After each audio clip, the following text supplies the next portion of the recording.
Here we go again, sports fans. I'm Ernie Harwell, bringing you Baltimore Orioles baseball. Keep your windows open and let the baseball in. We've got plenty of action here on WAPBA.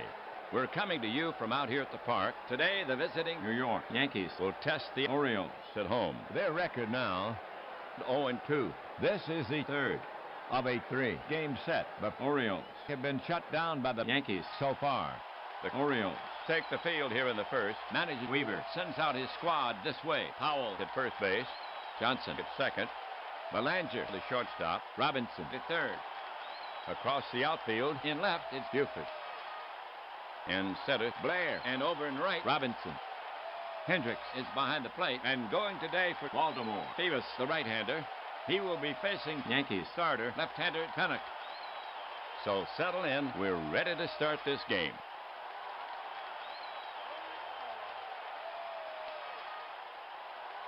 Here's Combs to start it off. He hits from the left. Watch out with Earl at the plate. So far, 2 for 11. Combs steps in. Catcher ready. The pitch. Line to left center. Giving chase is Blair. He hightails it to the track, and he snares it on the fly. One away.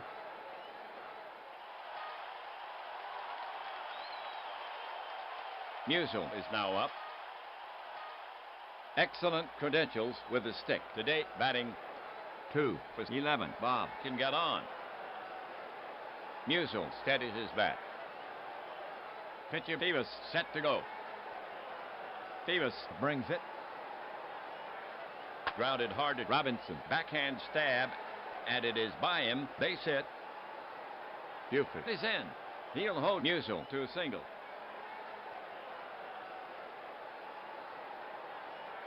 Ruth is up next. Babe murders the ball. So far this season, 3 for 7. 2 homers, 3 RBI. He's walked 4 times. Hendricks talking with Davis. They want to hold Musial close. Davis staring in, ready to work. The pitch. Low. Musial breaks hard for second base. Hendricks fires it down. Safe. Late throw.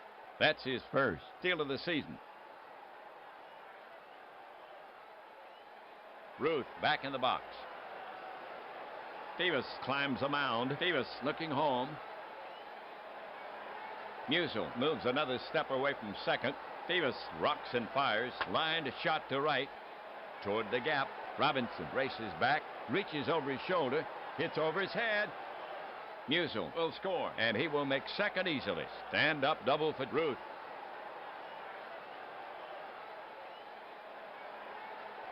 So the double scores 1, and the Yankees go ahead by a run, 1-0. First inning for Ruth, his first double of the season. That gives Ruth 4 RBI on the season.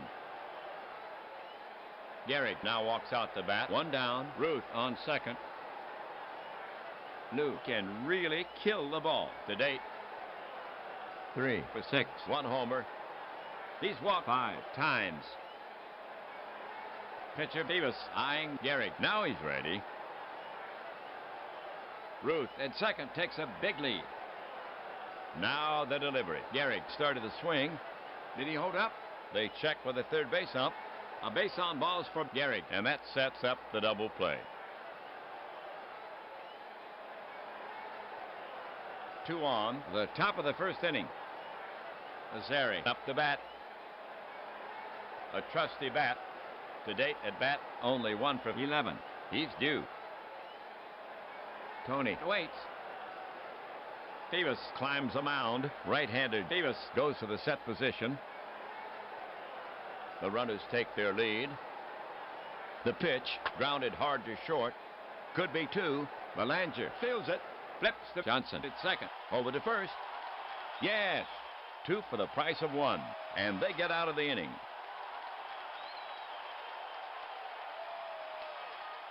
The line for the Yankees. 1 run, 2 hits, no errors. They leave 1. They jump into the lead. Yankees 1. Orioles coming up. For the Yankees, their record now, 2-0 in the league. Starting this game, they are 5th in batting average at .284.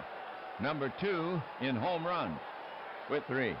3rd in runs. 3rd in slugging. 4th in on-base percentage. Leading in ERA at 1.71.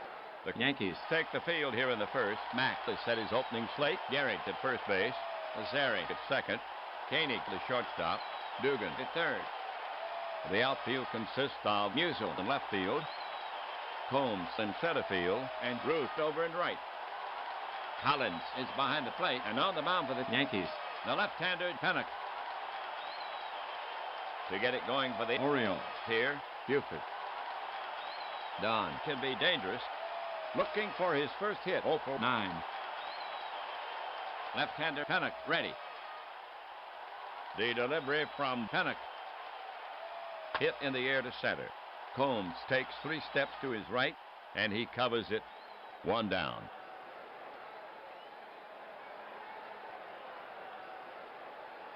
Belanger is up next. A sure hitter to date. 1 for 9. Belanger ready. Pennock looking in. Here's a pitch from Pennock. Belanger pops it up behind the plate. Collins moves under it and hauls it in. 2 away.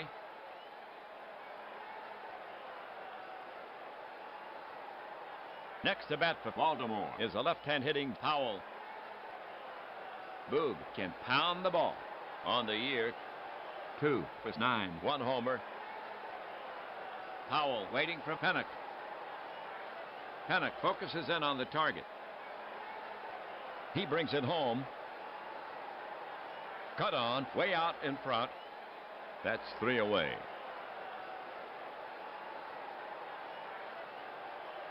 So the Orioles go quietly. We've played 1. Orioles down 1-0. For New York, it'll be Collins, Koenig, and Dugan. Collins to lead it off for the Yankees. Right-handed hitter to face Davis. He has the talent to do some damage. So far, 5 for 10. He has 2 RBIs. The batter stands in. Pitcher Davis eyeing Collins. Now he's ready. Davis deals. A little roller to the right side. Johnson pounces on it. The quick toss to Powell, and he nails Collins by a step. 1 down.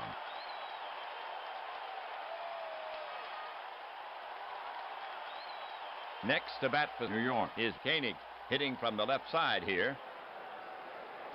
A trusty bat. To date, batting 4 hits in 10 trips. He has 4 RBIs. Catcher ready. The pitch. It's a shot to left center. That's a base hit. Koenig rounds first. Blair takes it on the long bounce. The throw to second. And Koenig holds with a single.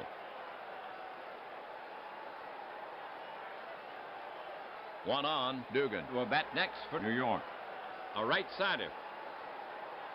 You don't want to pitch carelessly to Joe. So far at the plate, 1 for 7. He's walked 3 times. On at first. Mark with dazzling speed. Right-hander Davis ready. Here comes a pitch. Dugan lashes one to right. Base hit. Robinson fields it. Koenig is around second. He's headed for third. Here's Robinson's throw. And Koenig is out on a close play. 2 away. Dugan takes second on the throw. For New York, 2 down. Runner on second. Pitcher Pennock up. Herb taking his first at bat of the season. Hendricks set. He lets one go. It's lined to center field. Blair is chasing it down. Still after it. He's up with it. Dugan is well around third. They're waving Dugan in, and he scores. As the throw comes into second, Pennock holds it first for the single. So Pennock with a ribby single. That was pitcher Pennock who delivered. helping himself, and the Yankees now lead 2-0. Combs is now up. Combs stands in. Davis staring in, ready to work. Big hole on the right side. Pennock not wandering too far. He delivers. Combs pops it up behind the plate. Hendricks moves under it, and he's got it. And the side is retired. For the Yankees, a run on 3 hits. No errors. 1 left. They add a little padding. The score is 2-0 as we go to the bottom of the 2nd inning. Robinson, Blair, and Robinson due up for Baltimore. Leading off, Robinson. Frank, a slugger, looking for his first hit. 0 for 8. He's walked once. Left-hander Pennock ready. The pitch. Hot smash to third. Dugan gets his glove on it. Now the long throw.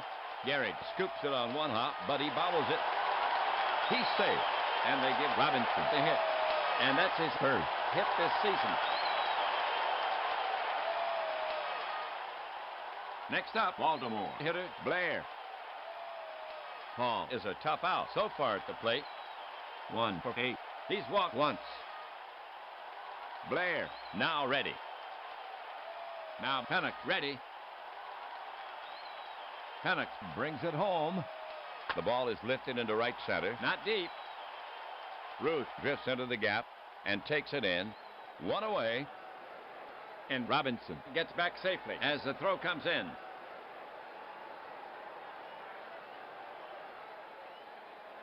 Robinson comes up to bat.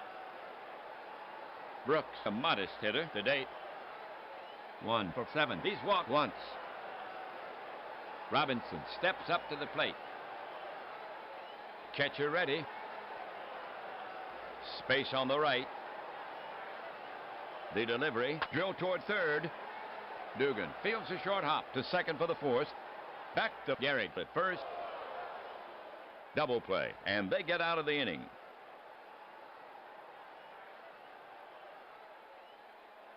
For the Orioles, nothing across. So they do not tally. Orioles behind the Yankees 2-0.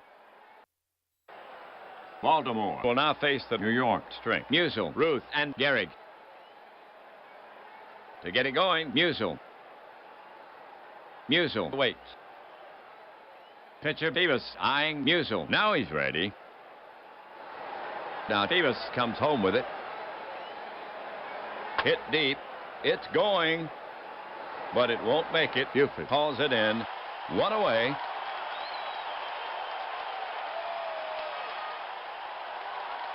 Ruth walking up the bat. Ruth settles himself in the box. Davis focuses in on the target. Davis to the wind. Just off the plate. And he issues a free pass. 1 gone, 3rd inning, 1 on. Gehrig gets set to face Davis, batting left. Davis wants to pin Ruth to first. Davis looking home. First baseman Powell is on the bag. Ruth with a substantial lead. The pitch.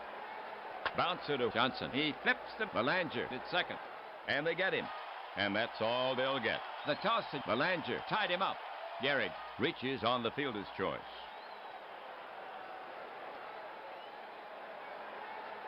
Next up, New York hitter Azari. Davis will go to work on him. The pitch. Azari smacks it straight down the line and left. Could it go? It could. And it does. Just inside the left field foul pole. Home run for Azari and 2-run score.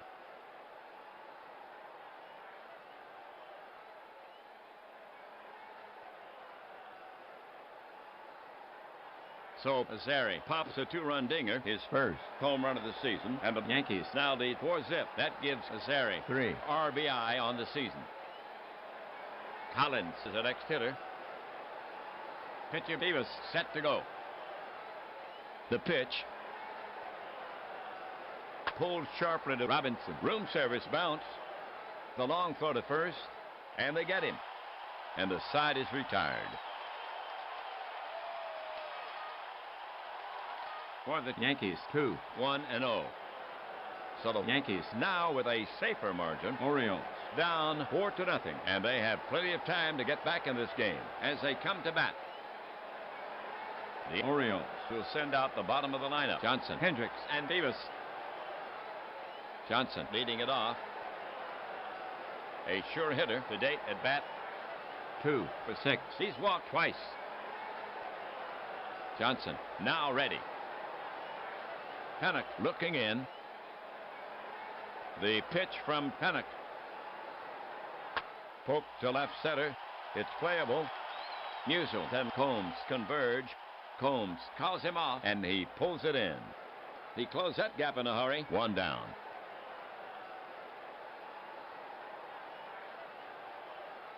Now coming up, Hendricks.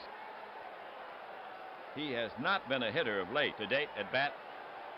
1 for 7. 1 homer. Hendricks relaxes himself at the plate. Catcher ready. The delivery. Swung on, pop foul behind first. Azari racing over, waves off Gehrig, and he gloves it. 2 down.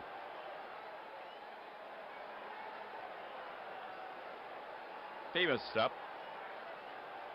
Tom taking his first at bat of the season. Batter facing Pennock. Pennock gets set to work on him. Now the delivery.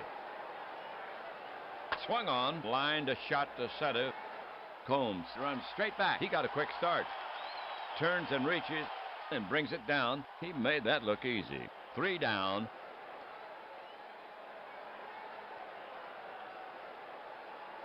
So the Orioles go quietly. After 3, it's still 4-0. Yankees.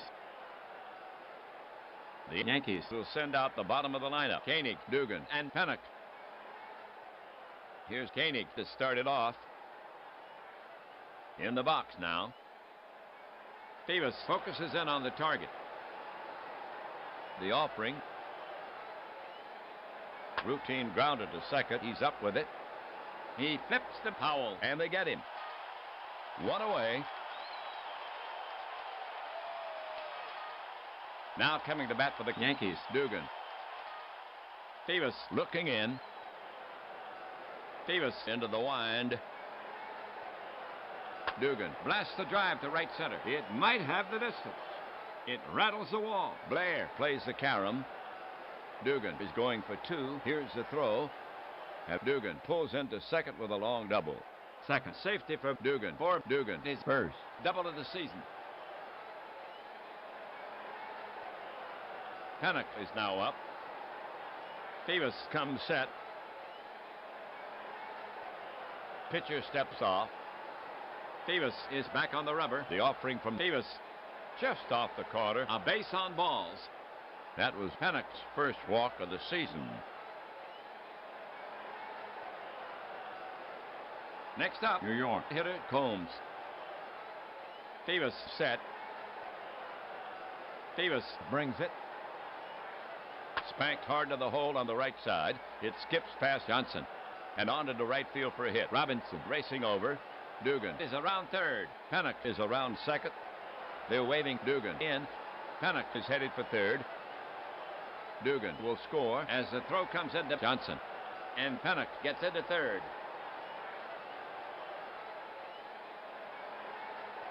So Combs with a ribby single, and the Yankees now lead Hawaii 5-0.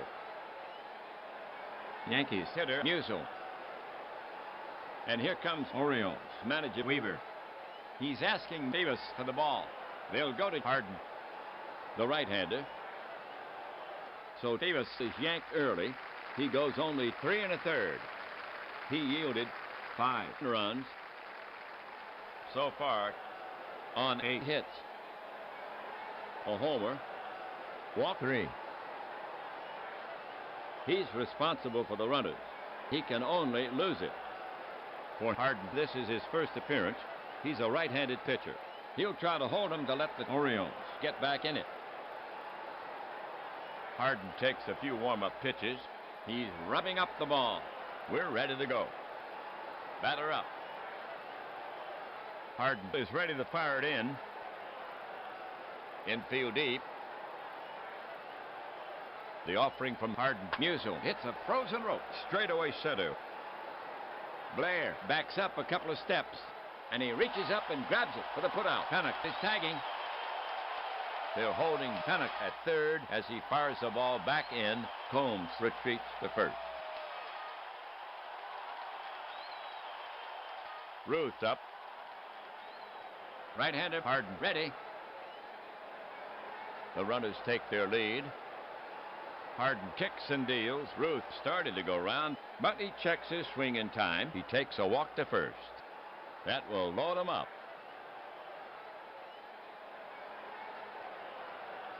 Bases loaded. 2 outs. Here's left-handed Garrick to take his swings. He's their cleanup hitter. Hendricks ready to receive. Harden delivers. Low. Ball 1.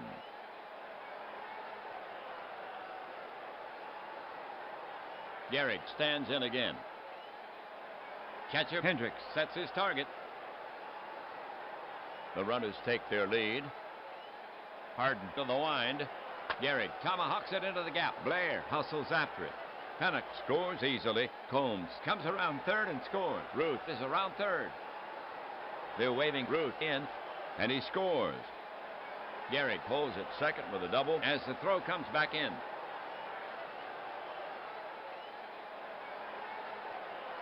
So the double scores 3, and the Yankees add to their big lead, bounding away from the Orioles. 8-0. That gives Garrick 4 RBI on the season. Now coming up is Zary. Right-hander Harden ready. Harden spins and fires to second. And it's in the dirt. Scooped by Belanger. The tag. Safe. He hits the dirt and just reaches the bag. Batter ready. Harden looking home. Garrett extending his lead. The delivery. Slow chopper toward Belanger. He charges it. Surrounds it. Juggles it. He'll go to first for the final out.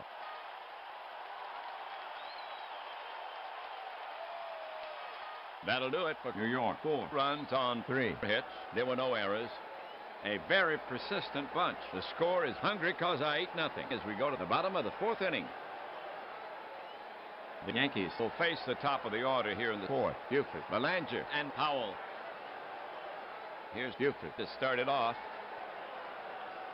Orioles manager Weaver is out of the dugout. He's checking the sky for rain clouds.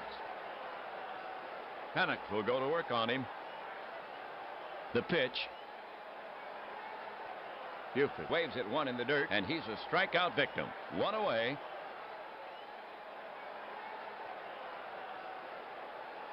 Here's Belanger coming to the plate. Batter ready. Pitcher Pennock set to go. Pennock into his motion. Delivers. Hit hard to Koenig. He takes a high hop, throws quickly to first, and he's out on a close play. 2 down.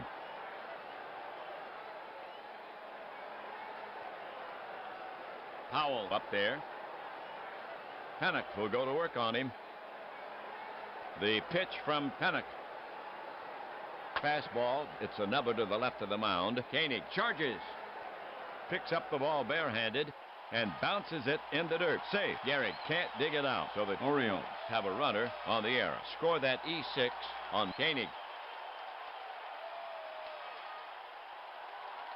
Next up, Baltimore hitter Robinson. Left-handed Pennock goes to the set position. Here's a pitch from Pennock. And it jumps out of the catcher's mitt. He's after it. It didn't go far, and Powell has to hold first. Ball 1.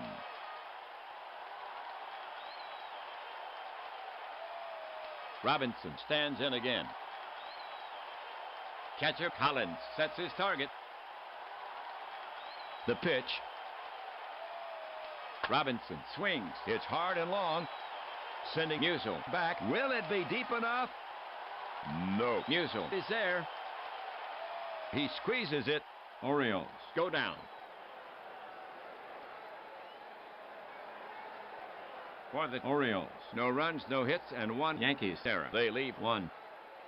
The score is still 8-0, New York, as we go to the top of the 5th inning. For New York, it'll be Collins, Koenig, and Dugan. To get it going, Collins. Harden ready. The pitch. Popped up. Back toward the screen. Hendricks throws off his mask. It's playable. And he covers it one away.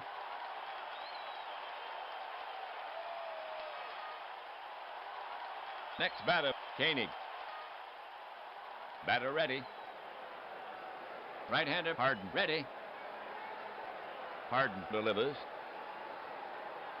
There's a bouncer to the left side, right where Belanger is stationed. He takes his time with a peg and puts Koenig away easily. 2 away.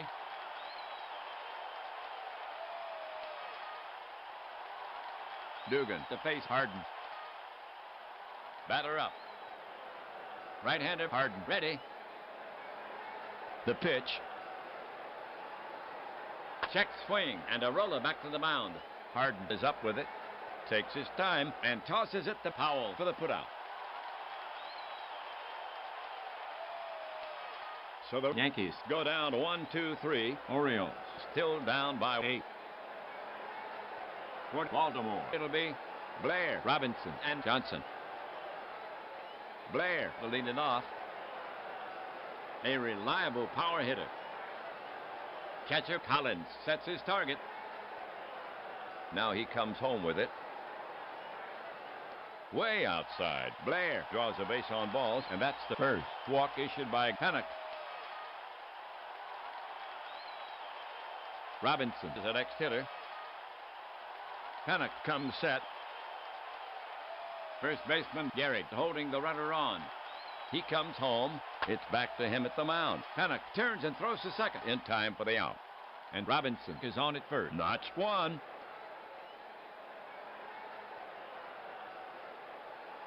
Orioles hitter Johnson.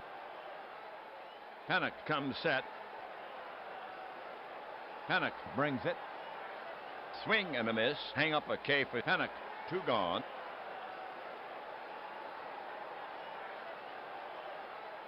Hendricks walking up the bat. Batter up. Panik set. Panik deals. Slice toward third. Just out of reach. Foul ball. Inches from the chalk. Strike 1.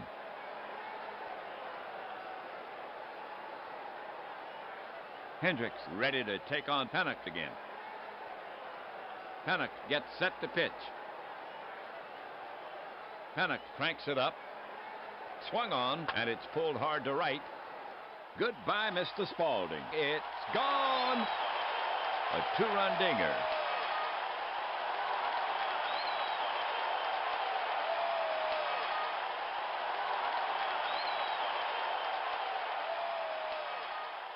So they collect 2 on the Hendricks homer, his second home run of the season. Score now 8-2. That gives Hendricks 3 RBI on the season. Harden up there. Panik prepares to come home. To the plate. A bouncer back of second, fielded by Mazzari. He throws in time. Orioles go down.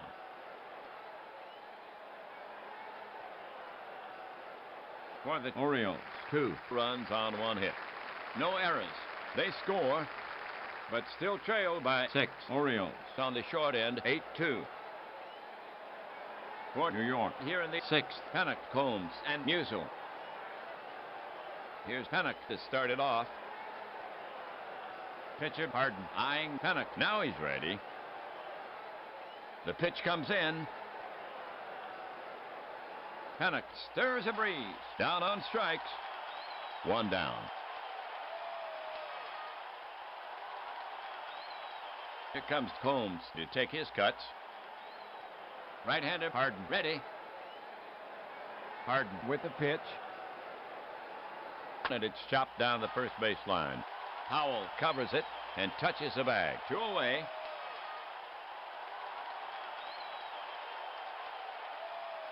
Musial comes up the bat. Harden prepares to come home. Now Harden comes home with it. Swung on, a squibber in front of the plate. Hendricks is out. He's up with it. The throw to first. And it's high. Musial safe. Score that an error on Hendricks. Ruth is now up. Batter ready. Now Harden ready. Harden cranks it up. Low and away. Ball 1.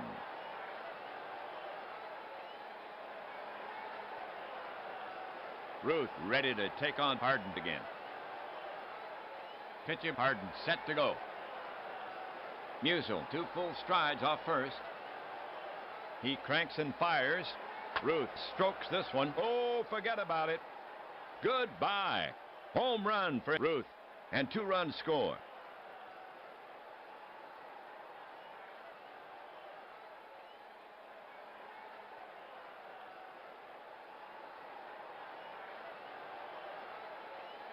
So Ruth has his 3rd homer of the season. He's now homered in 2 straight games. Now leading the league in home runs. The Yankees add 2 more runs, and the Yankees add to their big lead, outpacing the Orioles 10-2. And Ruth now has 6 runs batted in on the season. 10th hit for the Yankees. Gehrig up there. Batter up. Harden looking home. Here's a pitch. Swung on. Routine grounded at Belanger. This should do it. And he boots it. Now he has it. But he has to eat it. Gehrig is on first. So the Yankees have a runner on the error. Score that E6 on Belanger. 2 errors now for Baltimore. Now at bat, Azari. Hendricks set. Big hole on the right side. Gehrig takes a good lead. Now the pitch. Slow chopper toward Belanger. He charges. Barehands it. Makes the off-balance throw to first in time. And that's out number 3.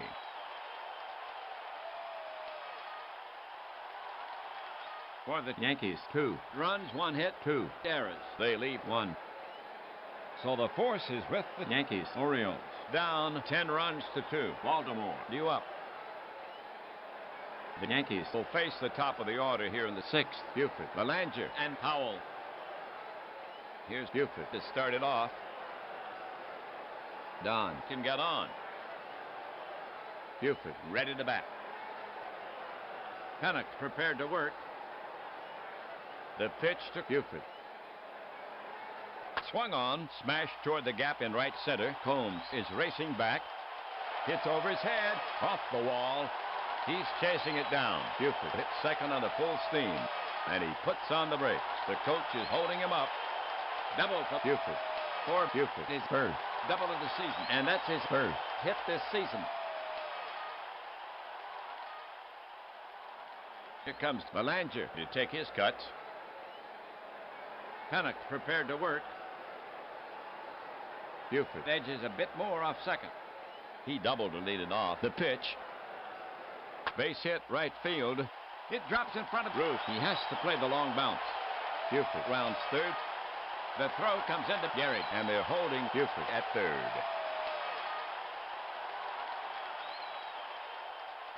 Powell is up next. Left-hander Pennock ready. Yankees playing for the double play. Pennock with the pitch. High fly ball to center. Combs drifts back. He's there and brings it down. Buford is tagging. They're waving Buford in. Here comes the throw. Belanger is taking second on the throw. Buford will score. The throw is cut off by Gehrig. The play at second. And he's safe on a close play. And Belanger's speed gets him in there. And the Orioles get another one back. Score now 10-3. That gives Powell 2 RBI on the season. Robinson to face Pennock. He already has a hit in this game. Batter up. Pitcher Pennock set to go. Pennock working on Belanger to hold him close. Quick move to the plate. And a little tapper up the line. Gehrig charges. Scoops it. And he'll hold the ball. Pennock couldn't get over to cover. Belanger rounds third, but puts on the brakes. He'll hold right there. Second hit for Robinson in the game. Blair is the next hitter. Hall has 1 RBI on the season. Pennock gets set to pitch. Infield back at double play depth. The offering to Blair. High fly ball to right. Ruth going back. He waits on it and hauls it in. Belanger is tagging. They're waving Belanger in. Here comes the throw. Robinson is taking second on the throw. Belanger will score. The throw is cut off by Gehrig. The play at second. And he's safe on a close play. Oh, close call. The gamble pays off. And the Orioles get another one back. Score now 10-4 over and out. Now coming to bat for the Orioles. Robinson. Collins sets up. Here's the pitch. Swung on. Slow roller beyond the mound. Koenig charges in. He scoops it up. Fires to Gehrig for the third out.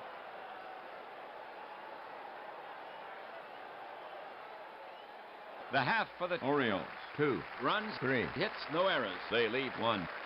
They score, but still trail by 6. The score is 10-4 over and out as we go to the top of the 7th inning. For New York, it'll be Collins, Koenig, and Dugan. Collins will start the 7th. Harden prepares to come home. The pitch comes in. Collins slaps it on the ground toward right. This one has eyes right between Johnson and Powell for a base hit. Collins couldn't have thrown it in a better spot.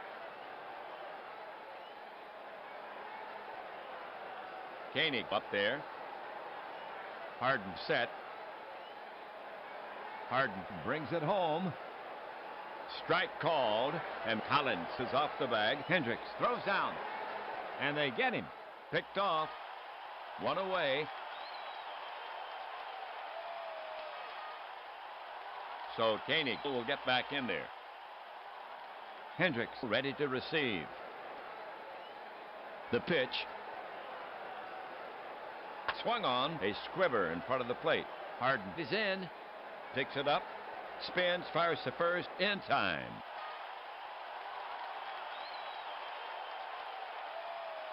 Dugan comes up the bat. Harden ready.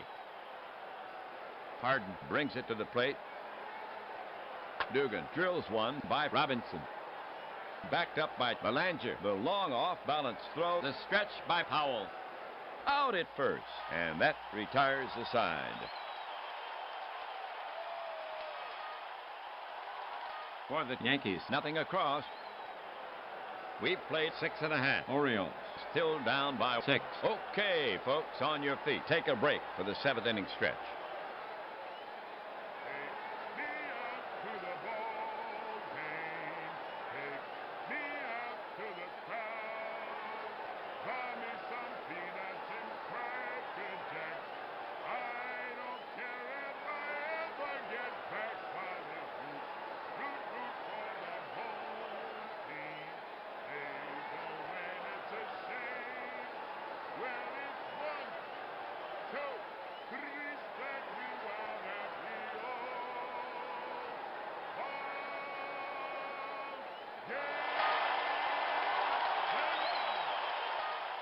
Bottom of the lineup, Johnson, Hendricks, and Harden coming up.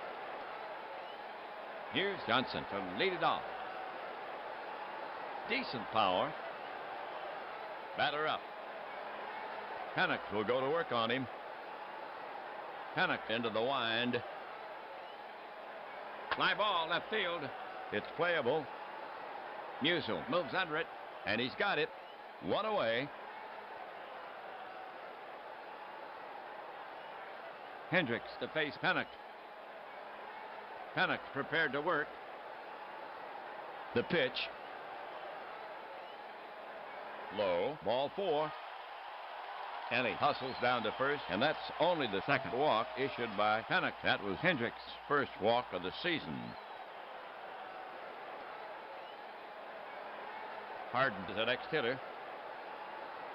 Harden ready to bat. Pennock focuses in on the target. Orioles.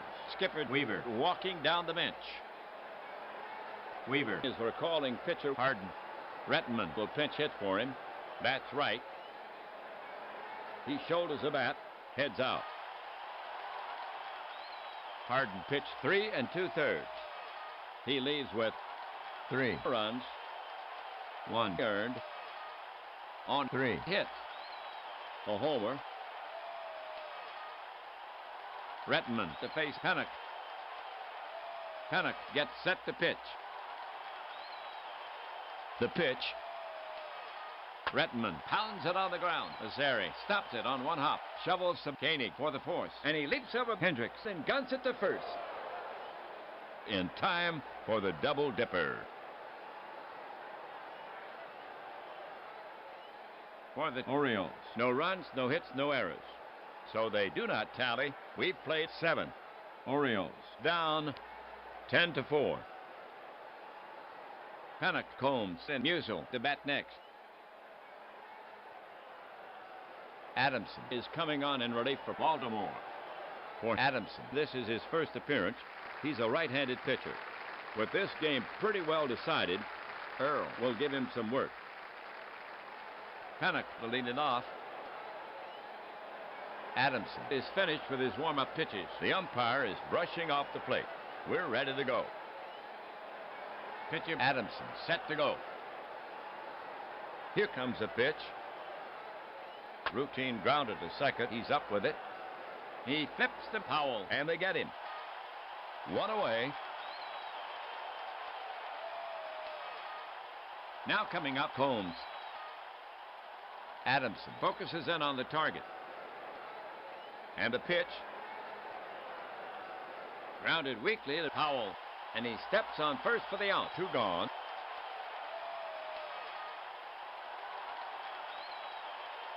Yankees hitter Musial. Batter up. Adamson looking in. To the plate. Cut on, and it's lined to center field. Base hit. Blair's in, and it skips by him. He's after it. And Musial is into second standing. Score that a double. Robinson came over quickly to back him up. Bob with his second hit in this game. Next up, New York hitter Ruth.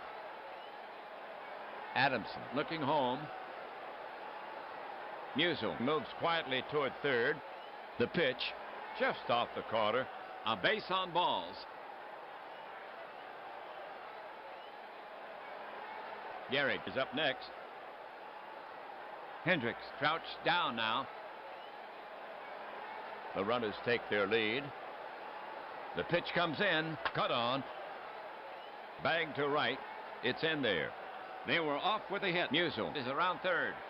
He's headed for home. Here comes the throw. Safe. Slid around the tag. The throw to third. Safe.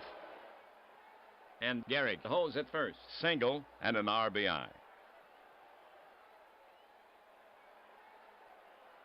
So Gehrig with a ribby single, and the Yankees add to their big lead. The score now 11-4, and Gehrig now with 4 runs batted in the game.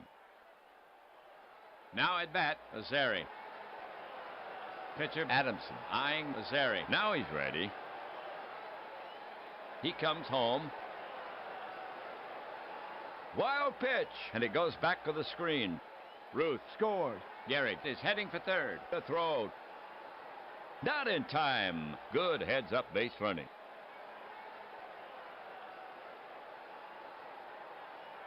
The score now 12-4. Pitcher Adamson eyeing Azari. Now he's ready. The delivery. Wrapped back to the mound. Adamson scoops it. Fires to first, and that's out number 3.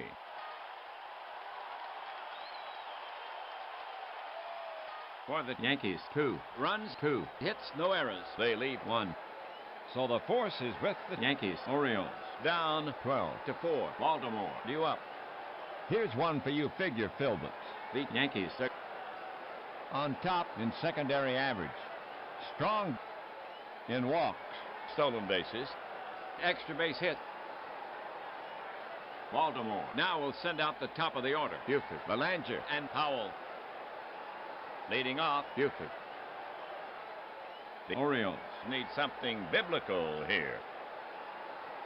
Pennock staring in, ready to work. Pennock brings it home. It's hit hard over third, just out of reach. Musial is racing to the line. Buford rounds first. He's headed for second. The throw. The tag. The ump signals. Out. They get him trying to stretch it, and there's one away. Scored out a single for Buford. The coach sent him on.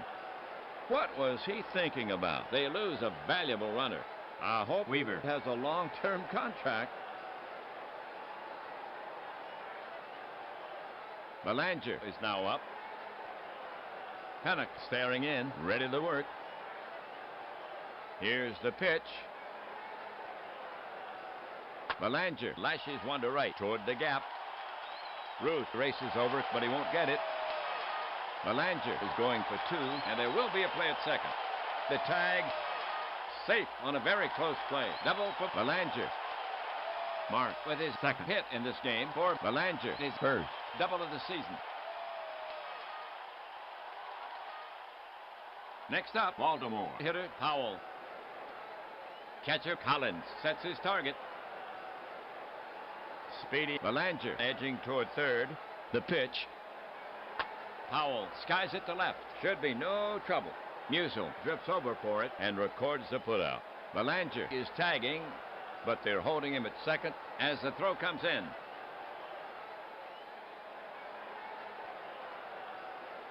Robinson is now up. Catcher ready. Belanger stretches his lead off second. The pitch to Robinson. Over but low. And Robinson takes first. Now coming to bat for the Orioles. Blair. Pennock looking home. Pennock comes to him. Blair hits a frozen rope. Straightaway center. Right there is Combs. And he gloves it for the putout. 3 down.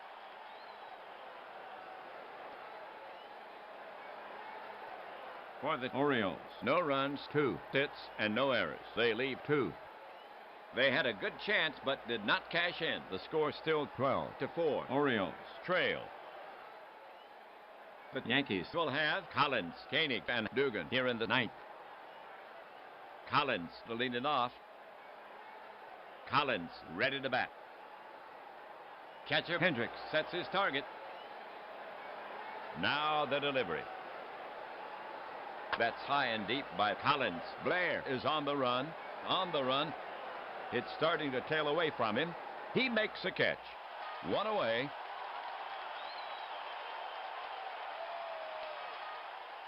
Now coming up, Koenig. Adamson gets set to pitch. The pitch comes in. Koenig lifts one. Hits a big league pop-up. Going back is Johnson. Waving his arms. He calls off Robinson. And makes the catch. 2 away.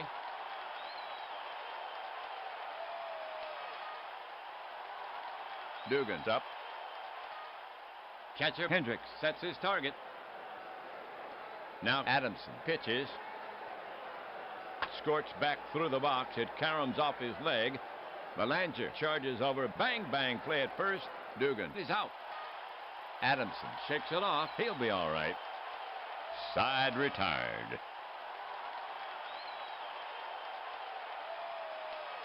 So the Yankees go in order. The score still 12-4. Orioles trail. Robinson, Johnson, and Hendricks to bat next.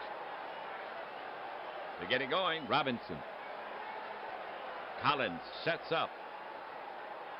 The pitch to Robinson. Hit in the air to center. Combs takes 3 steps to his right, taps the glove. He has it, 1 away.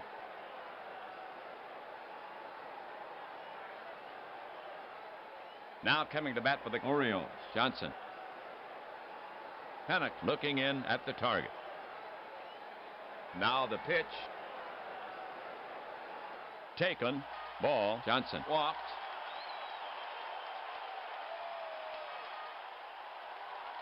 Hendricks up there. Pennock staring in, ready to work. Johnson takes his lead. Here's a pitch. Hendricks lifts a lazy pop fly. Dugan drifts back into left and brings it down. Adamson getting ready to go. Now Pennock ready. Orioles manager Weaver looking at his score sheet. Weaver is taking pitcher Adamson out of the game. May will bat in his place. Bats left. He shoulders a bat. Heads out. Adamson pitched 2 innings. He leaves with 2 runs on 2 hits. May now up. Catcher Collins sets his target. The pitch comes in. Grounded to short. Koenig has it. He'll go to first. And that's the final out of the game. The Orioles have lost this game. The Yankees have won it. In the end, the Yankees were a wrecking crew. Score 12-4. Here's the line for the Yankees. 12 runs on 13 hits, 1 miscue for the Yankees. They lead 5. For the Orioles, 4 runs on 7 hits. They committed 2 errors, and they lead 5. Pennock gets the win, his first. His record now 1-0.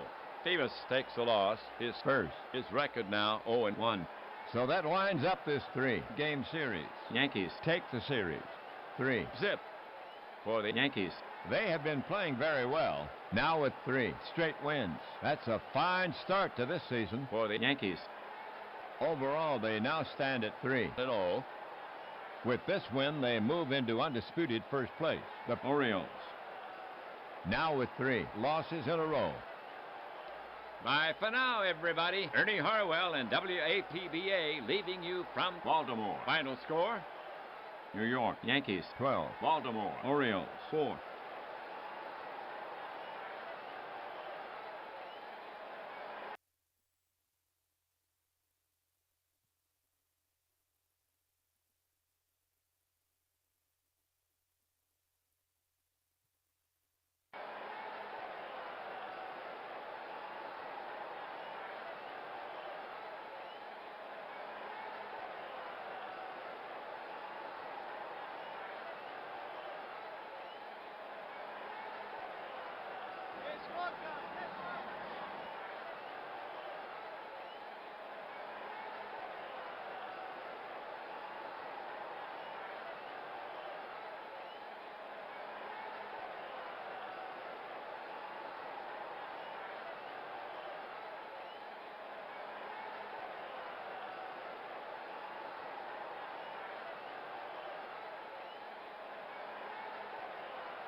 Hello again, everybody. I'm Ernie Harwell, bringing you Boston Red Sox baseball. This is a national pastime on APBA, the voice of baseball in your home since 1951.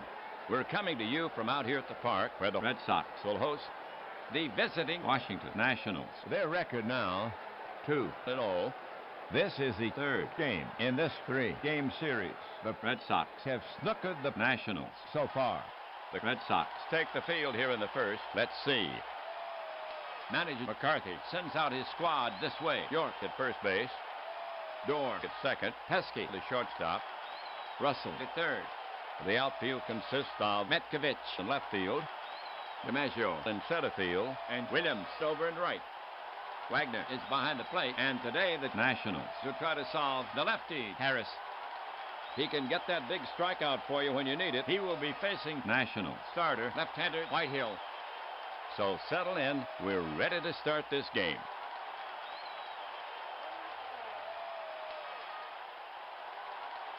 Meyer leading it off. Meyer, recently known as a solid hitter to date. 3 Was 10. Harris poised. Now Harris pitches. Loop to left toward the gap. And it drops for a hit. Metkovich gets it back in, and Meyer is on at first.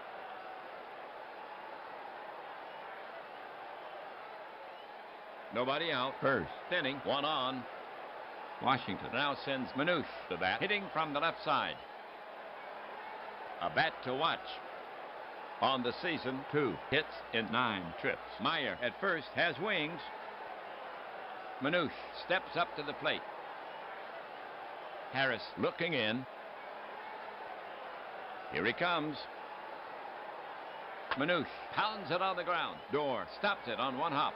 Shovels some Pesky for the force. And he leaps over Meyer. Then guns it to first. Not in time. Manouche reaches. But they get the lead runner. 1 away.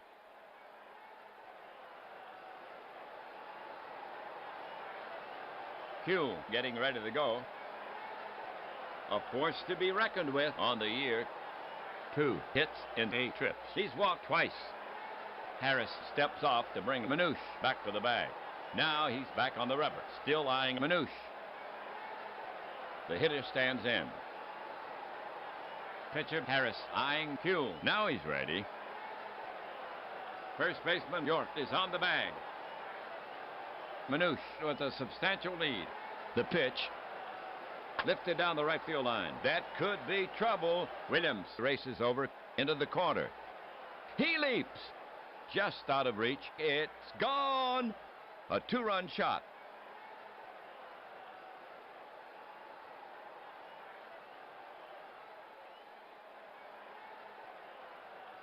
So Kuehl has his first homer of the season. The Nationals have their first 2 runs, and the Nationals go ahead by 2-0 here in the first. That gives Kuehl 2 RBI on the season. 1 out. First inning. Washington now sends Cronin to bat. Cronin good at the plate so far. 3 for 6. He's walked twice. Catcher ready. The pitch. Cronin slaps it on the ground toward right. This one has eyes. Right between Dorr and York for a base hit. Cronin couldn't have thrown it in a better spot.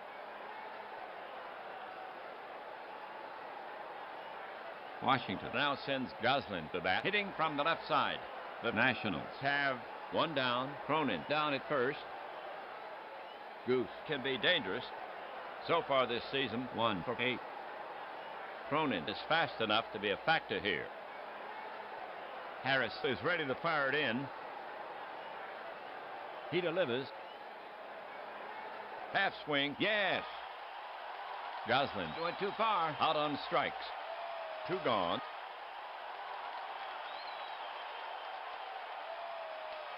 Next batter, Schulte. Fred can hit to date. 2 hits in 8 trips. He's walked once. Schulte waits. Harris poised. And Cronin takes off. He delivers. Bounce toward first. York fields it and steps on first.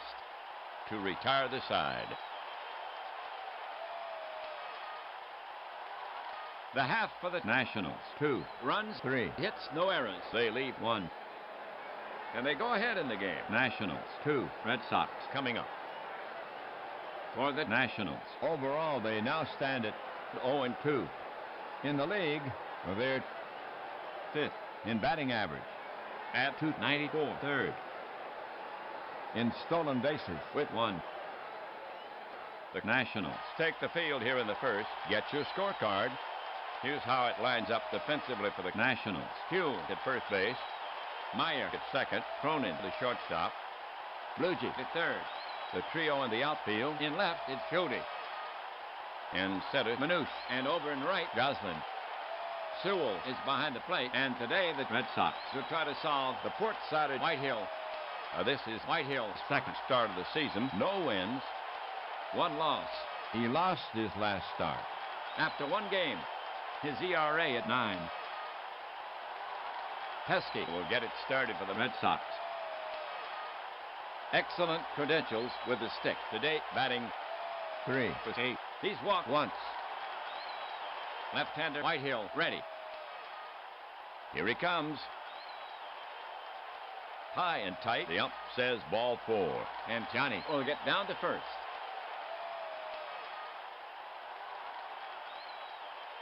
DiMaggio walking up the bat. A very steady hitter so far. 4 for 6. 1 homer. 2 ribbies. He's walked 3 times. DiMaggio waiting for Whitehill. Whitehill staring in, ready to work. Pesky 2 full strides off first. The pitch swung on. Bounced up the middle. Cronin racing over. And he's got it. Flips to Meyer at second. The pivot and the peg to Kuhl. DiMaggio beats the ball to first. No double play.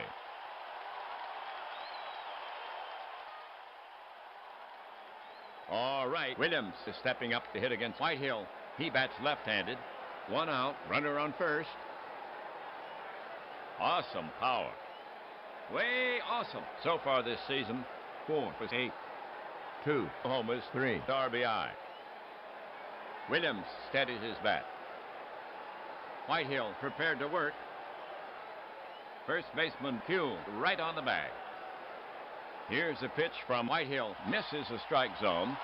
Williams handles to first, and DiMaggio moves to second. That was Williams' first walk of the season. Dorr is out to take his hacks. DiMaggio at second. Williams at first. 1 down. Down by 2. Bobby will hurt you. To date at bat 2 for 8. 1 homer. 2 ribbies. Dorr in the box. Whitehill on the rubber. Pitcher Whitehill eyeing Dorr. Now he's ready. The runners take their lead. Whitehill comes home. This one's got a chance. Schulte gives chase. Now he gives up. It's a Getty-goner. Dorr takes his victory lap. That's good for 3 big runs.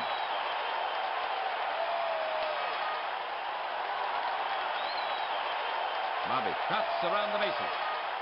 He loves a trip downtown. He claps his hands. He's greeted at home plate. Congratulations all around. Whitehill is giving himself a lecture. So Dorr hits a 3-run shot, his second home run of the season. He's now homered in 2 straight games. And the Red Sox take the lead from the Nationals. They now lead 3-2. Listen to that crowd. That gives Dorr 5 RBI on the season. 1 down, base is empty. The bottom of the first inning. York walks up. You can count on Rudy. On the season, 4 hits in 8 trips. 1 homer, 5 ribbies. He's walked once. In the box now. Sewell crouched down now. The pitch. It's skied. Cronin is backing up. Waves off Bluegey and takes it in. And that's the second out.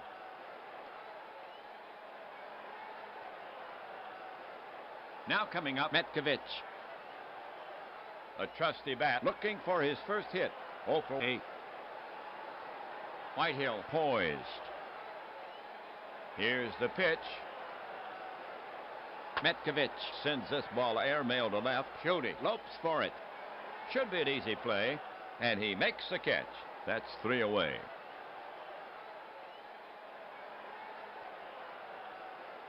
For the Red Sox, 3 runs on 1 hit.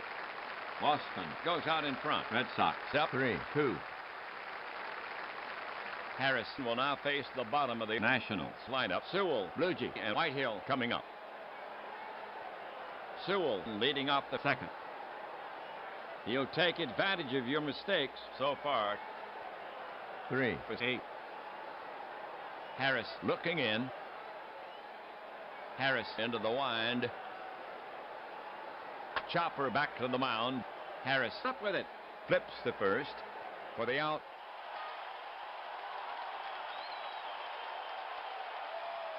Bluegee getting ready to go. A trusty bat on the season. 3 for 8.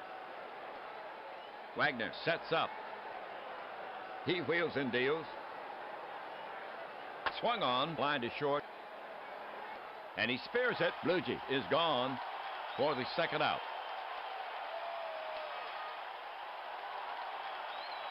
Two down. Pitcher Whitehill up. At the plate this season, he's 0 for 1. He's given himself up once. Harris focuses in on the target. The pitch. He goes down on strikes. Side retired.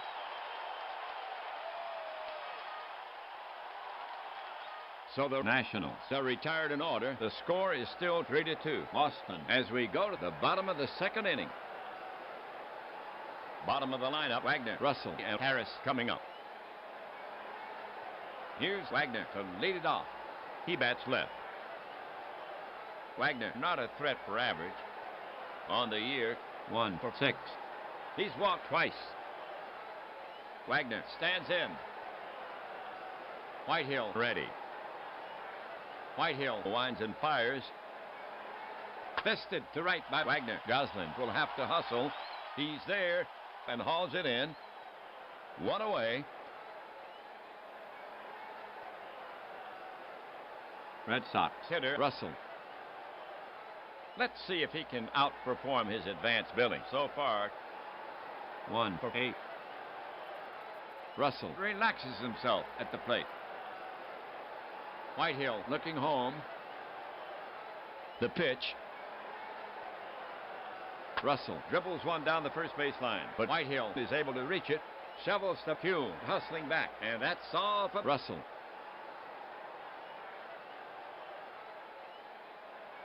Two outs, second inning. Boston now sends Harris to bat, hitting from the left side. Mickey taking his first at bat of the season. Batter waits. Whitehill looking in at the target. Whitehill comes home. That's skied to right center, medium deep. Manouche roams over. He calls. Can of corn, side retired. Whitehill sets them down in order after 2. It's still 3-2 Red Sox. The Red Sox will face the top of the order here in the third. Meyer, Manouche, and Kuhl. Meyer to lead it off. Harris staring in, ready to work. Harris to the wind. Another wide one, ball 4. And Meyer heads down to first. That was Meyer's first walk of the season.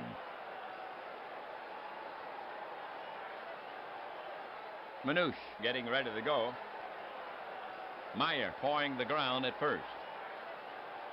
The hitter stands in. Harris prepared to work. Harris into his motion. Delivers. Fly ball. Long ball. DiMaggio posts himself under it. He's got it. And there's 1 away. Meyer is tagging, but the coach holds him at first. Nationals. Hitter, Hugh. Harris comes set. Now he throws to first. And Meyer is picked clean. They had him leaning. 2 gone.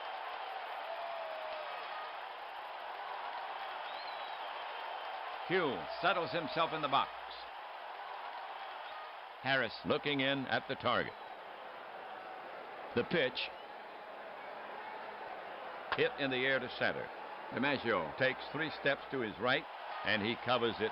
3 down.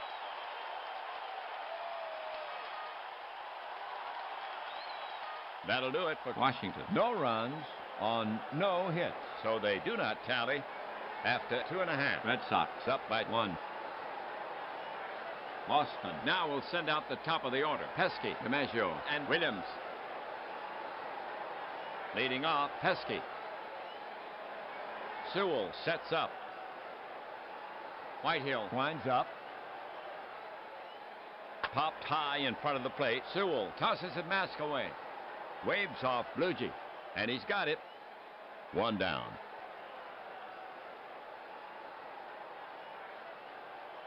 Red Sox hitter DiMaggio. Left-hander Whitehill ready. Here comes the pitch. Line to left center. Giving chase is Manouche. He hightails it to the track, and he snares it on the fly. Manouche really picked it. A fine running catch. 2 gone.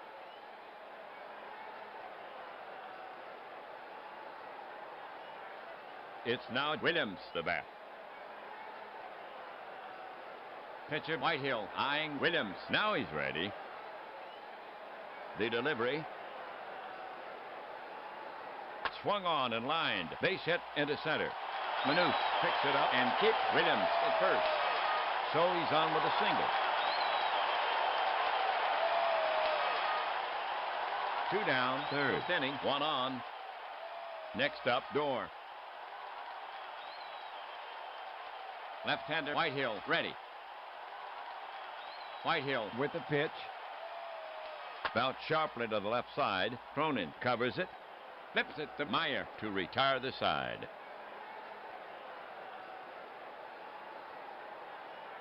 The half for the Red Sox. No runs, 1 hit. They leave 1. So the Red Sox fail to capitalize on the runner. The score still 3-2. Red Sox leading. And we head for the middle innings. Cronin, Goslin, and Schode due up for Washington. Here's Cronin to start it off. Cronin in the box. Harris will go to work on him. He comes home. And it's popped up behind home plate. Wagner making the call. And the catch. 1 down.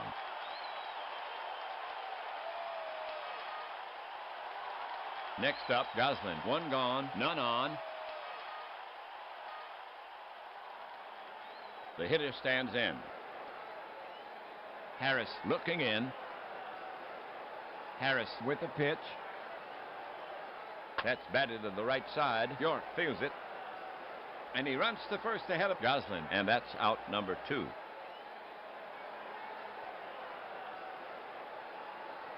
Two gone. 4th inning. We have Schode coming up to hit. Schode gets in there. Wagner ready to receive. Harris brings it to the plate. Breaking ball. Cut on. And missed. Schode goes down swinging. That's 3 away.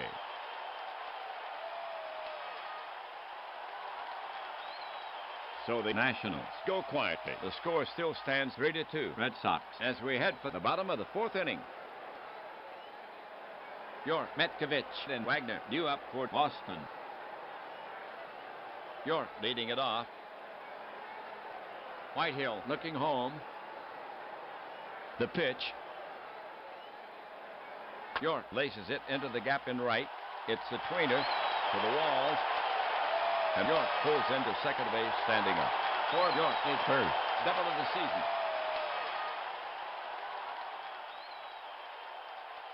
Runner on second. Now Metkovich to face Whitehill, left side batter. The batter stands in. Catcher ready. Now he comes home with it. Metkovich skies it to left. Should be easy. Schulte drifts over for it and records the putout. York is tagging, but the coach flashes the stop sign as the throw comes in.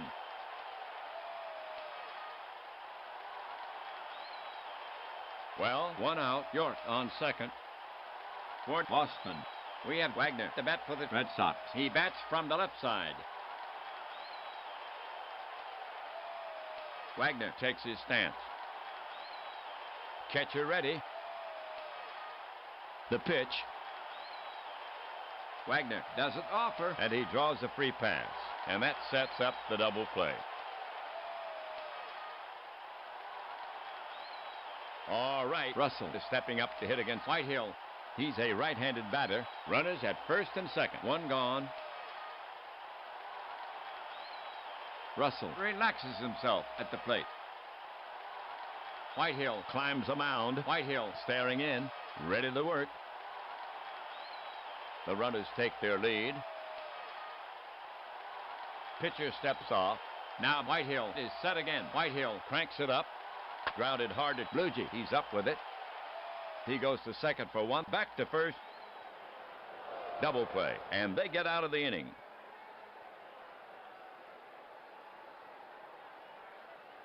The half for the Red Sox. No runs, one hit. They leave one. So the Red Sox fail to capitalize on the runner. The score is still 3-2. Boston as we go to the top of the fifth inning. The Nationals will send out the bottom of the lineup. Sewell, Bluegee, and Whitehill. Here's Sewell to start it off. A right-sider.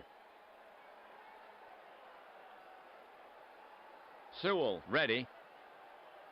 Harris gets set to pitch. The pitch. Driven to the gap in right. Williams can't get there. It falls in. Sewell is headed to second. He's digging. The throw from DiMaggio. He lays the tag on him. Safe. The ump signals safe. A double for Sewell. The tying run is now at second base.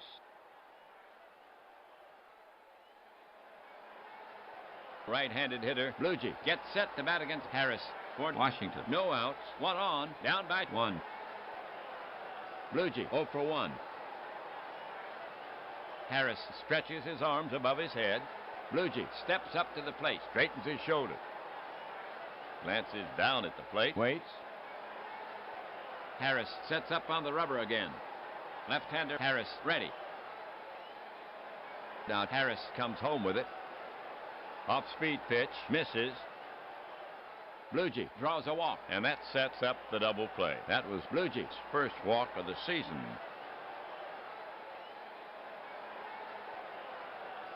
The Nationals have no outs. Runners at first and second. The top of the fifth inning. Pitcher Whitehill up. Harris is on the slab. Harris looking home. He squares. Bunted in front of the plate. Wagner pounces on it and throws to third. In time. The long throw to first. Bang, bang.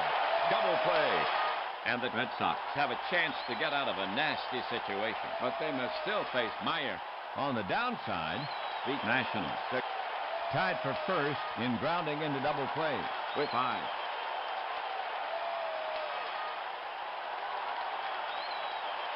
Fort Washington. Bluegee standing out at second. 2 outs. Down by 1. Next up, Meyer.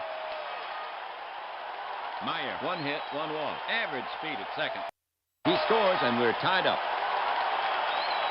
Harris wipes sweat from his hand. The ump is dusting off the plate. So now, the batter stands in, adjusts himself. Waits. Harris sets up on the rubber again. Glances back at the runner. Harris spins and fires to second. It's right there. The tag. He's back. Harris is back on the rubber. Harris over the offering. It's a shot to left center. Way back. DiMaggio jumps. It's off the wall. Metkovich grabs the ball, throws it in. Blue Jay scores. Tie game. And Meyer will make second easily. So the double scores one. Here come the Nationals. They get back the run and even the score for Meyer. His first double of the season. That gives Meyer 2 RBI on the season. One on the top of the fifth inning. The next Nationals batter is Manouche. He's a left-handed batter. Heine is 0 for 2. He scored once, but at second has great speed. Scoring him would put Washington up a run. Harris put on the rubber. Harris set. Meyer edges a bit more off second. Pitcher steps off. Now Harris is set again to the plate. A healthy cut by Manouche, but he sends it straight up. Wagner flings his mask aside and cradles the ball. That play was tougher than it looked. 3 away.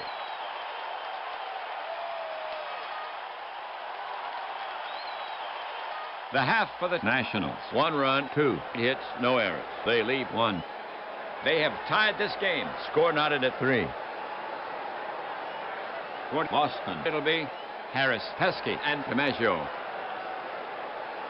Harris will lead it off. Harris steps in. Whitehill staring in, ready to work. Whitehill into the wind. Harris is called out on strike. 1 down.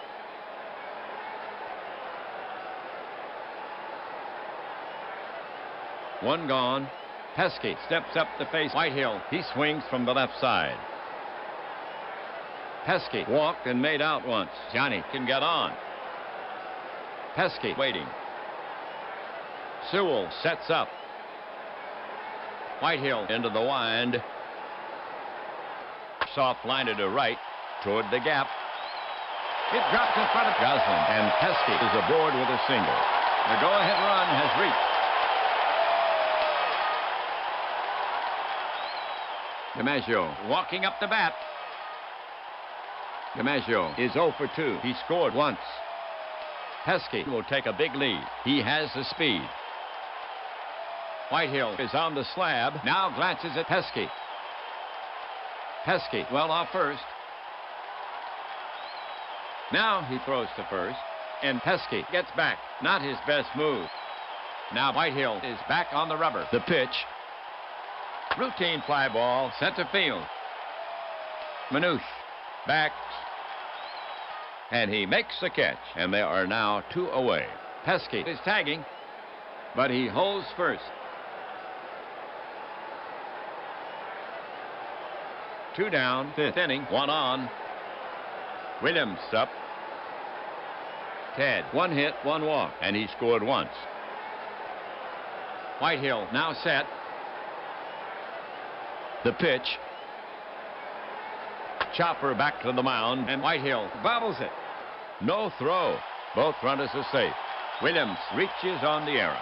That'll be an error on Whitehill, and that puts the go-ahead run in scoring position. The Red Sox have 2 outs, 2 on, first and second. The bottom of the 5th inning. Here's Dorr. He's their cleanup hitter. Bobby has driven home 5 runs for the season. He already has a hit in this game, a homer. Whitehill is on the slab. Left-handed Whitehill goes to the set position. The runners take their lead.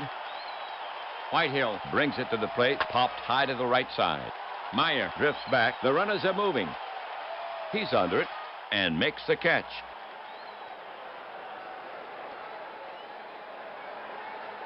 The half for the Red Sox. No runs, 1 hit, 1 error. They leave 2. They couldn't get the runners home. There's no change. Score 3 runs for both teams into 5. Boston will now face the heart of the Nationals lineup. Kuhl, Cronin, and Goslin coming up. Kuhl will lead off the 6th. Kuhl had his first homer earlier in this game. Kuhl is 1 for 2. Knocked in 2. Kuhl relaxes himself at the plate.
Get your popcorn and peanuts right here. We got Grubbles and Gravels and hot dogs, all kind of popcorn that ain't been popped. You'll find it right in bad stuff. Popcorn, peanuts.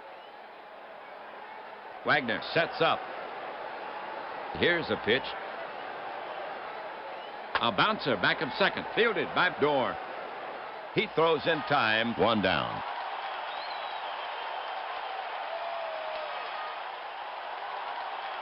One out. Sixth inning. Cronin's up. Batting in the fourth slot. Cronin 1 for 2. When the Nationals need a base runner, Cronin is the guy they want up there. The hitter stands in. Harris staring in, ready to work. The offering to Cronin. Loop to left toward the gap. And it drops for a hit. Metkovich gets it back in, and Cronin is on at first. The go-ahead run has reached Joe with his second hit in this game. Goslin up the bat toward Washington. Cronin down at first, one away. Goslin 0 for 2.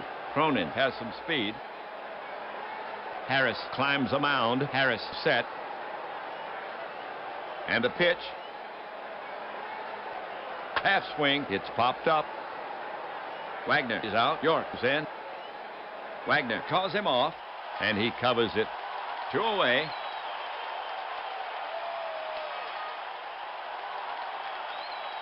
Cronin on first. 2 gone.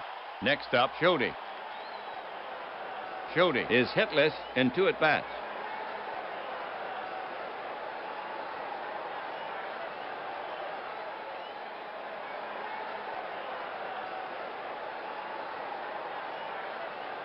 Harris comes set. The pitch. Chopped over the middle. Harris leaps and can't reach it. Pesky to Dorr. Go for it. It gets through. A seeing eye job. Cronin is well around second. They're waving him on, and he gets over to third as the throw comes in. And Schulte is on with a single.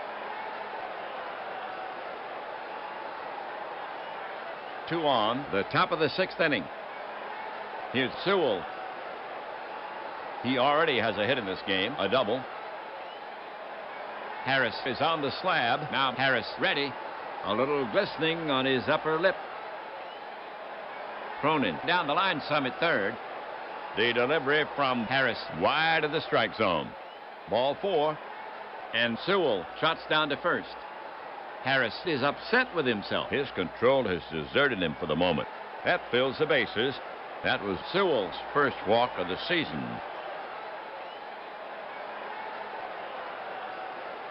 2 gone. Bases all loaded up. Bluegee now walks out the bat. I said not a slugger. The pitcher's up next. So what do you do now, sports fans? If you're McCarthy from Boston. Bluegee still not in the box. Bends to straighten his socks. Harris shakes out his arms. Fixes his cap. Batter in the box. Now ready. Harris sets up on the rubber again. Left-hander Harris ready. The pitch. There's a fly ball to left. Metkovich drifts back. Still backpedaling. And he makes the catch.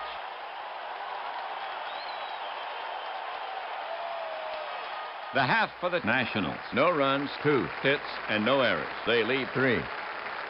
And they failed to capitalize on the bases full situation. Scored even at 3 at the end of 5.5. York, Metkovich, and Wagner to bat next. York to lead it off. York has a hit in 2 trips. He'll wait for his pitch.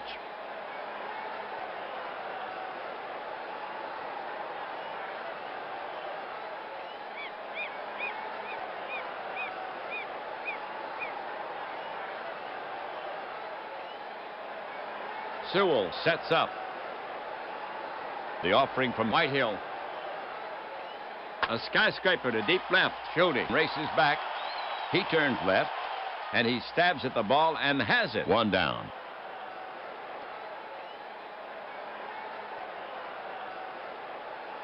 Next up, Metkovich. Metkovich 0 for 2. Catfish ready. Whitehill staring in, ready to work.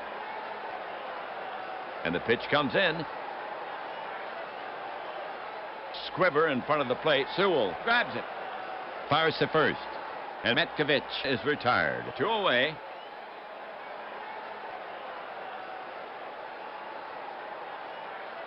Now at bat, Wagner. Wagner can get on for you. Hal is 0 for 1 with a walk. He stands in. Catcher ready. The delivery from Whitehill. He swings, but he held up. And it's ball 4. Hal takes his base on the walk.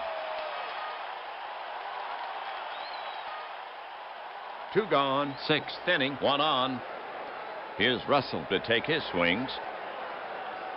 Russell 0 for 2. Whitehill gets set to work on him. Throw over to first. Wagner back standing. Now Whitehill is back on the rubber. Whitehill cranks it up. Grounded to third. This should do it. Throws to second for the 3rd out.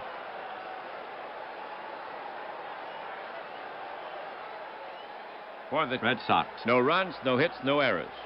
They leave 1. Red Sox, Nationals, even at 3. Whitehill, Meyer, and Manouche to bat next. Pitcher Whitehill to lead it off. Whitehill gets in there. Pitcher Harris eyeing Whitehill. Now he's ready. The pitch. Popped him up. Back of second. Pesky waves off door and gathers it in for the 1st out.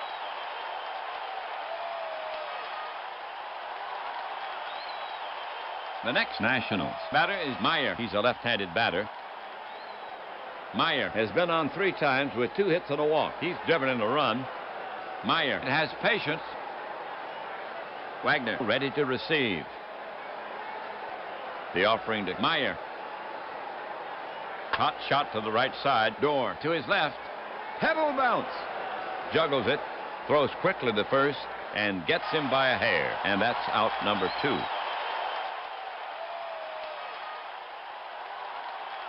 Two down. Here's Manouche.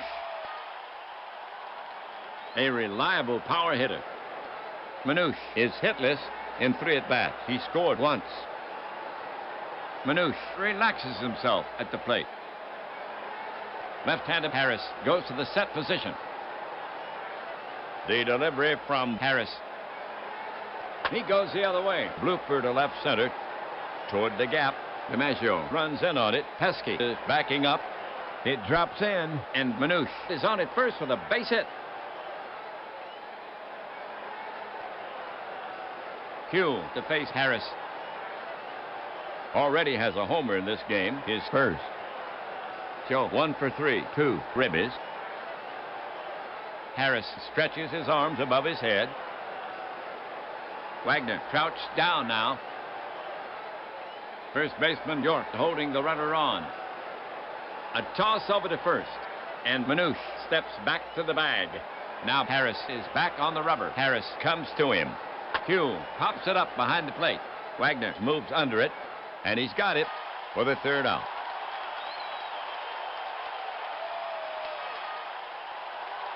The line for the Nationals. No runs on 1 hit. They leave 1. No change here. Score 3 all into 6.5. Okay, folks, on your feet. Take a break for the 7th inning stretch.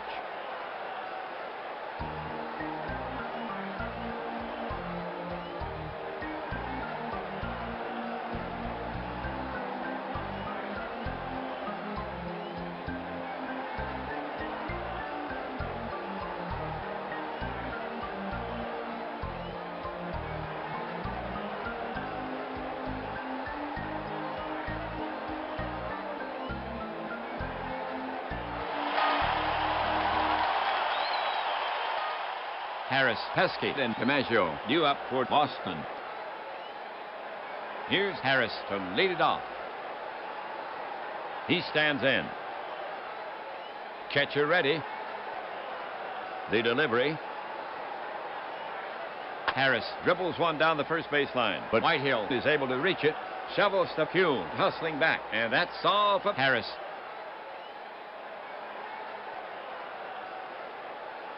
Pesky is up next. Johnny has a hit and a walk in 3 trips. It's hard to keep Pesky off the base pass. Pesky gets in there. Now Whitehill ready. To the plate. Soft grounded to Bluegee. He's up with it. The throw across the diamond. In time. 2 away.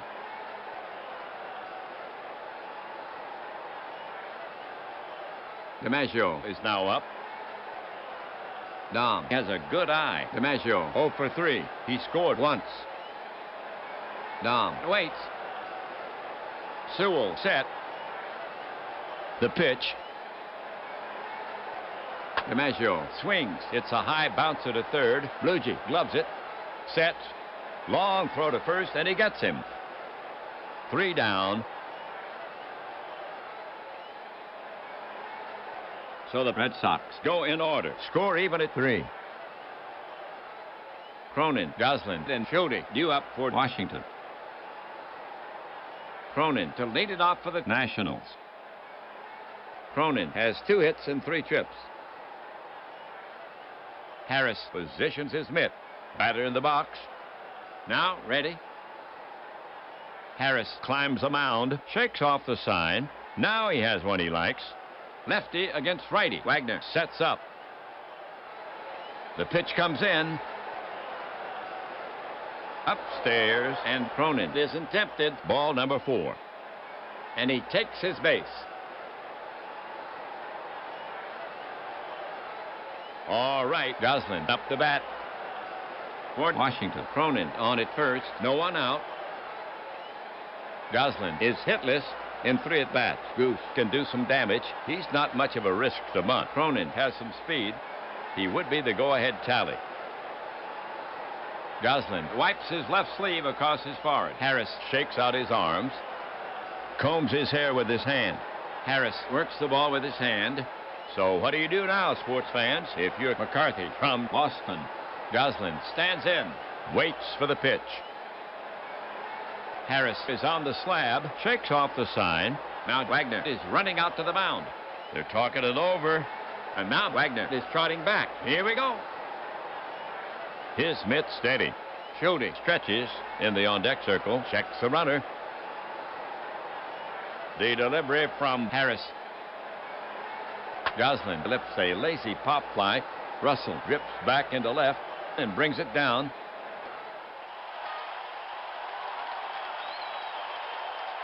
One away, 8th inning, 1 on. Schulte will bat next for Washington.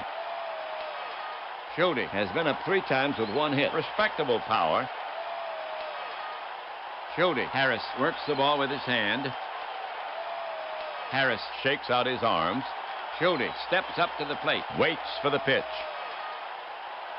Harris sets up on the rubber again. Pitcher Harris set to go. The delivery from Harris. Grounded deep toward the hole. Russell just reaches it, and he won't get off the throw. Schulte rounds first and holds. Infield hit from Schulte. The go-ahead run is now at second base. Second hit for Schulte in the game. 1 out, 8th inning, 2 on. Sewell advancing to the bat. A chance to drive in a run here. Sewell has been up 3 times with a hit and a walk. A single will test Cronin at second. If he comes home, Washington goes ahead. Sewell. Harris works the ball with his hand. Sewell in the box. Waits for the pitch. Harris climbs the mound. Bluegee waves a weighted bat on deck. Checks Cronin at second. The runners take their lead. The pitch on the ground to deep short. Pesky can't get there. It's through for a base hit. Metkovich running in. Still coming. Cronin is around third. Schulte is around second. They're waving Cronin in. Cronin scores. They're holding Schulte at second as the throw comes into second.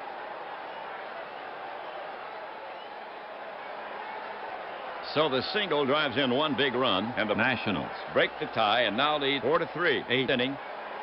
That's Sewell's first run batted in of the season. And that's the Nationals' 10th hit. Bluejay comes out to face Harris. Bats right. 2 on, first and second. 1 away. Bluejay, 1 free ticket in 3 trips, and he scored a run. A chance to drive in a run here.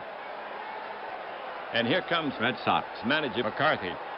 He's asking Harris for the ball. He'll go to the bullpen. And Dobson, the right-hander, will take over. So Harris gets his innings. He pitched 7 1/3. The line on him, 4 runs. So far, on 10 hits.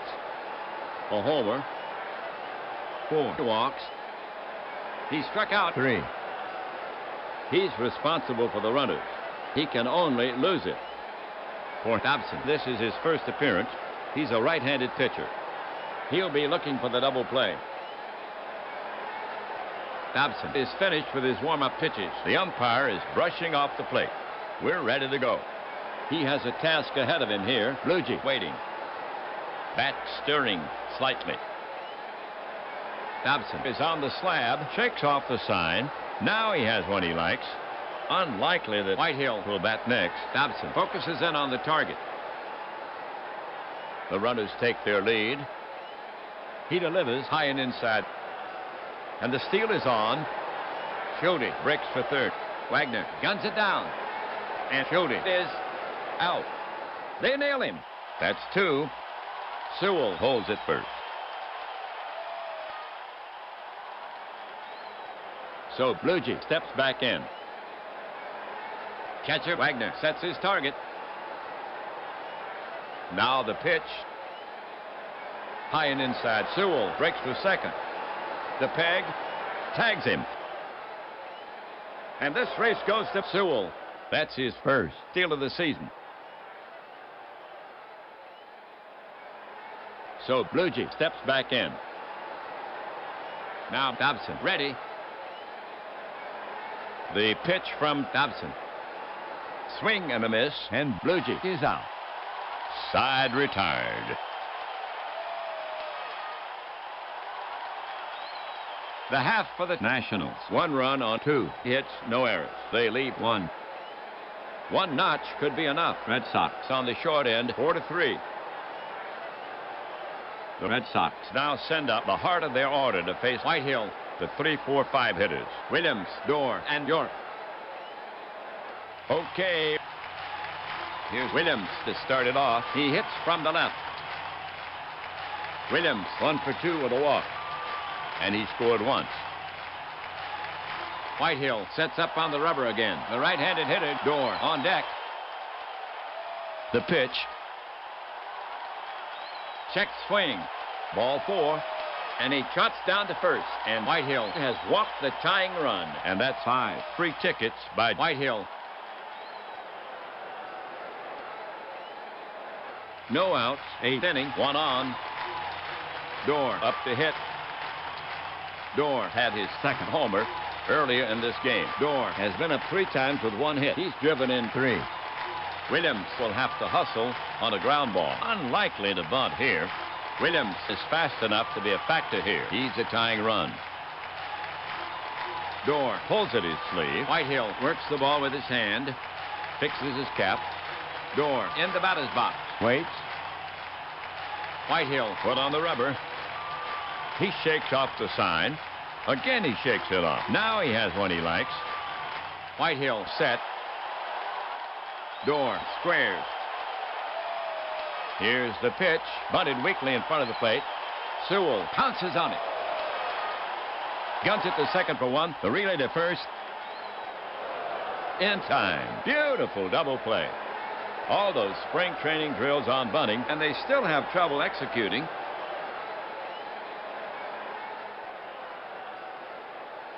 York's up. They'll have to work around York's power. Rudy has been up 3 times with 1 hit. Whitehill looking in at the target. Whitehill brings it to the plate. Easy fly ball to Schulte. Plenty of room. He moves under it and brings it down for the 3rd out.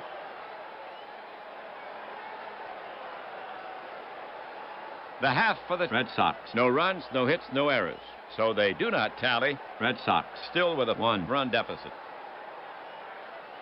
For Washington, here in the ninth, Whitehill, Meyer, and Manouche. Pitcher Whitehill to lead it off. In the box now. Right-hander Dobson ready. Dobson deals. Swung on, grounded to Russell at third. Throws quickly. Out by a step. One down.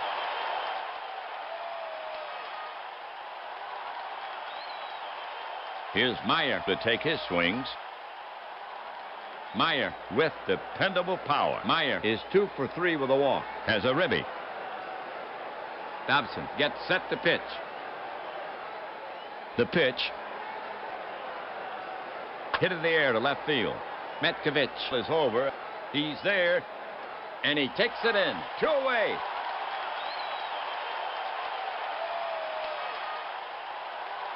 We have Manouche coming up to hit. He bats left. Manouche has a hit in 4 trips. And he scored a run. Manouche now ready. Dobson gets set to work on him. The pitch. Hit in the air to left field. Metkovich is over. He's there. And he takes it in. That's the 3rd out.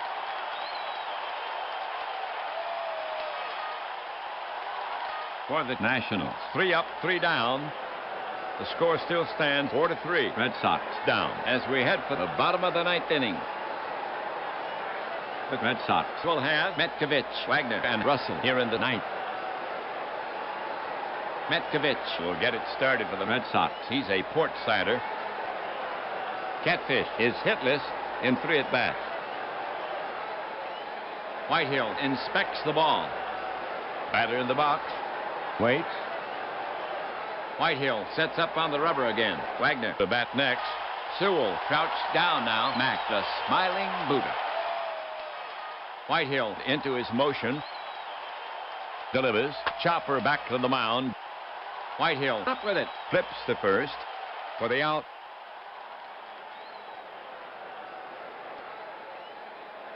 Boston now sends Wagner to bat, hitting from the left side. The Red Sox with only 2 outs left. Hal has walked twice. He's 0 for 1. He'll wait for his pitch. Whitehill climbs the mound, turns the ball slowly behind his back. The pitch. In the air to center. Manouche has it in his sights, and he tucks it away. 2 down.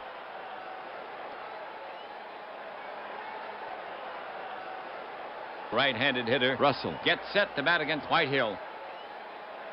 He needs to get on base. Rip is not a slugger. Russell is 0 for 3. Russell in the box. Quick look at the ump.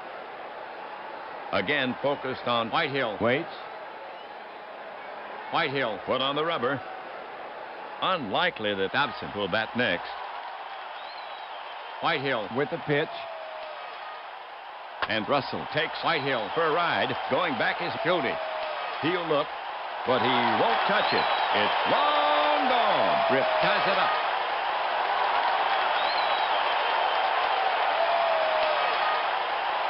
Rip trots around the bases. He loves a trip downtown. He claps his hands.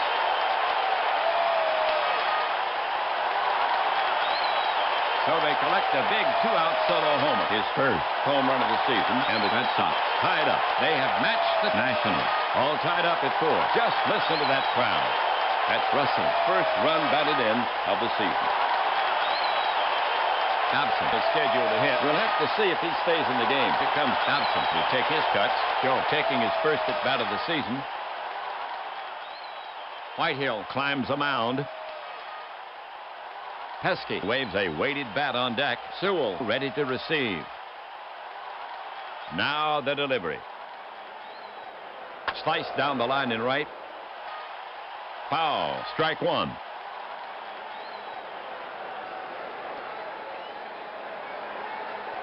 So Dobson steps back in. Whitehill sets up on the rubber again. Slowly twirls the ball as he glares in. Next would be Pesky. Johnny is in the on-deck circle. The offering to Dobson.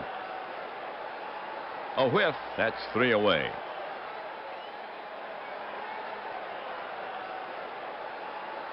For the Red Sox, a run on 1 hit. They leave none. They have tied this game. Score knotted at 4.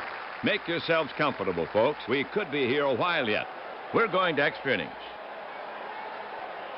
Boston will now face the heart of the Nationals lineup. Hugh, Cronin, and Goslin coming up. Hugh to lead it off for the Nationals, hitting from the left side. Hugh had his first homer earlier in this game. Hugh has a hit in 4 trips. 2 ribbies. Hugh has speed. Dobson bends for the rosin bag. Hugh takes his place in the box. Waits. Dobson looking home. Dobson over the offering. Hit to straightaway center field. It's playable. DiMaggio moves under it and takes it in. 1 down.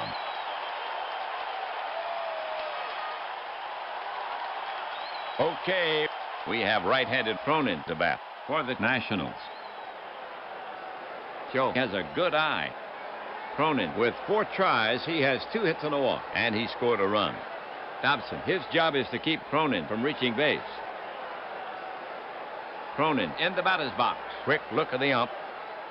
Again focused on Dobson. Leans in. Wagner crouched down now. The pitch. Cut on. Ground ball to Russell. He's up with it. The throw across the diamond. Out at first. That's 2.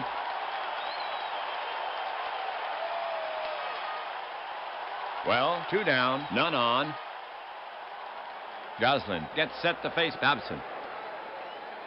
Goslin is without a hit in 4 at-bats. They'll have to work around Goslin's power. The batter stands in, waits for the pitch. Dobson prepares to come home. Here's a pitch. Hard shot to the right side, and it's through. Base hit for Goslin. The go-ahead run has reached.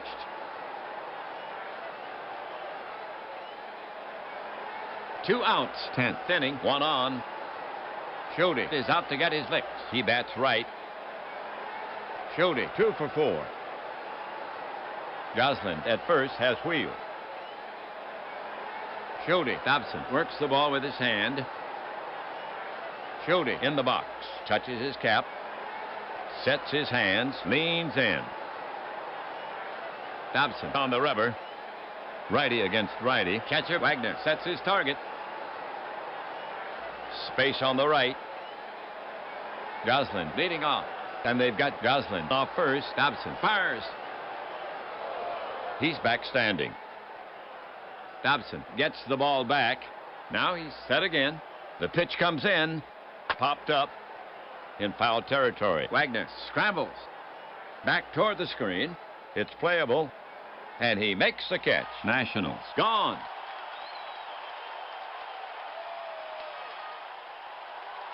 For the Nationals, no runs on 1 hit. They leave 1. We go to the bottom of the 10th inning. Score all tied up at 4. Boston now will send out the top of the order. Pesky, DiMaggio, and Williams. Here's Pesky to start it off. Pesky is 1 for 3 with a walk. Johnny has some pop in his bat. The Nationals defense on the ready. Pesky has the speed to shake things up. Whitehill inspects the ball. Pesky takes his place in the box. Waits. Whitehill looking in. The pitch. Banged to left center. Schulte is running to the gap. Manouche is racing over. Schulte calls him off and makes the catch. 1 down.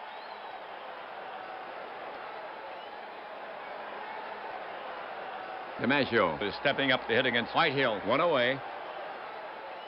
Dom can get on. Dom has done nothing in 4 trips. He scored once. DiMaggio at bat. His speed can force errors. DiMaggio takes his place in the box. Plays a little flute with his fingers on the bat handle. Waits. Whitehill is ready to fire it in. He brings it in. This one is straight up the chute between first and home. Hugh wants it, and it's in his glove for out number 2.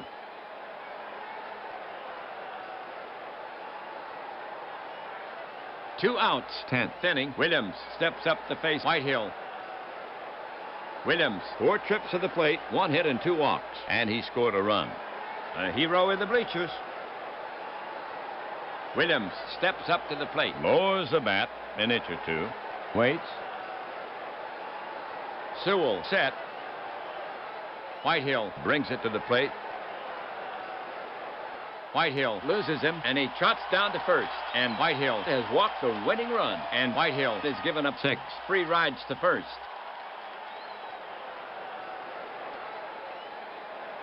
So, Dorr will bat next for Boston. 2 gone, 1 on. Dorr had his second homer earlier in this game. Dorr has been up 4 times with a hit, knocked in 3. Williams has some speed. He represents the winning run. Dorr asks for a new ball. A little scuff gate going on out there. Whitehill works the ball with his hand. Whitehill shakes out his arms. The batter stands in. Glances down at the plate. Now ready. Whitehill is on the slab. York is in his batting stance on deck. Lefty against righty. Now glances at Williams. Mack, arms akimbo. Whitehill into his motion. Delivers. Dorr takes. And Williams is off the bag. Sewell throws down. He dives back in. Safe.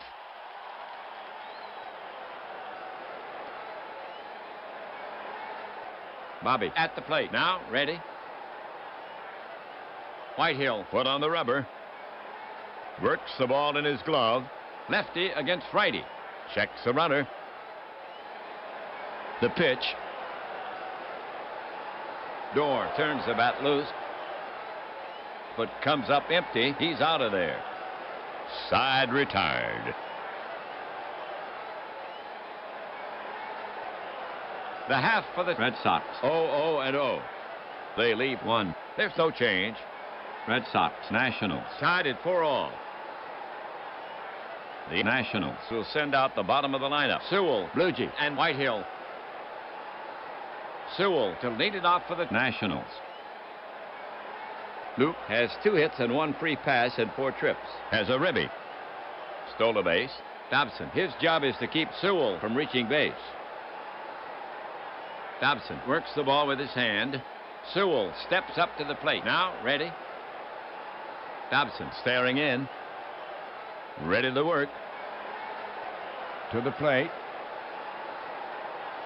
Grounded to the right side, and Dorr gloves it. The throw in plenty of time. 1 away.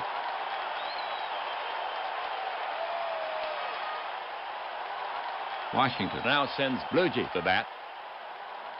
Not a long ball threat. Bluegee is 0 for 3 with a walk, and he scored a run. Dobson looking home. He brings it in. Belted to right near the foul pole, and it's foul. Strike 1.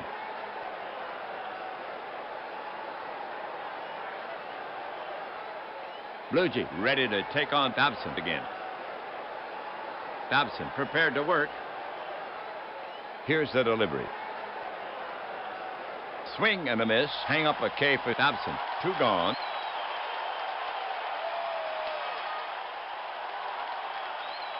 Whitehill is scheduled to hit. We'll have to see if he stays in the game. Wagner sets up. Nationals. Skipper Mack walking down the bench. Mack is recalling pitcher Whitehill. He's sending Bolton to the plate. Matt's left. He grabs the bat. Heads out. So Whitehill gets his innings. He pitched 10. The game for Whitehill, 4 runs on 5 hits. 2 homers. He can win the game if they go ahead in this inning. Bolton walking up the bat. People stop and watch Cliff take his cut. This is his second game. He's walked once. Bolton at the plate, adjusts his shoulders. Waits for the pitch. Catcher Wagner sets his target. He delivers. Hard shot to the right side, and it's through. Base hit for Bolton. The go-ahead run has reached, and that's his first hit this season. Here we go. Here's Meyer to hit for the Nationals. Batting left, Bolton on at first, 2 down. Buddy, 2 for 4 and a walk. 1 ribby. Meyer is a threat for the extra base hit. Bolton, a decent runner. Meyer preparing to bat. He lifts the bat, weighing it. Dobson has asked for a new ball. He's rubbing it up. Fixes his cap. Climbs a mound. Paws a rubber. Meyer takes his place in the box. Lowers the brim of his cap. Now ready. Dobson climbs a mound. Dobson poised. He cranks and fires. Routine fly ball. Center field. DiMaggio backs. This should do it. He squeezes it. That's the 3rd out.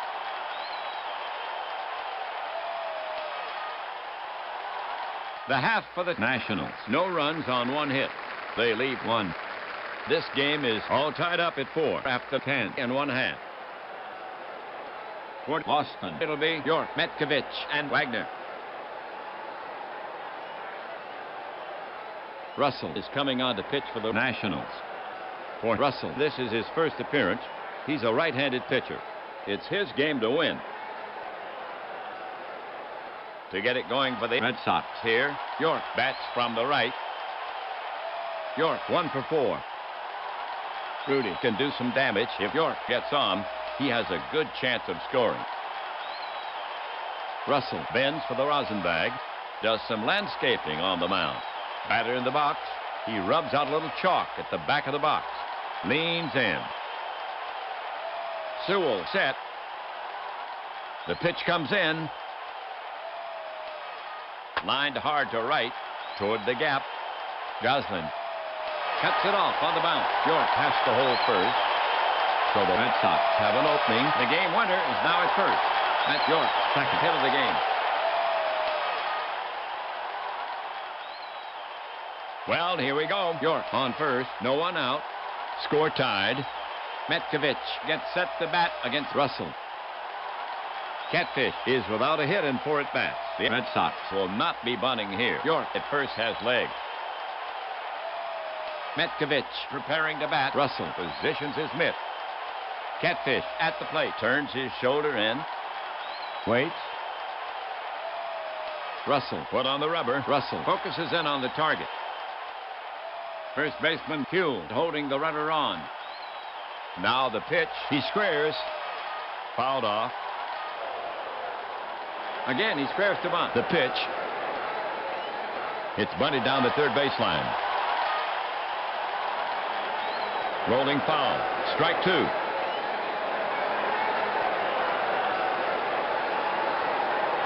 The ump using his broom to clean off the plate. Metcavich takes his place in the box. Lowers the bat an inch or 2. Waits. Russell on the rubber. Russell staring in, ready to work. The 2-strike pitch. Low and away. Ball 1.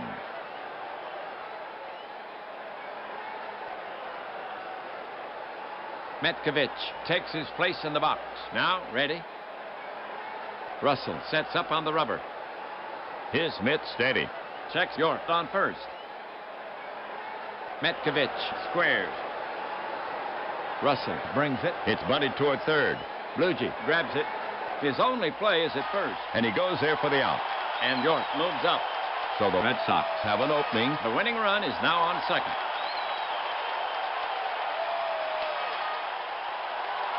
One away. York standing out at second. Wagner up to bat. Hal has 2 walks. twice made out. Wagner has patience. Russell Is on the slab. Russell. The bat next. Check York at second. Russell Cranks it up. Grounded hard at Bluegee. He takes a high hop. Juggles it. The long throw to first. Just in time. And York moves to third.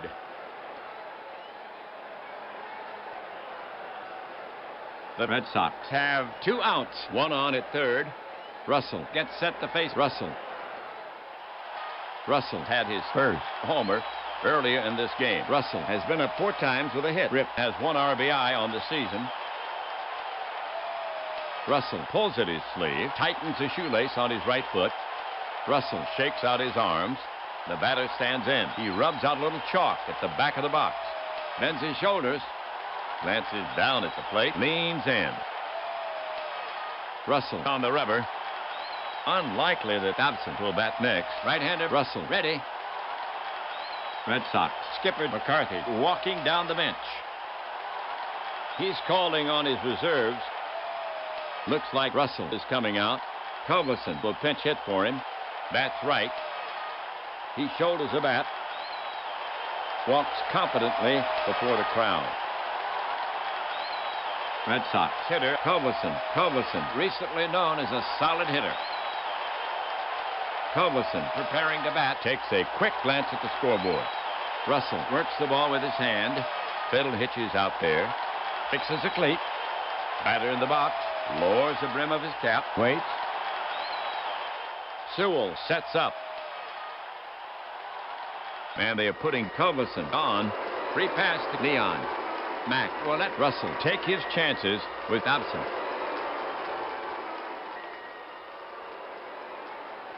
Dobson is scheduled to hit. We'll have to see if he stays in the game.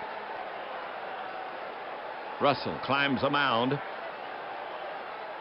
Russell Poised. Body rigid. Red Sox Manager McCarthy looking at his score sheet. You can mark pitcher Dobson out for the Red Sox. McCarthy not letting him bat. McBride is enlisted to hit for him. That's right. He grabs some timber. So Dobson goes 3 2/3. He leaves with no runs on 2 hits. McBride's up. He has the talent to do some damage. McBride tucks in his shirt. Russell Bends for the rosin bag. Fixes his cap. Tom at the plate. Glances down at the plate. waits. Russell Put on the rubber. Checks the runners. The runners take their lead. Here's a pitch. Strike. And the steal is on. Culberson stealing second. Sewell guns it down. The tag. And he slides in safely. That's his first steal of the season. McBride in the box. Notes the open base. Lowers the bat an inch or two. Leans in. Russell Is on the slab. Heskey waits on deck. McCarthy calm. York takes his lead at third. Russell Into the wind. It's grounded into the hole. Cronin dives. And he spears it. He's on his feet. Throws desperately to the plate. It's all over. The run scores.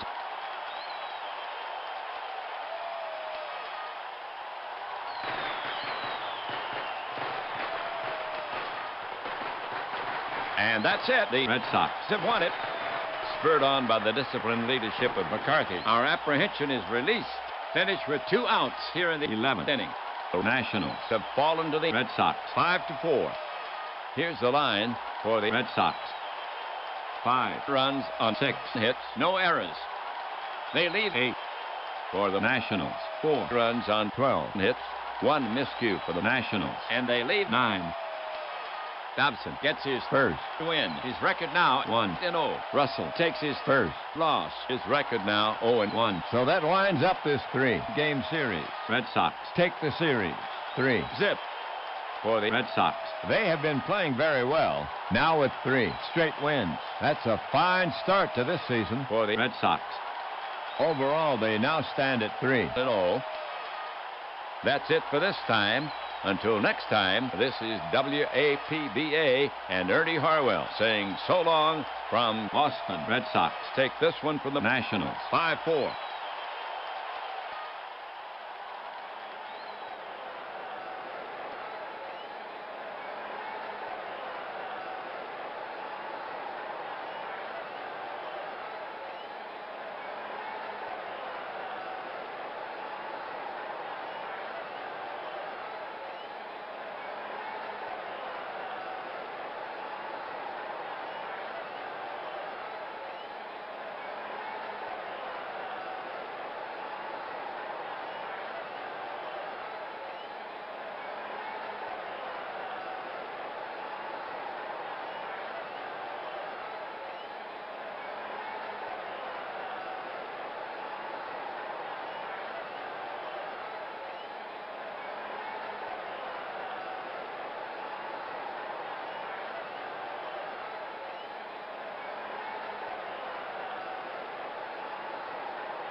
All right, how's everybody doing tonight?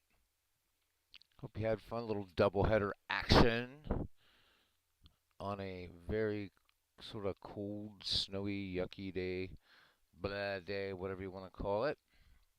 There is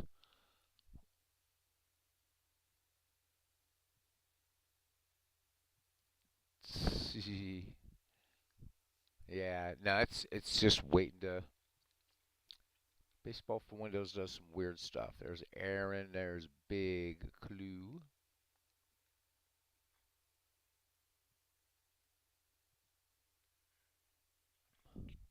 and Steve Tate.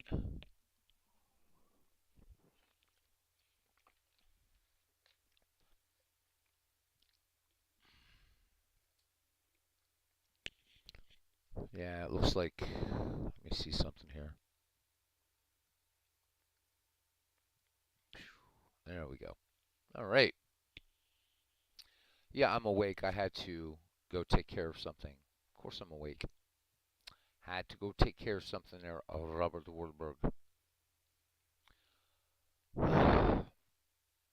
So, anybody play any good games today? Hmm? Aaron Reed's still waiting for Deion Sanders.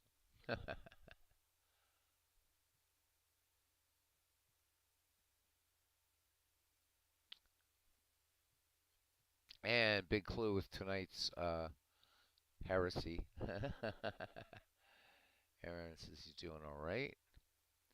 Yeah, it was probably hiding in my. Oh, absolutely. Absolutely. Got some good heresy talk there. Anyhow, no. Nah. We got some, like, we just got, it wasn't a big storm, but kind of moved through. Now, tomorrow it's just to be like 40 to 50 mile an hour wind gusts. And, but anyhow,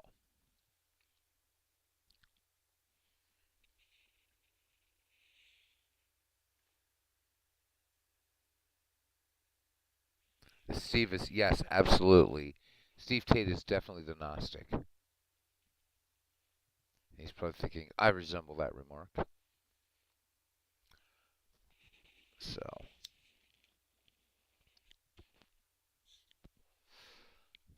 so.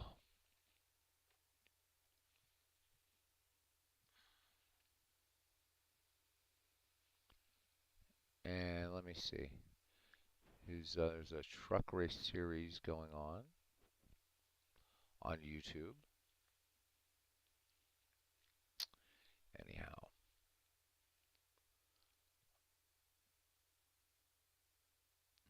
and the secret knowledge of neutralized stacks.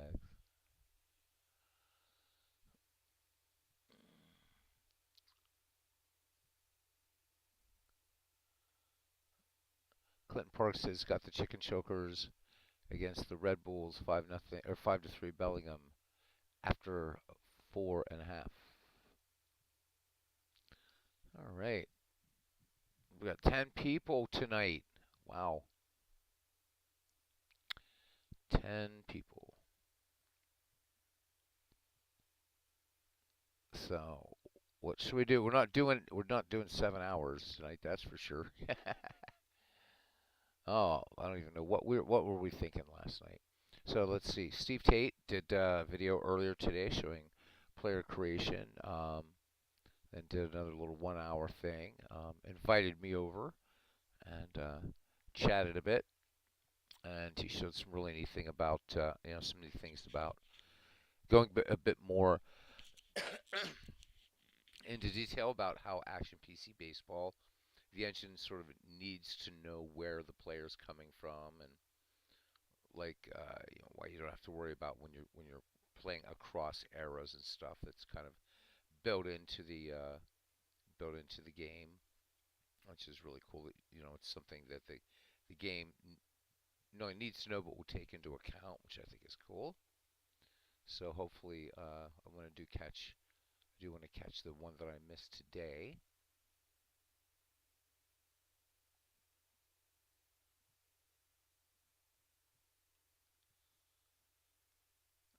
Ken's like, what? I hit 2 double espressos.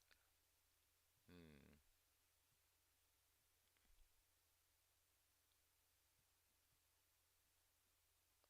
Last 2 hours. Just a little doubleheader from just a little baseball for Windows doubleheader. So welcome in, World's Worst Gamer. We'll do something. I don't know. We'll do something. Maybe we'll do an action PC game. I don't know.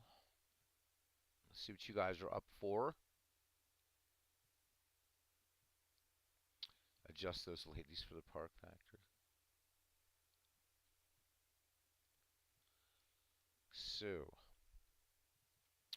I'll leave it up to you guys. Clinton carrying on with Ned McGreevy Baseball League, cards and dice version. So that's going to be fun to see how that one shakes out.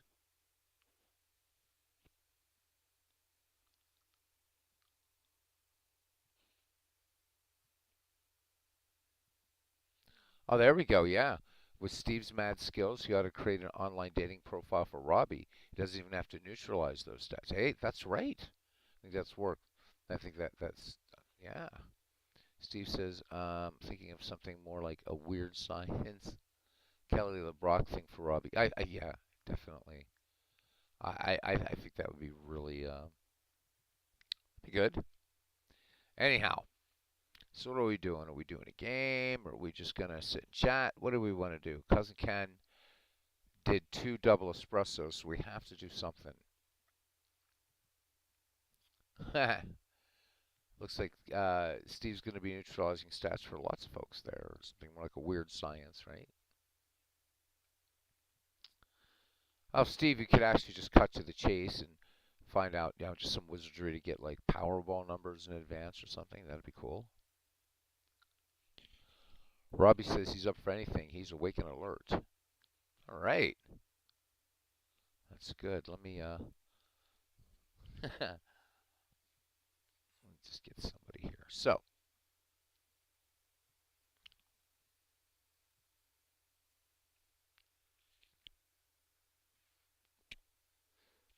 what is that? Oh, that's Forge. Okay. I was just wondering what that was. We can all agree to share the winnings. Nice.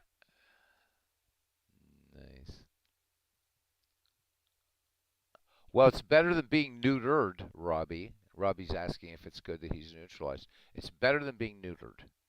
Certainly better than being neutered. World's Worst Gamer says, I'm almost done. My worst team's 2021 file replay. Very interesting results. Much more interesting than looking at an as-played replay season.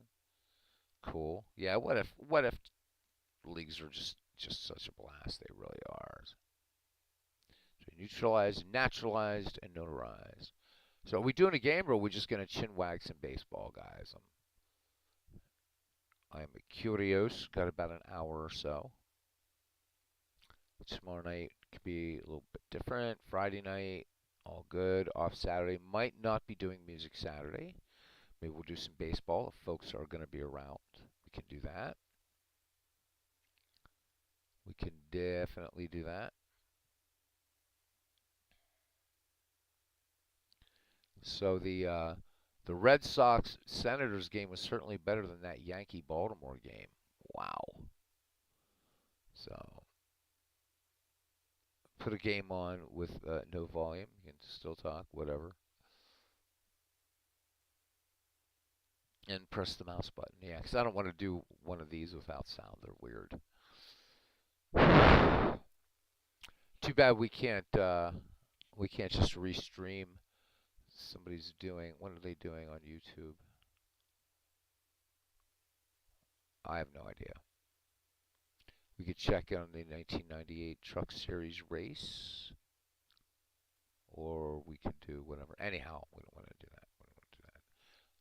It's streaming at other people's things. So,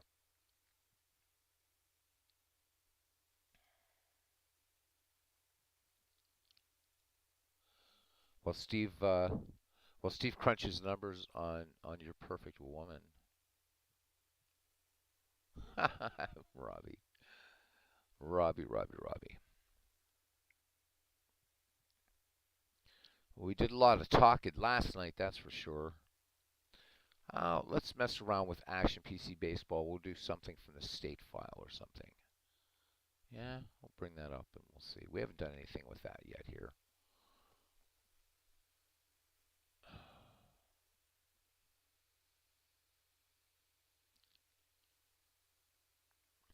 And here it is. So, let me see. We have we can play Massachusetts. That'd be too fun.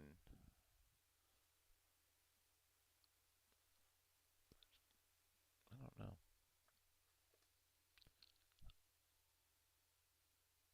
Yeah, there are some really cool subsets.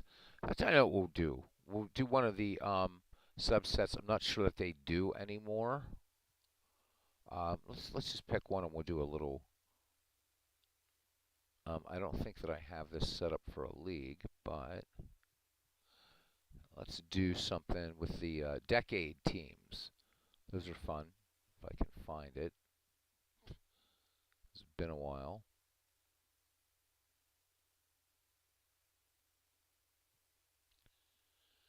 I guess I have to do it a different way here. Oops. Sorry, man. Just trying to decide what to do off the cuff here. Why do I keep hitting that?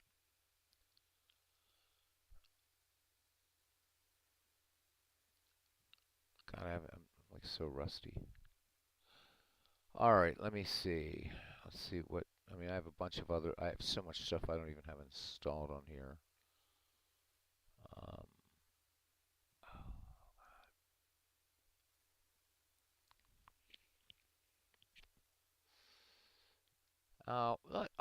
I'll tell you what. We'll do something. So we're talking about. Oh, bite me. Let me see. What do we have here? Oh, there we go. Baseball history, decade teams. That's what I want.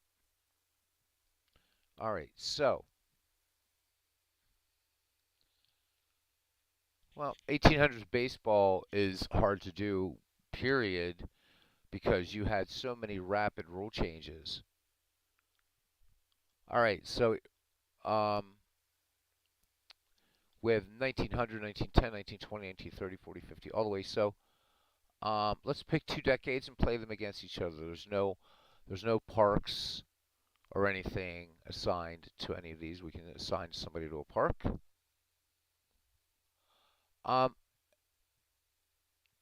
Well, what I'll do, Aaron, as far as the other part, is I'll call you first on Discord.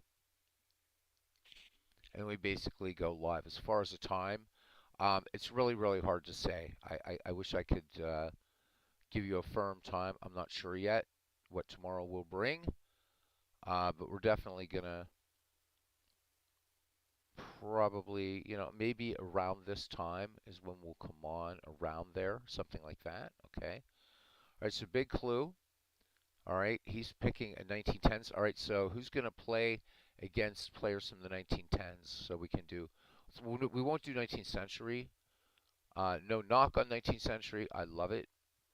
I just, because of the rule changes, all that kind of stuff. So against the aughts. All right, we can do that. All right.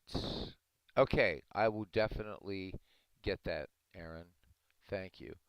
All right, let's see who's in the 1910 or the 1900 decade. All right, so I mean, this will be good.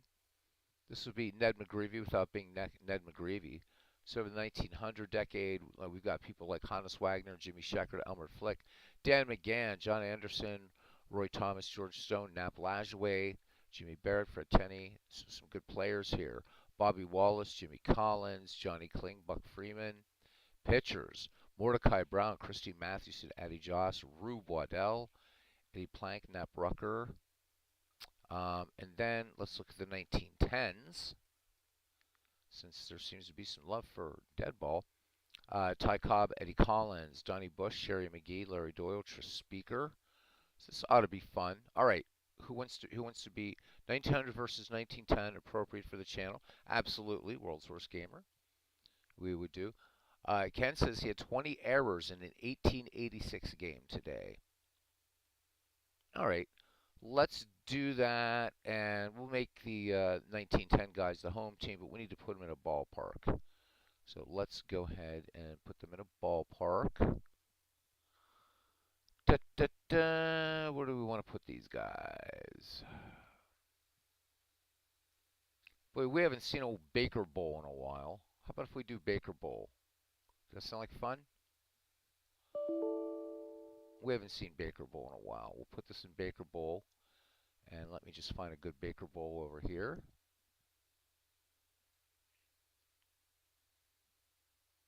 And then we'll get this party started. I don't think but if you have this, okay, that's a nice kind of Baker Bowl. I'm trying to find one. I'm probably going to have to.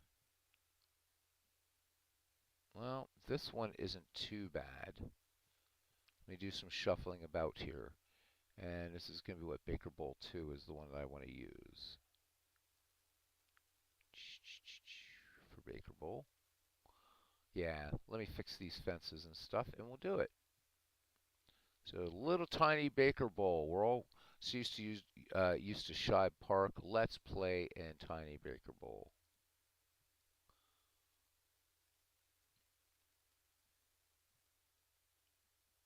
That'll be fun.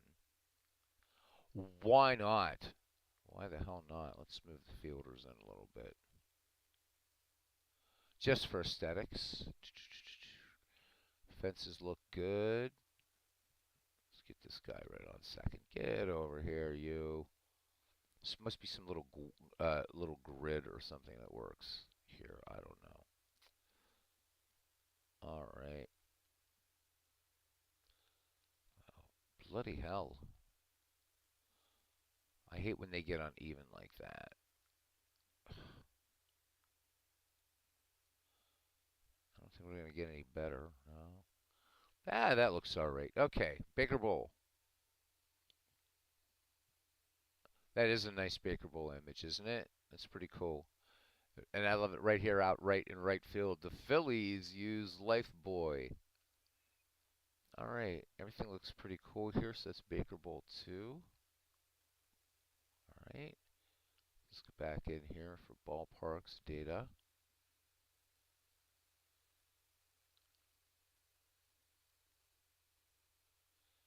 And we need Baker Bowl. And we need Baker Bowl 2, I believe we called it, right?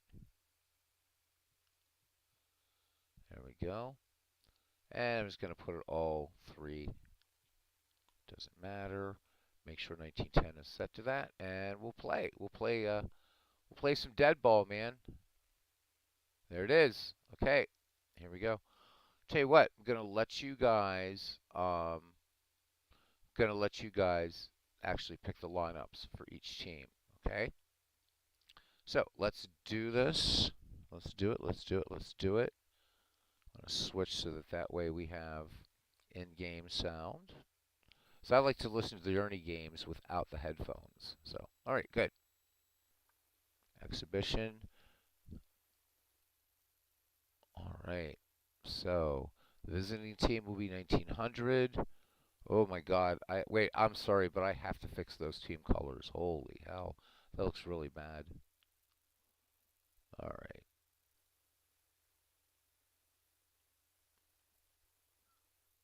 That mauve color is just not. It's just that color is not going to do, gents. It's not going to do at all. Oh, that looks better.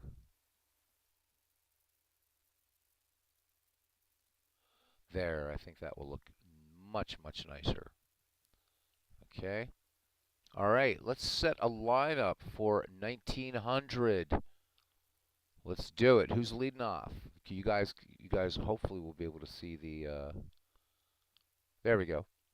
All right, so hopefully Squint, like Squint's Polydorus in the Sandlot.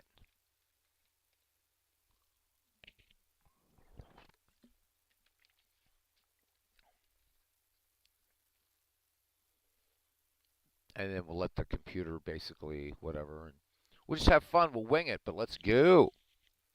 Wagner to lead off. All right.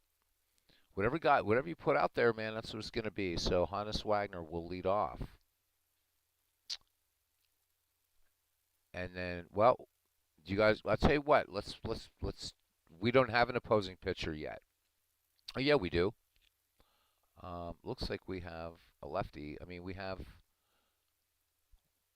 some lineups that we could just do unless you guys really want to do that. Wow, this is weird. It's not putting Wagner in any of them.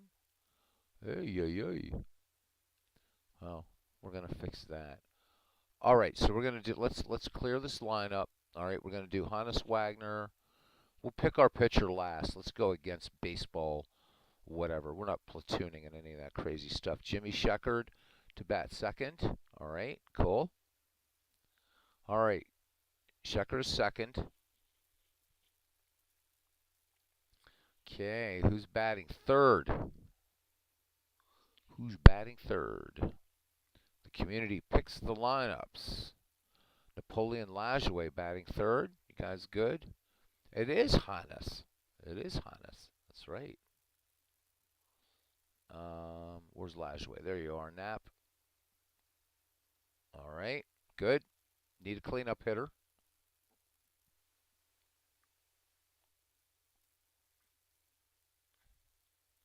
Yep, it's Hannes Wagner because his name is Johannes. Collins.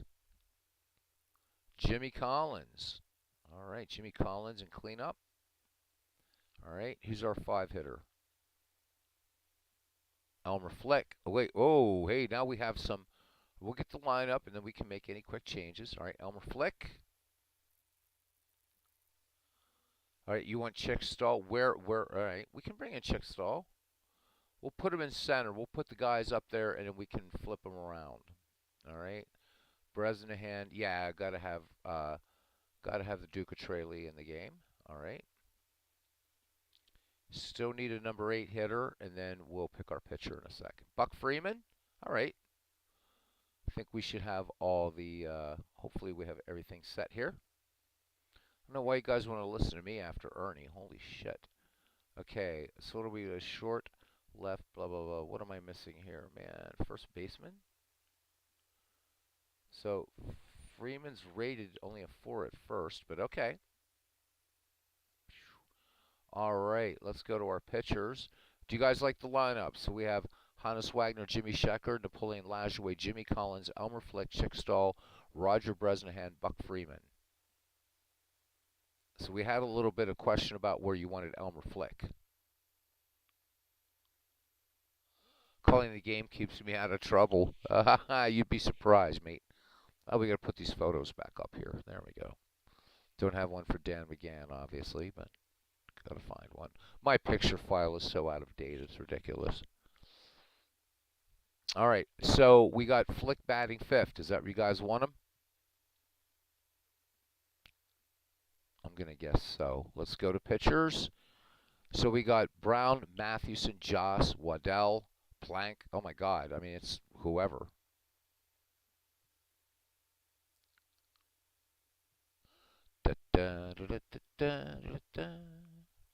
And why didn't it? Oh, that's because this is 1900. It doesn't matter. Okay.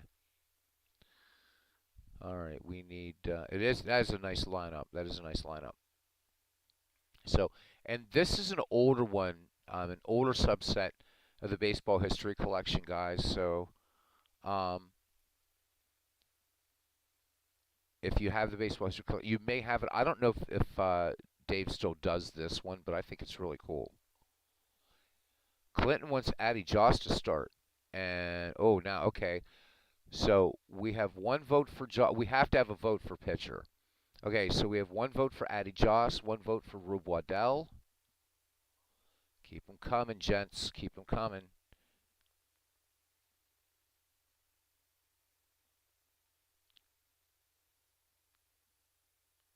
And then we're going to appoint a manager for each team. Oh, my God.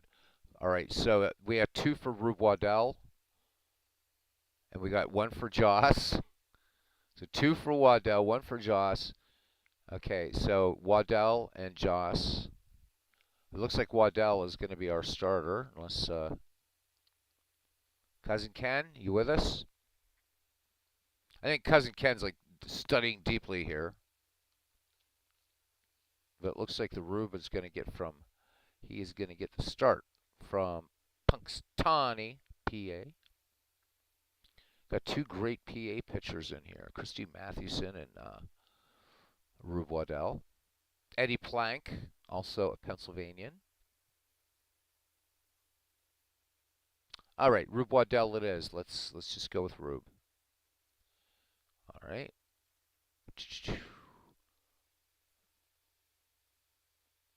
All right, good. Let us now go. Oh, why isn't it letting me view my opponent? Oh, because I didn't set. I don't know what lineup 1910 is going to throw at us. So 1900 is us. All right. Here we go. I think. Oh, that's because I didn't start a game. That's why. Sorry, we got to do it again. I'm terrible. All right.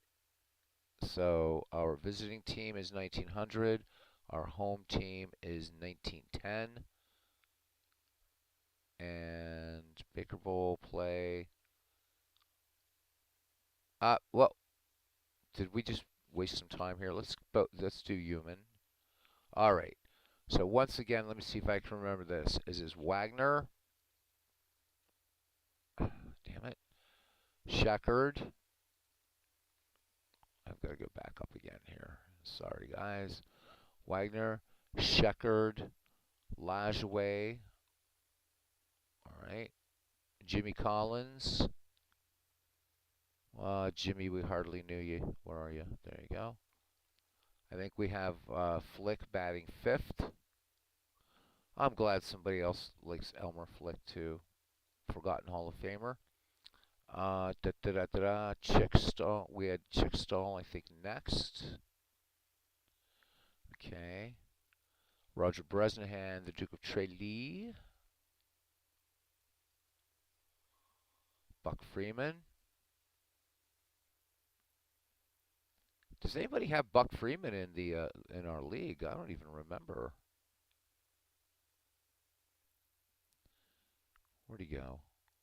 There's Buck was hiding from us, man. And then Freeman's our first baseman. And then Rube Waddell. Sweet. All right. There we go. Let's view our opponent. All right. Now for the 1910s. All right.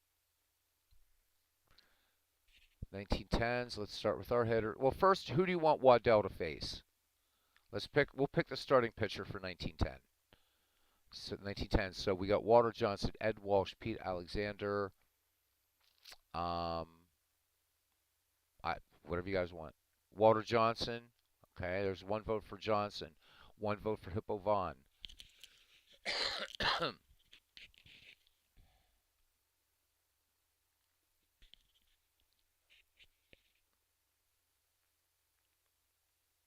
One vote for Alexander. Uh-oh, here we go.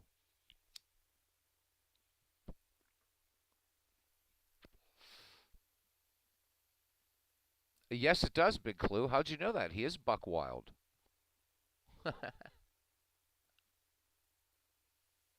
Okay, we got 2 votes for Hippo Vaughn. Wow.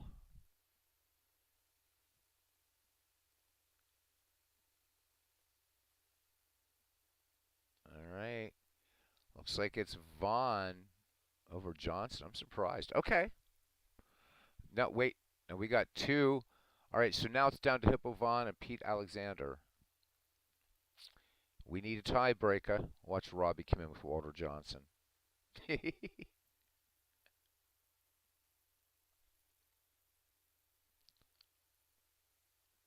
And Big Clue says he'd go with Big Ed Walsh, but Hippo Vaughn is fine.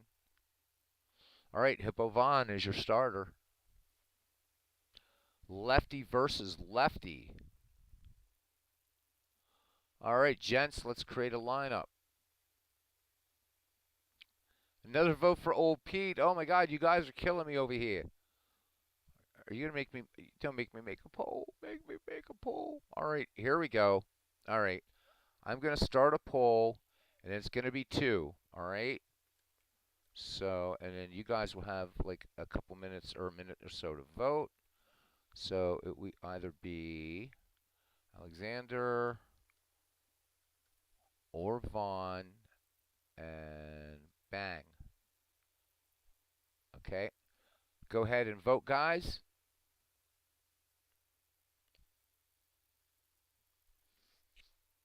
All right. And then that's fair. That way, and by the way, the votes are anonymous, so I can't tell how you guys. I can see how you voted, but I can't tell who voted for whom. World's worst gamer, Dick Poll. Oh, boom, he's here all week.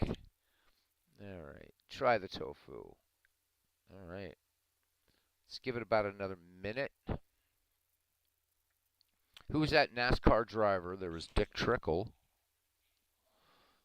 Robbie Wertberg. Well, Walter Johnson is not a choice, Robbie. You came in late, even though you're laughing. You got my joke. I was waiting for you to jump in and say Walter Johnson. So.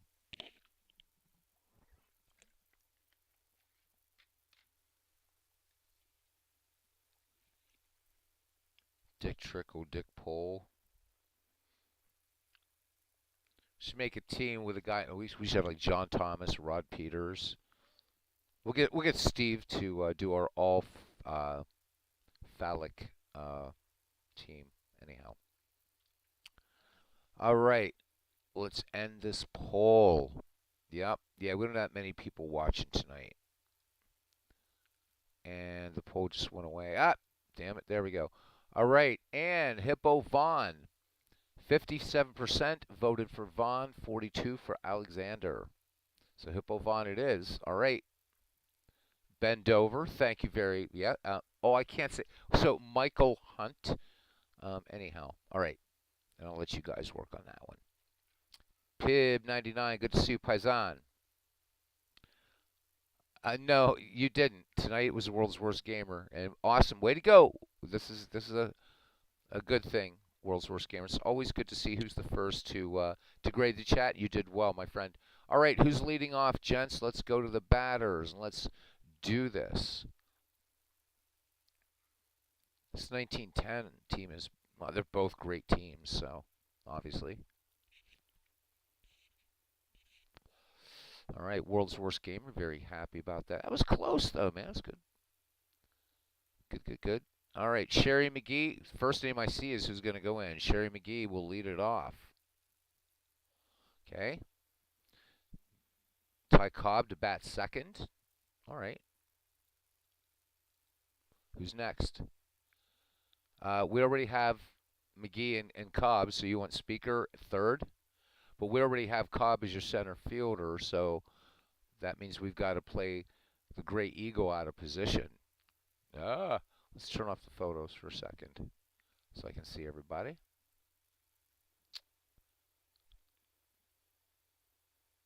Big clue. Something. Okay, so Sam Crawford. That he works number 3. We could move Cobb. How about if we can't move Cobb? Which Speaker? It's either going to be Cobb or Tris Speaker. Okay. We can bench Cobb. He'll all right. We'll take out Cobb and we'll put in Speaker up here, and we'll put in Sam Crawford third. This is always fun. All right. McGee, Speaker, Crawford. Who's our cleanup hitter? If I put Cobb, I could put Cobb in right, but then we don't have Sam Crawford.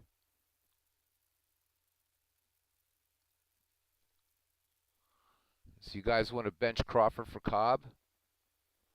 Put Crawford at first.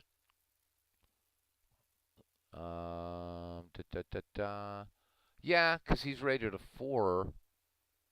All right, we'll put him at first. You want to put Cobb in, but not as a cleanup hitter, obviously.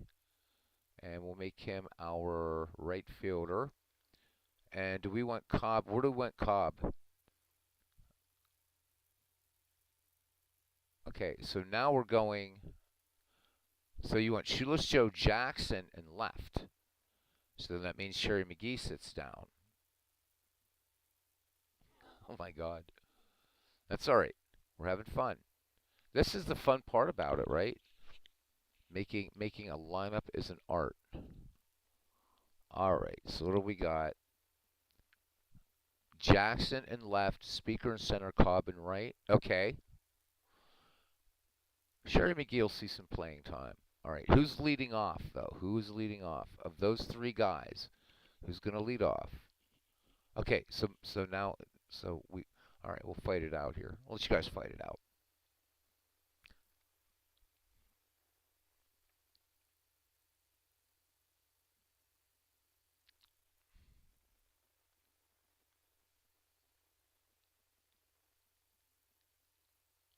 Well, big clue, you would have to ask,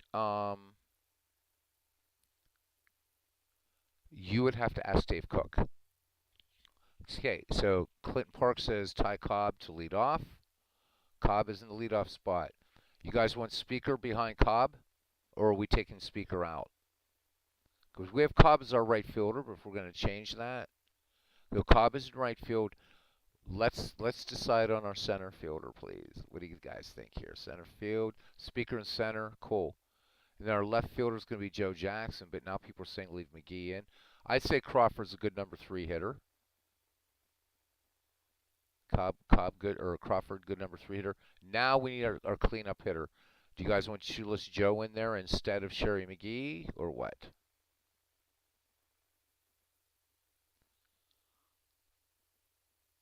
I can always bring him in, big clue. The only problem is, I wonder if he has Shang. Yeah, I don't know why he's not in here. Since this is from the baseball history collection, I could actually draft him onto this team. Not at this point or to start a game, but I will remember that. We can bring. It's easy enough to bring in players. Remember that, guys. You can bring in. Before we started the game, I could bring in. Doesn't matter. I could put Willie Mays on this team. One of the beautiful things about this game, you can put anybody anywhere you want.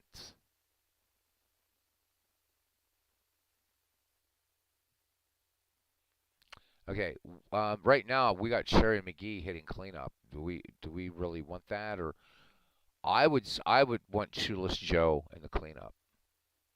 He might be Clinton Park. He might be Clinton.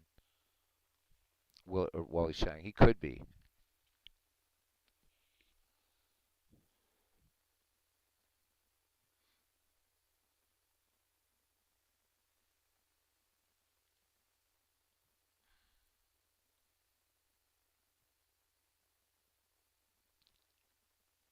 Okay, Joe Jackson in cleanup. All right, so McGee's going to go out. Jackson's going to come in. All right. Who's going to go behind Jackson?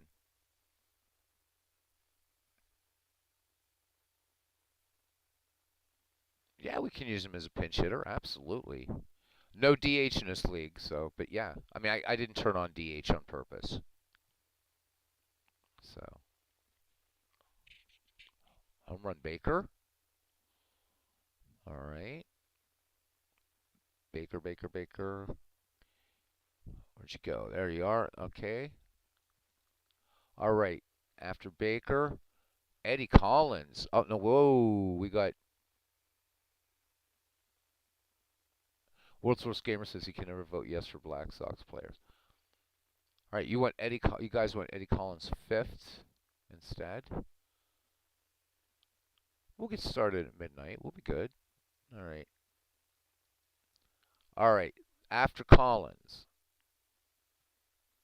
Collins batting 6th and Baker batting 5th. Okay. Looking good so far.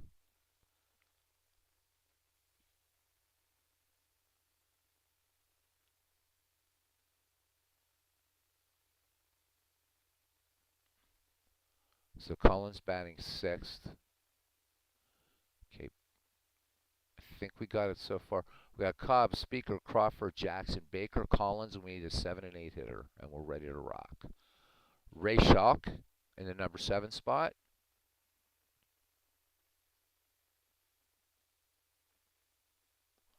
Big Clue says he's just ignoring the fact that he has to work. Bush. Donnie Bush. All right, Donnie Bush. Is 7 a little high for Donnie Bush, you guys? That you're picking the lineup.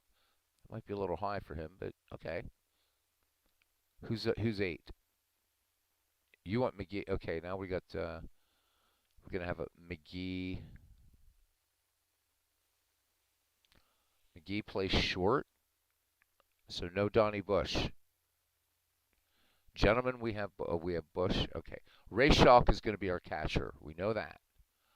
All right, so do we want Donnie Bush, or do we want who the hell do we want? McGee.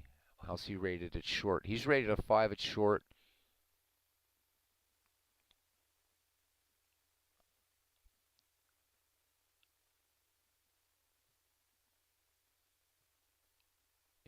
Oh, Bush is the worst hitter in the lineup. Oh, actually, no. I think Schalk is. Schalk's 243. Donnie Bush is a 266.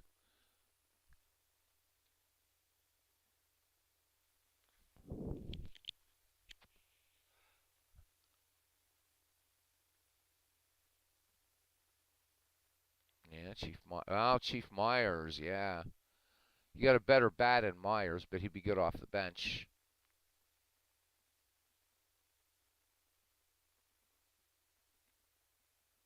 And not a Babe Ruth in sight, of course.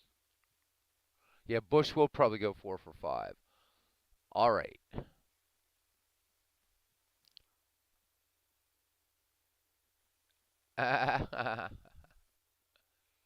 Me too, wife.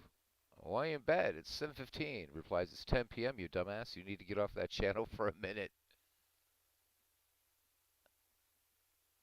All right, you keep putting Schalk in the lineup. Oh, my God. All right. All right. You guys crack me up. For catcher, Chief Myers or Ray Schalk? What do you think? Chief Myers or Ray Schalk as our catcher? And then we move Bush down to the 8th position. Myers, 1 vote for Myers. 2 for Myers. That's it. Myers is in. Superb, gentlemen. Superb. And we move Myers up. Bush down. Gentlemen, we have Bush. So we have Ty Cobb, Tris Speaker, Sam Crawford, Shoeless, Joe Jackson, Home Run Baker, Eddie Collins, Chief Myers, Donnie Bush, and then Hippo Vaughn. Are we ready to rock? Ready to do this? Go to Tiny Baker Bowl and let's play some baseball.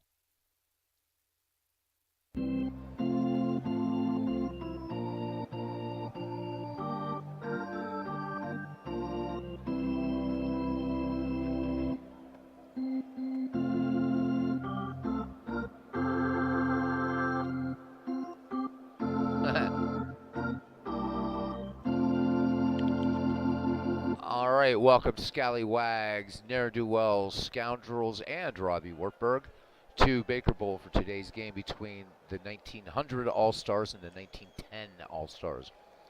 The great Rue Waddell will start for 1900, and he'll be opposed by Hippo Vaughn. At game time, it is 64 degrees, wind speed 6 miles per hour. Left to right, we have light rain here in Philadelphia's Baker Bowl. Let's do it. Play ball! All right. Now, and I know I'm really asking for, both teams are set to human. Do we want to have somebody manage one team, somebody manage the other? We're doing it without Discord, which could take us forever. Or we could just, you could manage collectively one of the teams. How do you guys want to do it?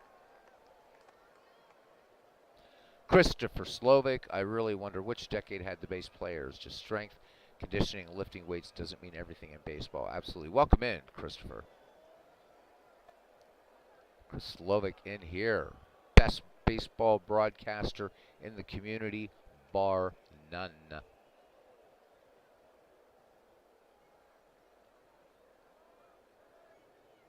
All right. 1910 is going to be the home team, and that'll be the one we'll go with. Turn on some goofy rules I usually never have on. That would be everything, actually.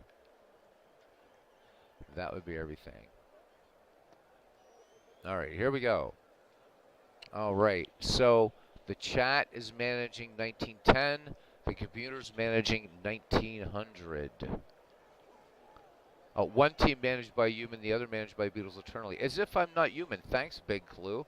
What a guy you are. What a guy you are. All right, here we go. Yeah, it didn't sound like you meant, right? I hope not.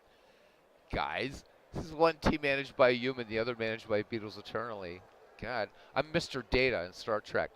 Leading off, shortstop, Hannes Wagner, 355, 7 home runs, 100 runs batted in.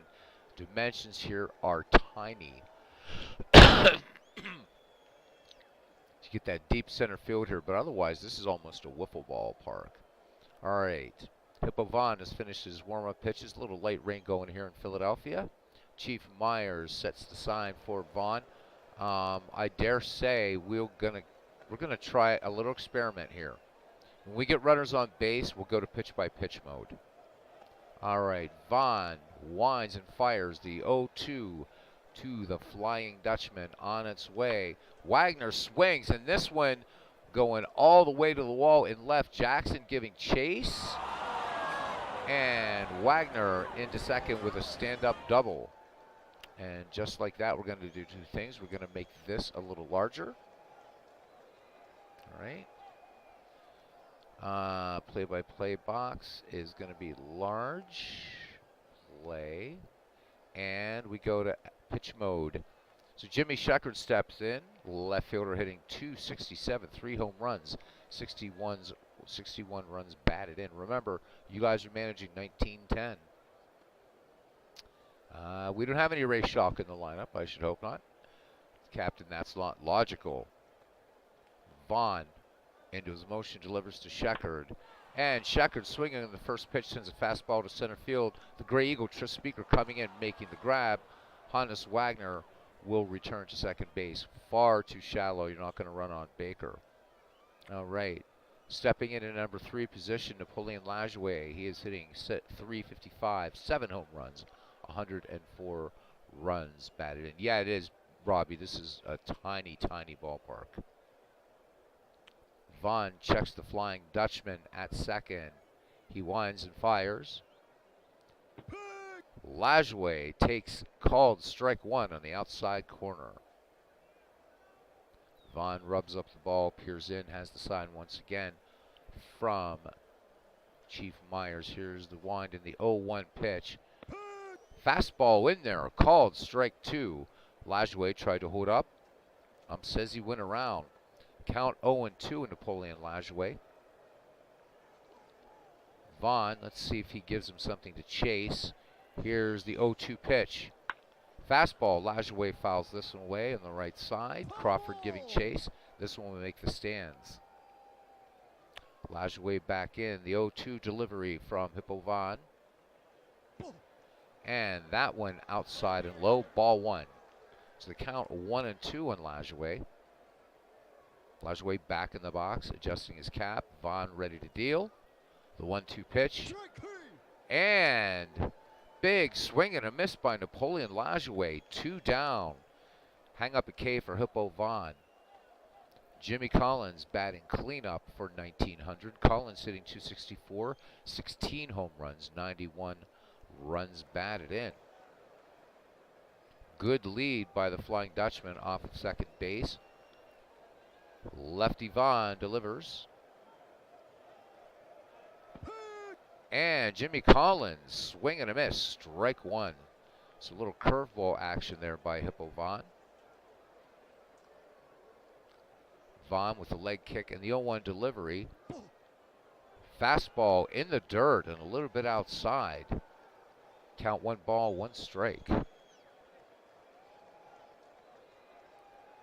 Myers sets the target for Vaughn. Here's the 1-1 delivery. And that one high and outside, ball 2. So Vaughn behind Collins, 2-1. 2 down. Wagner in scoring position for 1900. We should have named these teams, huh? Vaughn kicks and fires. 2-1. And that curveball, swing and a miss. Strike 2. Count even now. Jimmy Collins stepping out of the box, takes a few practice cuts. Now he's back in there. Myers with the sign. Vaughn has one he likes. Here's the 2-2. Fastball swung on. Fly ball to right field. Ty Cobb had him played perfectly to retire the side. No runs, 1 hit, no errors. A man left in scoring position after 1/2 inning. It's 1900 nothing and 1910s coming to bat. So Rube Waddell comes into this game with a 1.94 earned run average, 19 wins, 12 losses, 273 and a thirds innings pitched. He walked 80, struck out 229, a whip of 1.057. Opponents hitting 221 against Waddell, who'll be facing Ty Cobb, Tris Speaker, and Sam Crawford. So here we go. Guys enjoying some good chat there, and we'll just keep calling the game. Lefty Waddell ready to deal to the Georgia Peach. The 1-1 delivery to Cobb. Cobb, this is going to be a base hit up the middle, and Cobb is aboard. So the 2 leadoff hitters and the 2 big base stealing threats get on base. So Cobb at first, and here is Tris Speaker. So Speaker is hitting .341, 4 home runs, 87 runs batted in last season. All right, everybody saying hi. Christopher just starting his day in Pakistan. Good to see you, Christopher.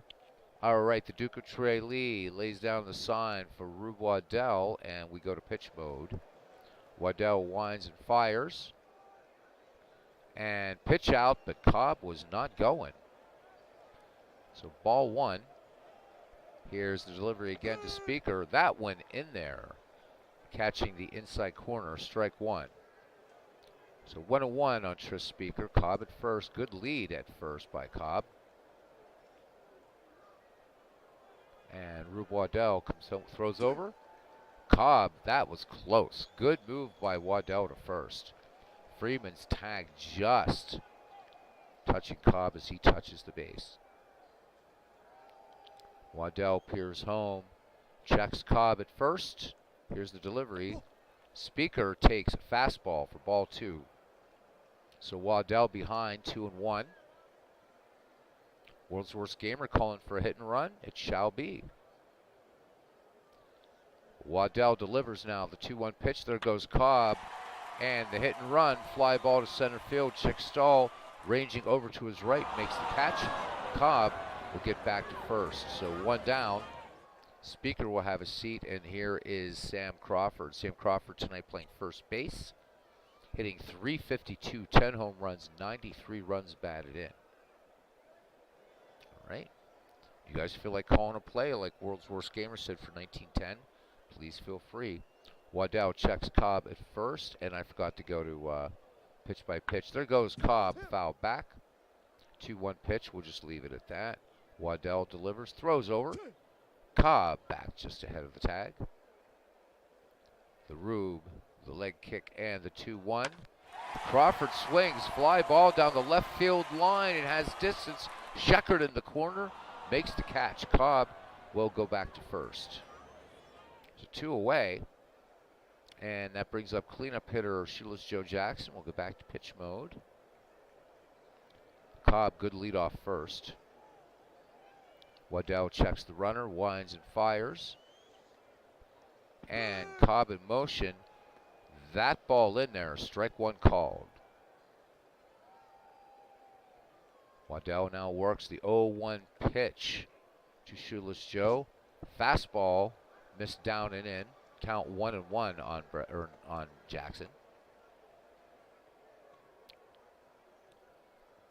Big Rube Waddell checking Cobb at first, keeping him honest. Here is the delivery, the 1-1 to Shoeless Joe. This one high and inside, ball 2. So Waddell behind Jackson now, 2-1, 2 down. No score. Cobb at first. And World's Worst Gamer calling for the steal. Just put up a emoji, somebody. So I don't know when that steal was, but I'm going to pretend it's now. All right.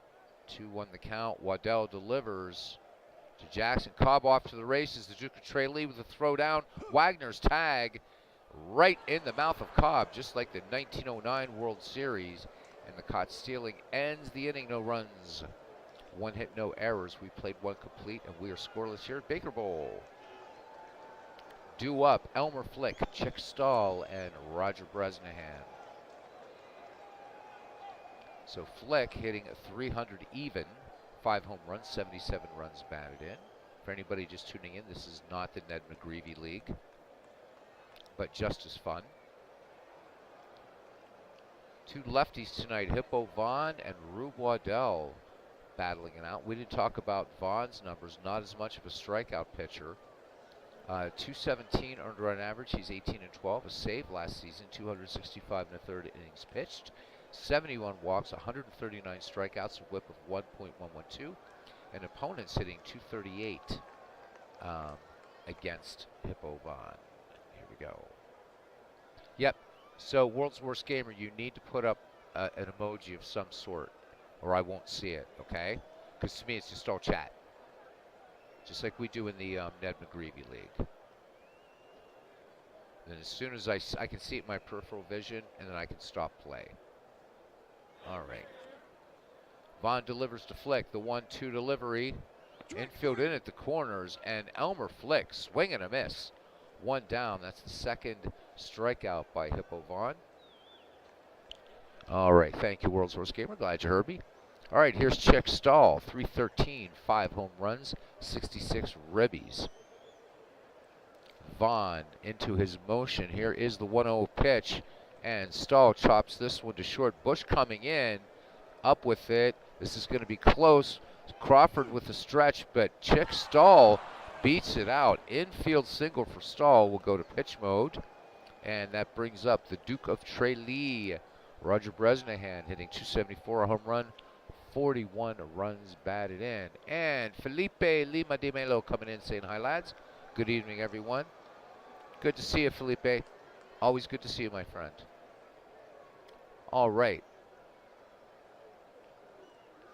So Chick Stahl, not the fastest runner in the league. And here we go. Vaughn winds and fires. This fastball high and away for ball 1 to Bresnahan.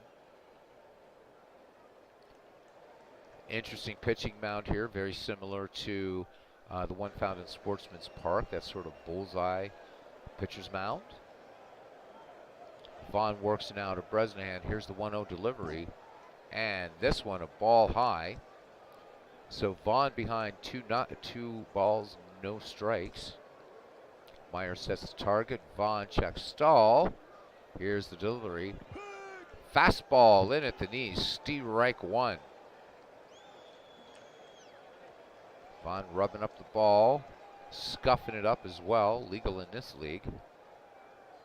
Here's the 2-1 delivery to Bresnahan. And this fastball. This one was a late called strike. So count even on Roger Bresnahan at 2-2. Vaughn delivers to him now. And this changeup, this one sent out. Lazy fly ball to center field, and Speaker has it. Stahl will get back to first. And we have 2 down here in the second. Striding to the plate now, first baseman Buck Freeman hitting .308, 11 home runs, 94 runs batted in. So power down here in the number 8 spot in the lineup. Stahl, good lead off first. 2 down. Vaughn's delivery. And this one, a swing and a miss. Strike 1. Freeman taking a healthy cut at that pill. Vaughn leg kick and delivery. The 0-1. Fastball. This one, fly ball to right. Cobb going back toward the wall and makes the catch to retire the side. No runs, 1 hit, no errors, and a runner left on. And we go to the home half of the second, and we are scoreless at Baker Bowl. Due up, the number 4, 5, 6 hitters for the 1910 decade, Shoeless Joe Jackson, home run Baker, and Eddie Collins. So Shoeless Joe hitting a .344, 6 home runs, 83 runs batted in. Rube Waddell has not yet struck out a batter. The lefty from Punxsutawney deals the 2-0. Jackson base hit into right field. Flick up with it. Jackson going for 2. Wagner's tag. And Jackson in under the tag. So leadoff double for Shoeless Joe here in the bottom of the second.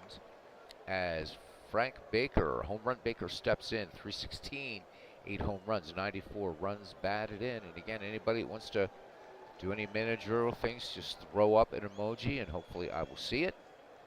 And that will stop play. Jackson in scoring position, nobody out.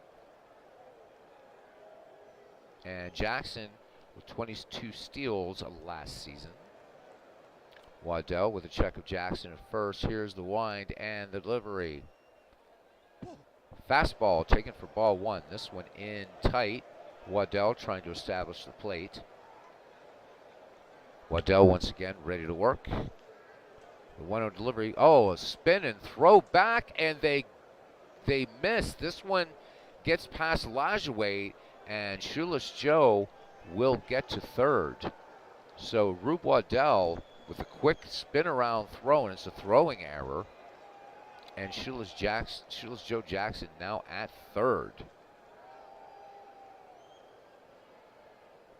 As Felipe says, just safe. I will say it was a bad call, but good call for Shoeless Joe. All right. So the go-ahead run here in the bottom of the second, just 90 feet away, and Shoeless Joe Jackson. Baker back in the box now. The 1-0 delivery from the stretch by Waddell. And this one sent up the middle. Lajoie has it. He'll go on to Freeman to retire Baker.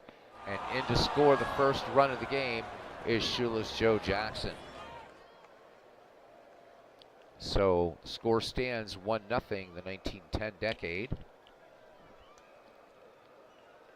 And here comes Eddie Collins, .329, 3 home runs, 72 runs batted in for Cocky Collins. Bats lefty, superb bunter. Waddell kicks and fires. The 3-0 delivery. Collins lays off and draws the walk. So Waddell walking his first batter of the game. Pitch mode. And here is Chief Myers. Catcher strides to the plate. Bats from the right, hitting .316, 2 home runs, 45 runs batted in. Eddie Collins, 47 steals. 1 away. Waddell into his motion and fires. Fastball. This one sent down the first baseline. Freeman will go to Wagner. Wagner back to Freeman, and the pitcher's best friend, the inning-ending double play. But 1 run, 1 hit, 1 error, and we've played 2. And it's the 1910 decade 1, 1900 decade nothing. Due up, Rube Waddell, Hannes Wagner, and Jimmy Sheckard. Waddell hitting just .147, 8 runs batted in. Hippo Vaughn in the game has whiffed 2, has yet to issue a free pass. Waddell has walked 1 and has an error charged to him. Lefty Vaughn delivers. Waddell, base hit into left field. Shoeless Joe Jackson up with it quickly and gets it into Donnie Bush. So Waddell, not really much of a base stealer, but like no stolen bases at all. Back at the top of the order now, the Flying Dutchman, Hannes Wagner, who's 1 for 1. Doubled back in the first.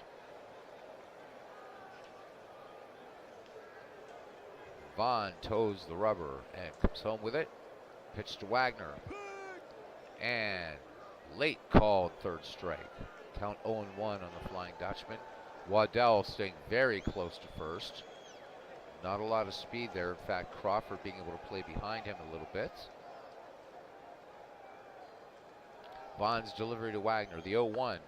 And Wagner gets a good bunt down. And Myers will go to Collins covering on the play, and Waddell in scoring position now at second. So the potential tying run out there in Waddell as Jimmy Sheckard steps to the dish. Sheckard fly to shallow right center back in the first. Hippo Vaughn with the delivery to Sheckard. Fastball high, ball one.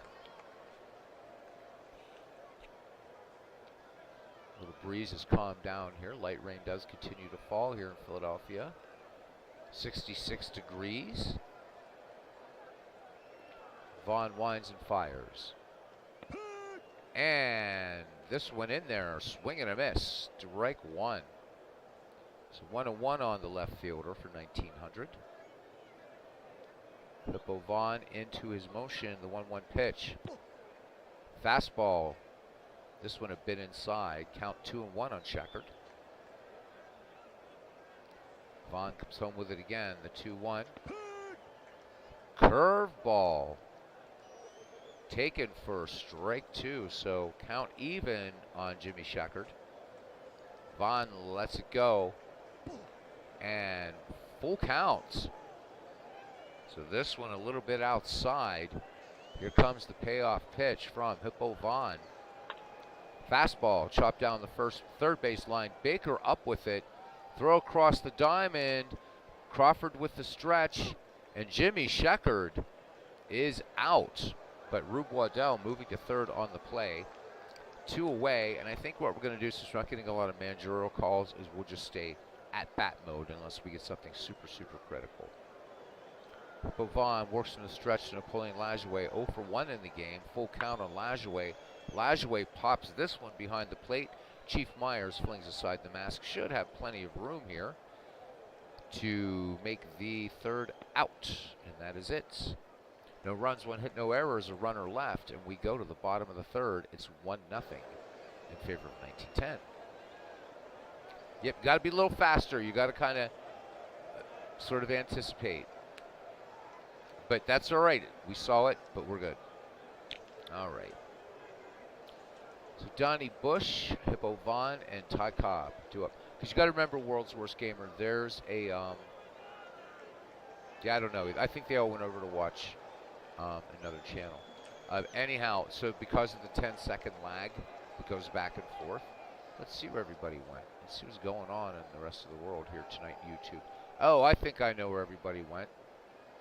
I'm guessing. Let me check something here. Oh, yeah, there we go. I see a few of our people that went over there. So, it's all good. It's all good. It's all good. It's hurting my eyes because it's a sport that I hate. Okay. So, Donnie Bush. Rube Waddell fires to Bush, hitting 266.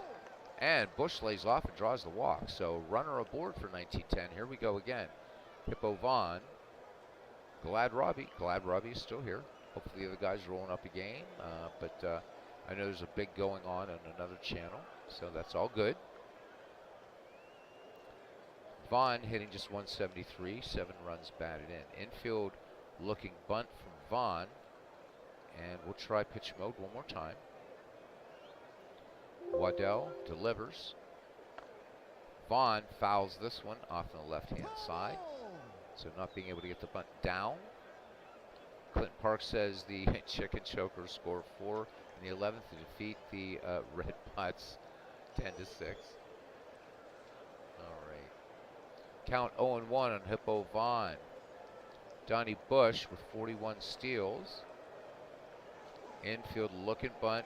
Waddell comes home with it. There goes Bush. The throw down. Lajoie's tag not in time. Donnie Bush picking up a steal. So runner in scoring position.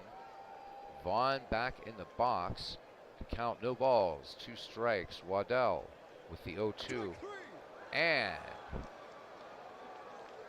Vaughn gets a piece of it. Bresnahan hangs on. Out number 1. So Waddell picking up his first strikeout. 1 away. Bush remains at second. And we're back at the top of the order for 1910. And Ty Cobb, who's 1 for 1. Single to center back in the first. Waddell fires to the Georgia Peach. And Cobb swings on this one. fouled off on the left-hand side. This one will get out of play as Jimmy Sheckert gives chase. Sub to only one other channel. This is where he remains. Thank you, cousin. I would mention the other channel, but I'm sure you guys are very good at YouTube, so there you go. All right, Cobb back in the box. He singled to center back in the first. Waddell now checks Bush at second. The 0-1 pitch to Cobb. Cobb fouls this one behind home plate. Bresnahan going back toward the stands. This one looks like it's going to go out of play, and it does. Cobb back in there. You can see that great split hand grip that he used. 0-2 delivery from Waddell. Curveball. This one missing just below the knees. Ball 1. 1-2 on Cobb. Bush at second. Waddell delivers. Cobb swings. Fly ball right field. Flick going back toward the Lifebuoy sign. Makes the catch. Bush tagging at second. And here's the throw. Bush going for third base. Flick's throw. This is going to be close. Collins with the tag. Not in time. So Donnie Bush just 90 feet away with a possible second run for 1910. And that brings in the Gray Eagle, Chris Speaker, who flied to left center back in the first. From the stretch, Waddell fires it in. And that went in there low, ball 1. Waddell once again from the stretch in the 1-0 delivery. This one low and outside, ball 2. Waddell not having that sharp control and not stymieing these batters. Waddell, playing for this 1900 decade, would only live to 1914. Died while helping victims of a flood. He contracted tuberculosis. Rube Waddell would wrestle alligators in the offseason and said that he wasn't quite sure how many wives he had. So, Robbie, you may want to take a page out of Rube Waddell's book. You never know. Not the alligators part, but the wives part. All right. 2-0 delivery to Speaker from the stretch. Speaker takes ball 3. So Waddell having some trouble finding the strike zone. Bresnahan trots out to the mound, has a word to Rube. Gets back behind the plate now. Waddell with the sign, the 3-0 delivery to Speaker. And that went in there. Strike 1 called. So whatever the Duke of Tralee had to say to Rube Waddell must have worked. Count 3-1. Hitters count here. Runner on third. 2 away. Waddell with the leg kick and the delivery to Speaker. And now the count goes quickly from 3-0 to a full count. So Bush will be coming down the line in the next pitch. Payoff pitch to the Gray Eagle from Waddell. Speaker swings, popped up on the infield after all of that drama. And Wagner calling off Lajoie. And he will make the catch for the third out. No runs, no hits, no errors. 1 left on, 3 in the books here at Baker Bowl. It's 1910 1, 1900 nothing. Due up, Jimmy Collins, Elmer Flick, and Chick Stahl. Jimmy Collins fly to right back in the first. Hippo Vaughn, 2 strikeouts in the game. 3 hits for the 1900 team, 2 hits for 1910. 1 error in the game by Rube Waddell. Southpaw Vaughn has the sign from Chief Myers. Myers, longtime battery mate of Christine Mathewson, not getting the start tonight. Vaughn with the 1-1. Collins swings, fly ball to right center. Cobb, Speaker going back, but all they can do is watch it fly out of here. Jimmy Collins ties it up with a 312-foot shot over the right center field wall. So 1900 ties it up here in the 4th. It is 1-1, Jimmy Collins. Right fielder Elmer Flick now steps in. Flick struck out back in the second off of Vaughn. Vaughn comes home with it now. The 0-1 delivery to Flick. Flick gets down a little bunt, and Flick is going to beat this one out for a base hit. So 1900 decade decides it's going to show up. 5th hit for 1900. Flick aboard. In terms of stolen bases, Flick with 34 steals last year. Chick Stahl is 1 for 1 in the game. Infield single back in the 2nd. As Hippo Vaughn winds and fires. Stahl looks at strike 1. So nice fastball in there by Hippo Vaughn. Vaughn checks the runner. Flick at first. Deals to Stahl. And Stahl, chopper to Donnie Bush coming in quickly at short. Bush's only play will be to Crawford to retire Stahl at first. Elmer Flick will make second on the play. So 1900 with a run in already here in the top of the 4th and a runner in scoring position. And that will bring up Roger Bresnahan, who's nothing for 1 fly to left center back in the 2nd. And I think we'll just go ahead and stay with at-bat mode all the way through, unless it's something super, super critical. Vaughn delivers now to Bresnahan. Here's the 3-2 pitch, and Bresnahan lays off. 2 aboard. Now Vaughn in a little bit of trouble here. Slow the game to a crawl. Well, we'll do a head-to-head some night. I think it'll be fun. With anybody that wants to, I think it'd be fun. Buck Freeman is nothing for 1. He fly to deep right. Flick at second. Bresnahan at first. 1 down, 1 in. Thanks to the big home run. Vaughn works now to Freeman. Here is the 2-0 pitch. Freeman cuts on this one. Bounding ball to short. Donnie Bush up with it. He'll go to Eddie Collins. Collins on the pivot. On to Sam Crawford to retire Freeman. So no run, or 1 run, 2 hits, no errors, and we go to the bottom of the 4th, and we are tied at 1. We got us a ball game here.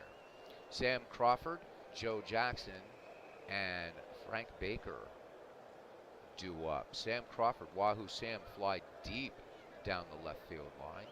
Sam Crawford, in his great interview with Lawrence Ritter, talked about how they would go from town to town, doing pickup games when he was in his teens. They had a kid that played the cornet, and he would say, "Yep, the baseball game's on, let's go." And old Sam said you had to go a long ways to win some because, of course, the home team always supplied the umpire.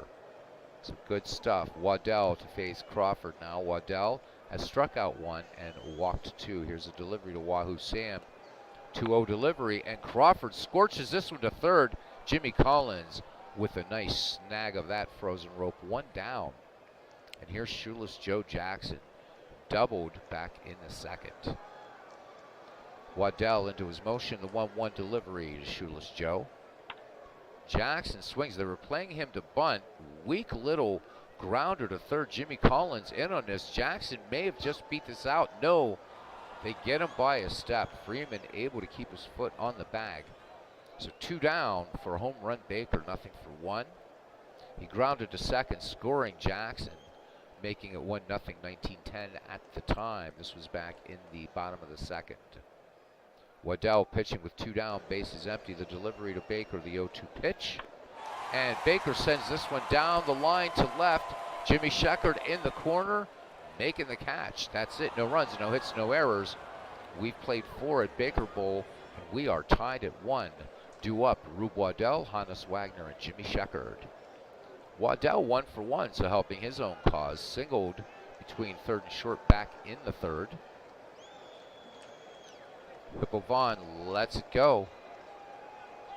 0-1 pitch, and Waddell come back to the mound. Vaughn comes off the hill to his right and plants and throws on to Wahoo Sam. 1 down for the 1-3 put out. Brings up the Flying Dutchman. 1 for 1. He is doubled. And he bunted out to catcher. Sacrifice in the 3rd. Vaughn delivers now. The 2-0 pitch.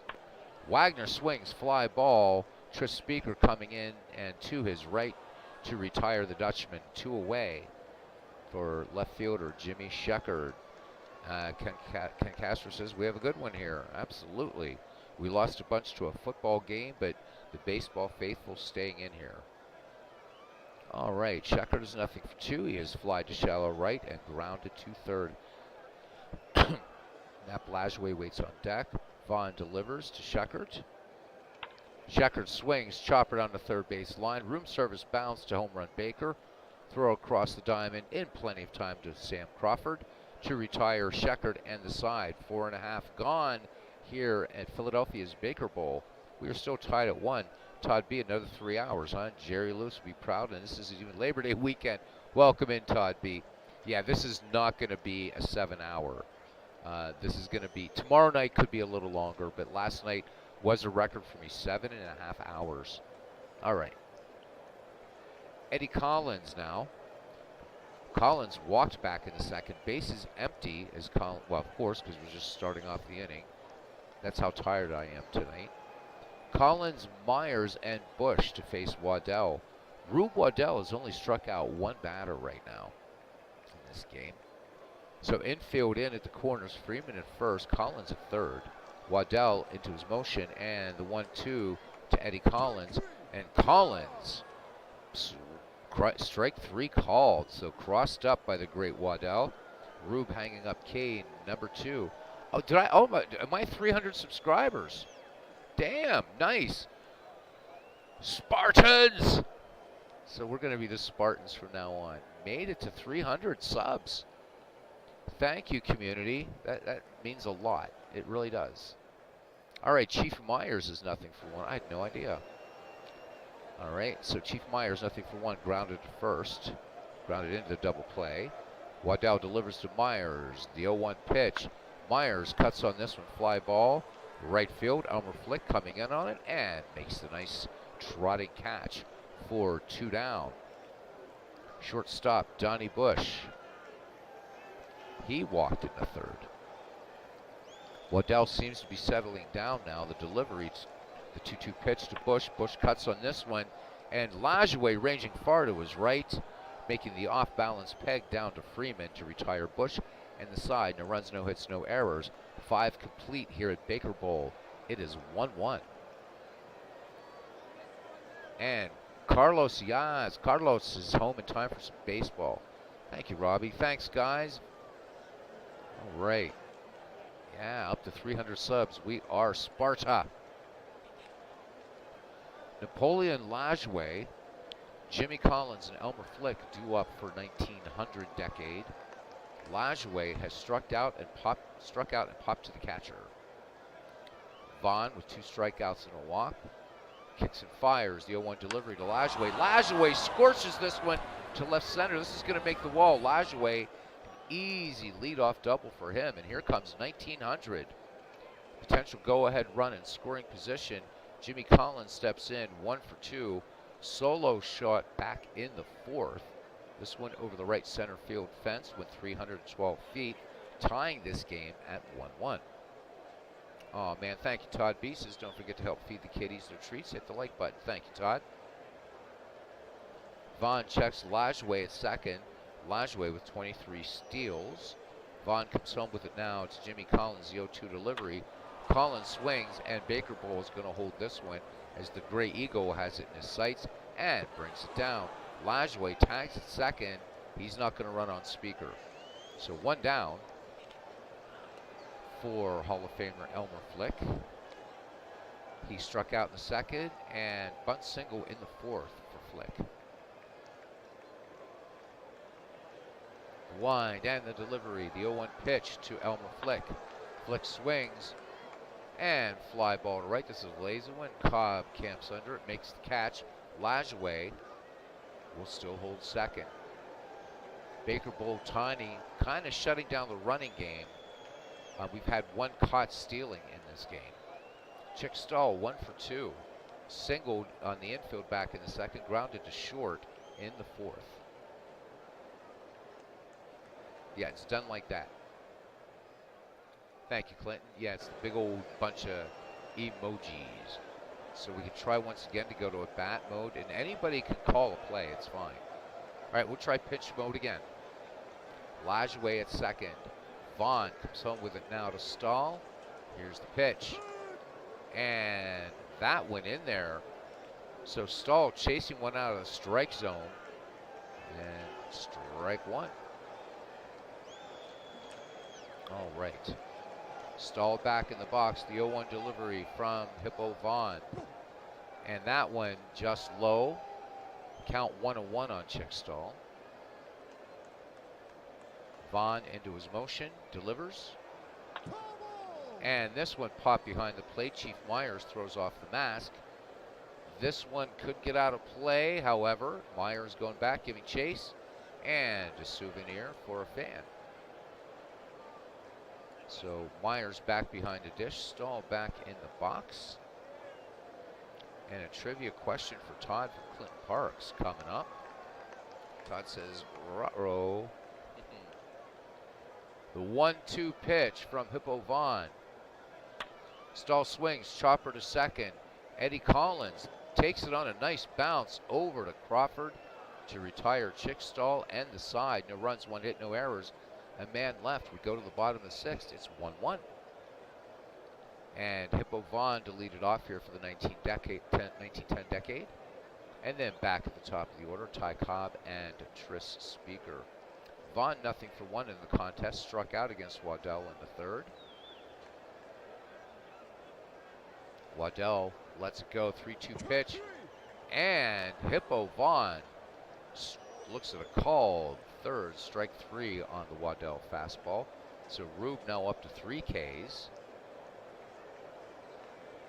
Back at the top of the order now, the Georgia Peach. Singled in the first and flied to deep right in the third. Waddell kicks and fires to Ty Cobb. The 1-1 delivery. Fastball swung on, base hit into right center. Converging Stahl and Flick. Flick getting the ball back in quickly. Cobb aboard, and we will go to pitch mode. Tris Speaker 0-2. He has flied to left center, popped to short. And we are in the Baker Bowl, says Pip, letting Todd know where we are. That's the other park in Philadelphia. So Shibe and Baker Bowl, 2 ballparks.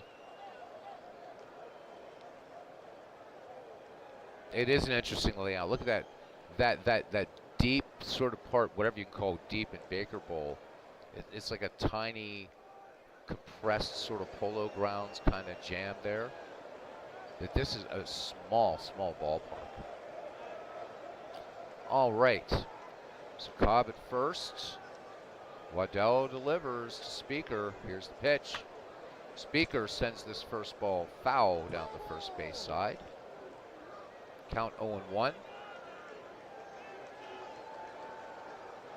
Speaker back in the box. The 0-1 delivery. Cobb with a good lead off first. Freeman trying to hold him close. Waddell. There goes Cobb. The throw down by Bresnahan. Wagner with the tag. And this time, Cobb wins the race. The last time, Cobb caught stealing and tagged out by Wagner. So potential go-ahead run in scoring position for the 1910 decade as Speaker steps in. 0-2 delivery. Clinton Parks has the trivia question for tonight. He says on September 25th, 2000, Cleveland played a day-night doubleheader. What was unusual about it? Waddell delivers the 0-2 to the Gray Eagle. And Speaker takes this one. This ball one down low. Waddell ready to work now. Here's the delivery to Speaker. This one inside, ball 2. Bresnahan sets the target, the 2-2 delivery to Speaker. And this one low and outside, full count. Cobb in scoring position.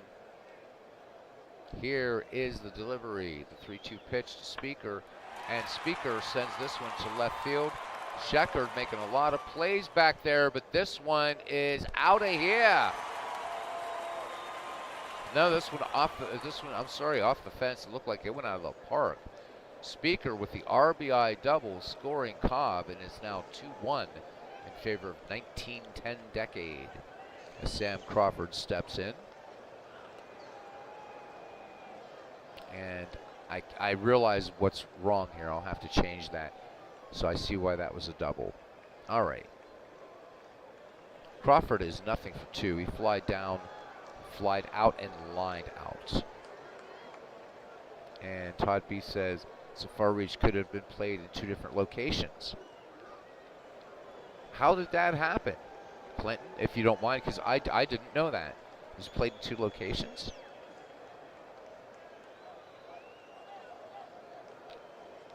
Oh, okay, doubleheader. Indians played two different teams. Twins, one of them, not sure of the other. So it was in two different teams. Okay, Twins and White Sox. That's weird. That is unusual. Has that ever happened since? Thanks, Clinton. Did not know that. Tris Speaker camped out at second. One down for Sam Crawford. Waddell delivers. Bresnahan out. Back behind the dish. Waddell with the delivery to Crawford. And Crawford swing and a miss. And Rube Waddell picks up strikeout number 4. Last time it happened was during dead ball, and it hasn't happened since. That's crazy. Never ever heard of that. That's amazing. All right, I think we're just going to keep it. We're going to stay at bat mode, guys. We're having fun. Hope you guys are. Waddell delivers to Jackson. The 2-2 pitch. Shoeless Joe swings. Fly ball to right. Flick going back on this ball and in front of the scoreboard. Makes the catch. Side retired, but a run in for the 1910 decade. 2 hits, no errors. And we head to the 7th. It's 1910, 2 and 1900, 1. Due up. Roger Bresnahan, Buck Freeman, and Rube Waddell. Hippo Vaughn, 2 strikeouts and a walk. Roger Bresnahan, who's 0 for 1 today, he has flied to center and he walked back in the 4th. Buck Freeman waits on deck. Vaughn with the wind in the 0-2 pitch. Bresnahan swings, fly ball to center, and Trispeaker lights a campfire, sits down, and makes the catch. 1 away. Buck Freeman now. Freeman fly to right, grounded into a double play in the 4th. Vaughn comes home with it now. The 0-2 delivery to Freeman. Freeman swings and misses. Steal rake 3. 3rd strikeout for Hippo Vaughn in the game, and that brings up Rube Waddell, who is 1 for 2, singled back in the 1st. Vaughn comes home with it now to Waddell, the 1-1 pitch. Waddell sends this one foul on the left-hand side, and this one will get out of play. Jackson chasing a long way for that ball, but not a lot of foul territory here at Baker Bowl. Not a lot of territory, period. Waddell back in there, the 1-2 delivery from Vaughn. Waddell strikes out. That's Vaughn's 4th. Middle of the 7th. It's 1910 decade 2, the 1900 decade 1. This is a fun game. Low error count, too.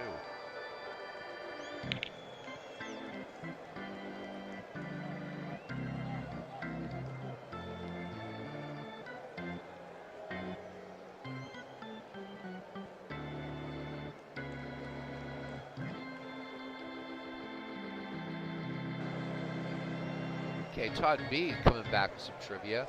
Okay, here is one for all of you since he's an Indians fan. Does Omar Vizquel belong in the Hall of Fame? Oh, man. So when I was working for Porsche, my immediate supervisor, we're really a team. Huge Indians fan. And we were talking about Vizquel. Oh, Clinton says why that game had to happen, that weird doubleheader. He says because Seattle and Cleveland were slugging it out for the 4th slot in the playoffs. Cleveland had to play the game. The White Sox was the makeup game. That is really weird. Aaron Reed says yes to Omar Vizquel being in the Hall of Fame. Belongs in the Hall of Fame. He says yes, it does, hands down. No questions asked. No ifs, ands, or buts about it. All right, so we got 1 vote for Vizquel in the Hall of Fame. All right, just need to do a quick check here. right. And we are back to game action. Home run Baker will lead it off here in the bottom of the 7th for 1910. It'll be followed by Eddie Collins and Chief Myers. Baker is nothing for 2. RBI back in the 2nd, scoring Jackson on a ground out. Waddell delivers. Waddell with 4 strikeouts. The 0-1 pitch. Baker sends this one. Hard hit grounder, base hit into right field. So home run Baker aboard as Eddie Collins steps in. He's nothing for 1. Jimmy Collins playing in a bit at 3rd. Collins has walked in the 2nd, struck out in the 5th. Waddell with a check of Baker at 1st. Deals to Eddie Collins. The 0-1 delivery. Curveball bunted out in front of the plate. Bresnahan pouncing on this ball quickly. Throws to Lajoie covering for the 1st out. Home run Baker moves into scoring position. Chief Myers now nothing for 2. Grounded to 1st and flying to shallow right in the 5th.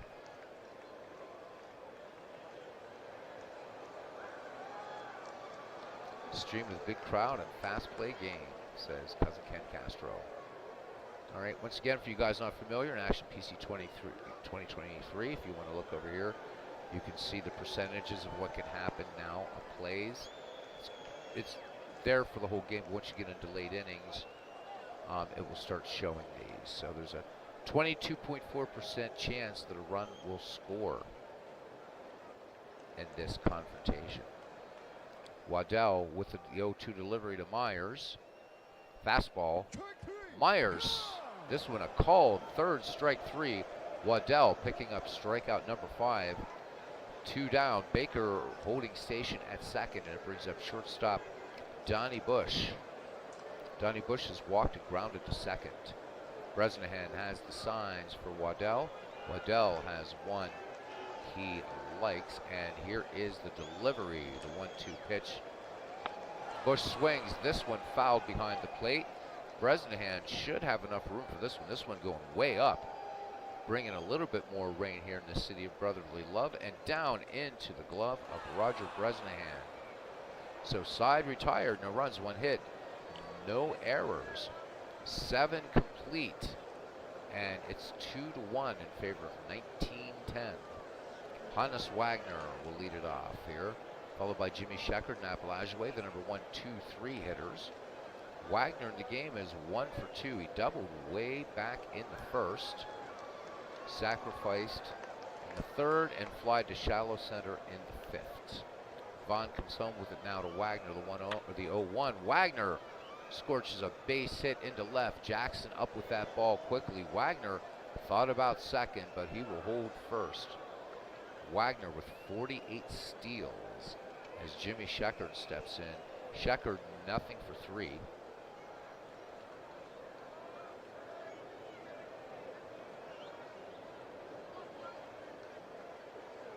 All right.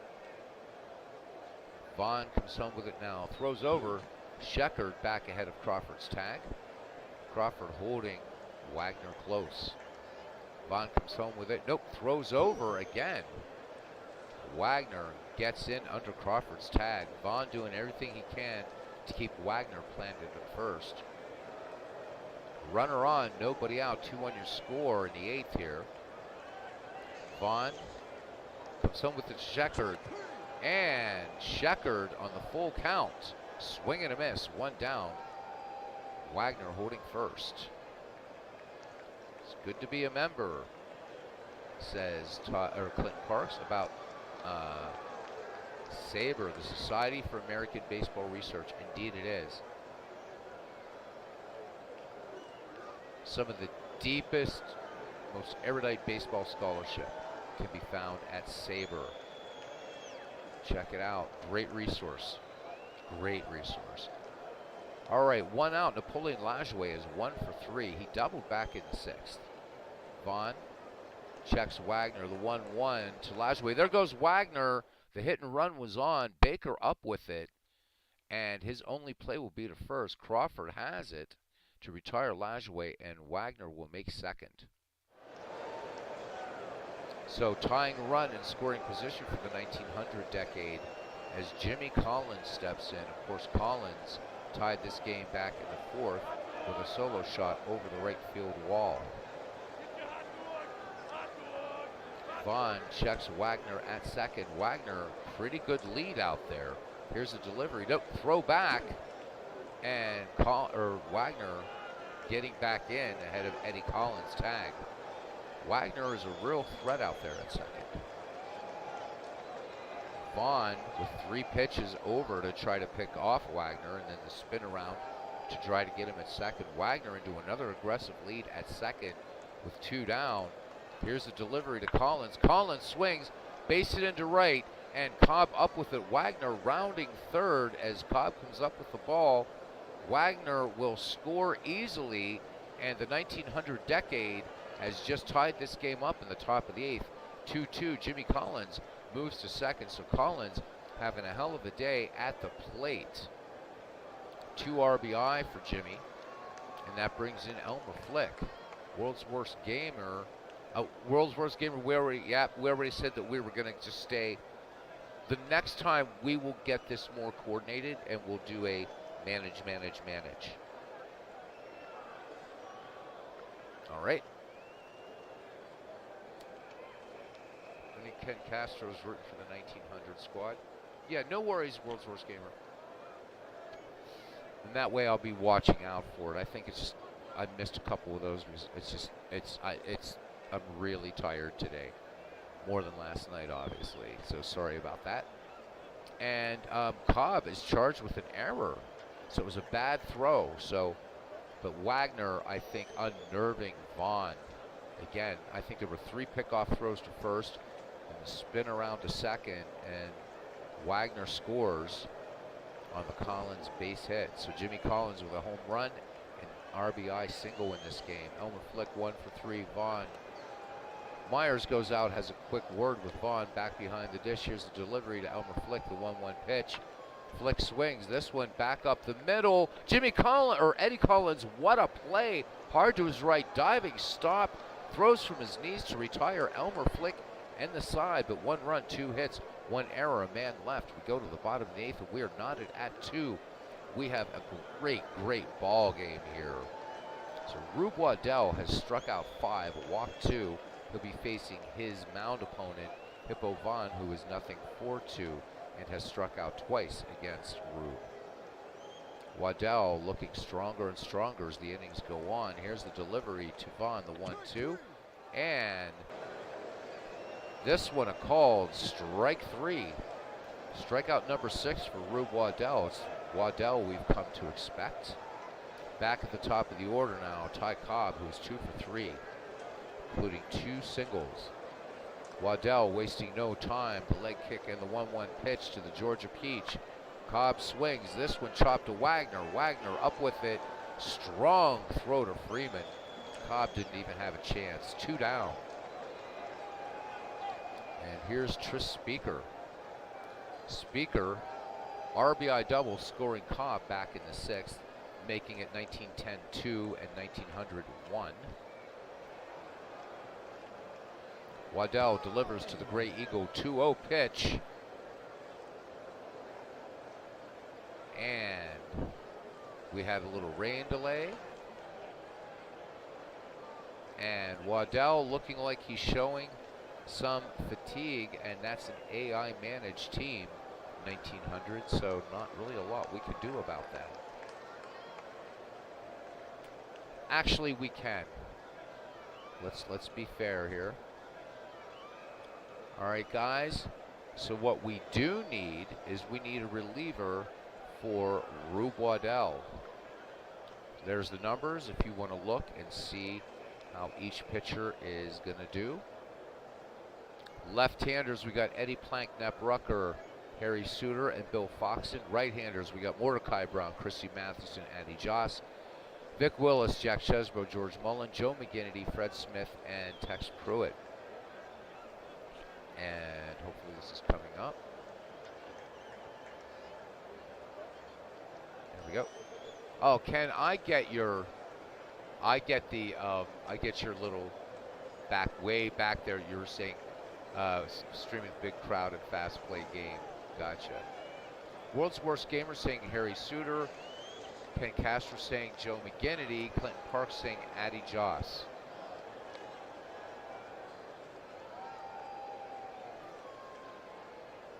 Todd B says don't bring in Brown. He hates relieving. Yeah, he does. He certainly does, doesn't he?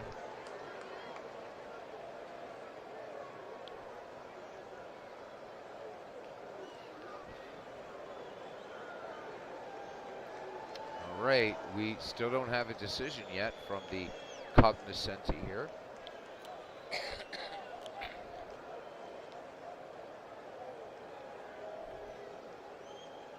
Now we got to vote for Mathewson. So it's Joss, McGinnity, Suter, Mathewson.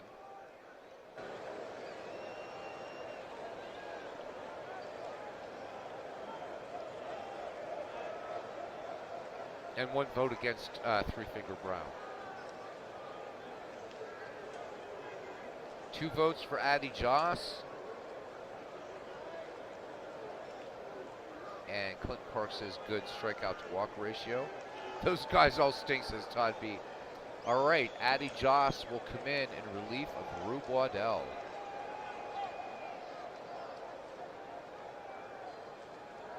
Joss will be given time to warm up.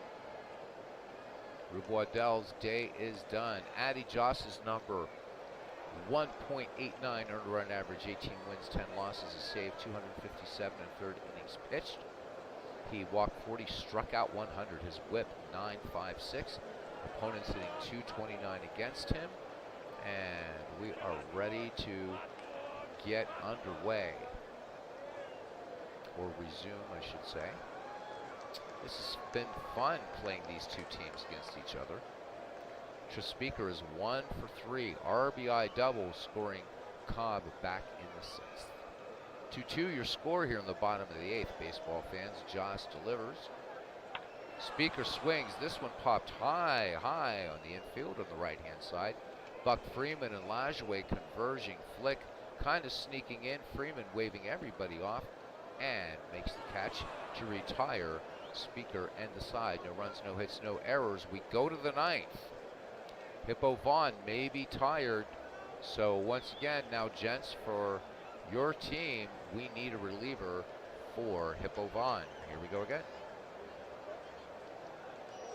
Todd B says, warm-ups? We don't need no stinking warm-ups. We are men who throw 150 pitches. All right, guys.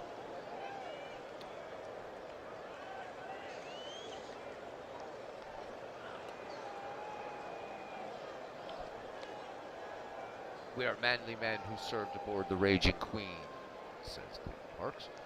All right, left-handed we have Hank Robinson. Right-handers we got Walter Johnson, Ed Walsh, Pete Alexander, Melly Wolfgang, Irv Lang, Eddie Seacott, George McQuillan, Dick Rudolph, Doc Ayers, Doc Crandall, and Rube Geyer. Who do we like, gents? So World's Worst Gamers is going to say Rube Geyer because he'll get no love. Remember, you can look at those numbers if you can see them.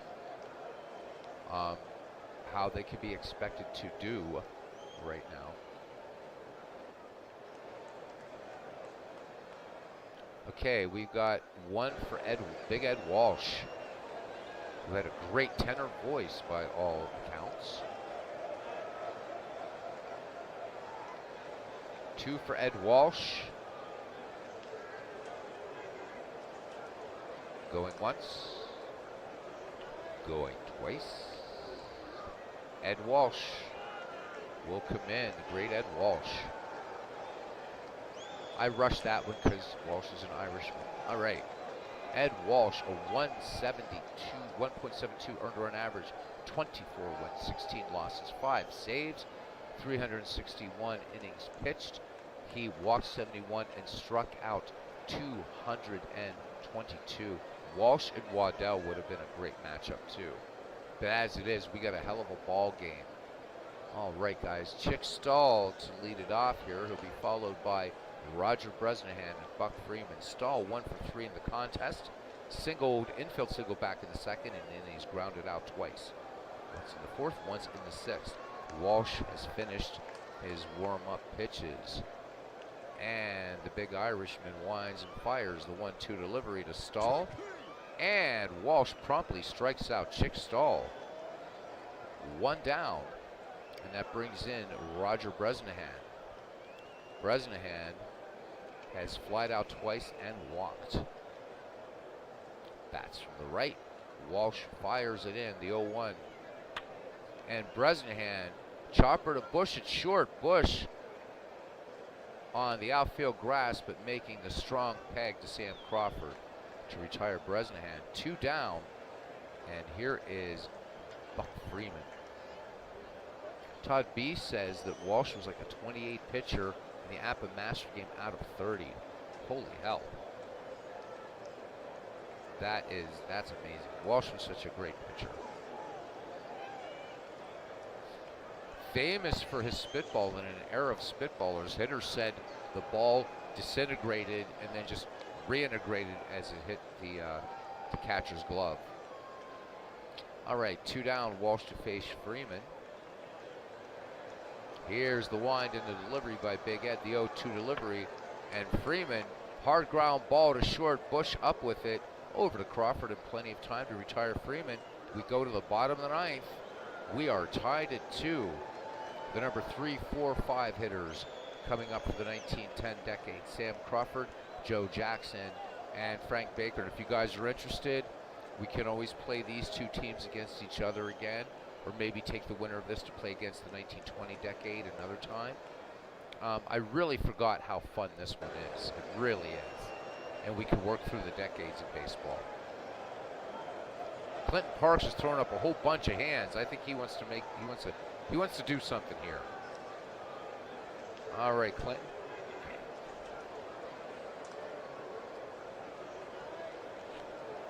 Yeah, this is such a fun subset of the baseball history collection. You want to take out Joss? All right, we can do that. And bring in Joe McGinnity. All right, we will do that. Let's bring in Iron Man Joe McGinnity.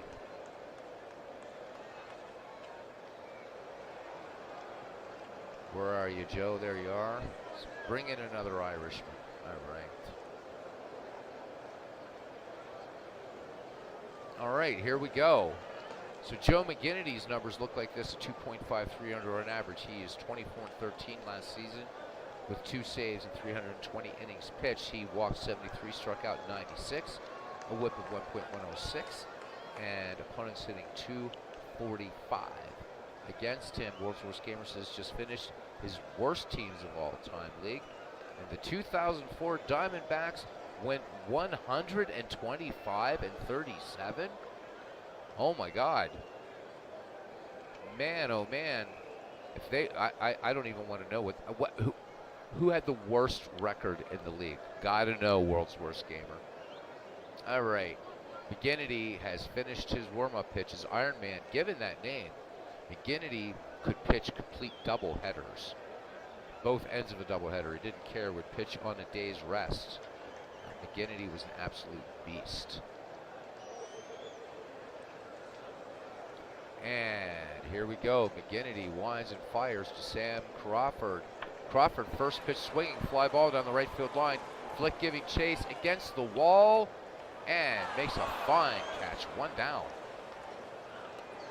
Shoeless Joe Jackson now in to face the Iron Man. Shoeless Joe doubled back in the second, and then he's grounded out and flown out or flied out. The worst record in World's Worst Gamers League was the 2003 Detroit Tigers. The worst record is 69 wins, 93 losses. Clinton says the next time in his Ned McGreevy League, the St. Louis Wolves will play Providence Liberty Tree. That'll be a good one. Be looking at the standings and everything in that, Clinton. I know that Ken the other night said that you're really knocking those games out, so that is awesome. Hey, we got 9 viewers, 9 likes. Thank you, folks. And thank you again for your support. I'm at 300 subscribers. That makes me very happy. We are Sparta.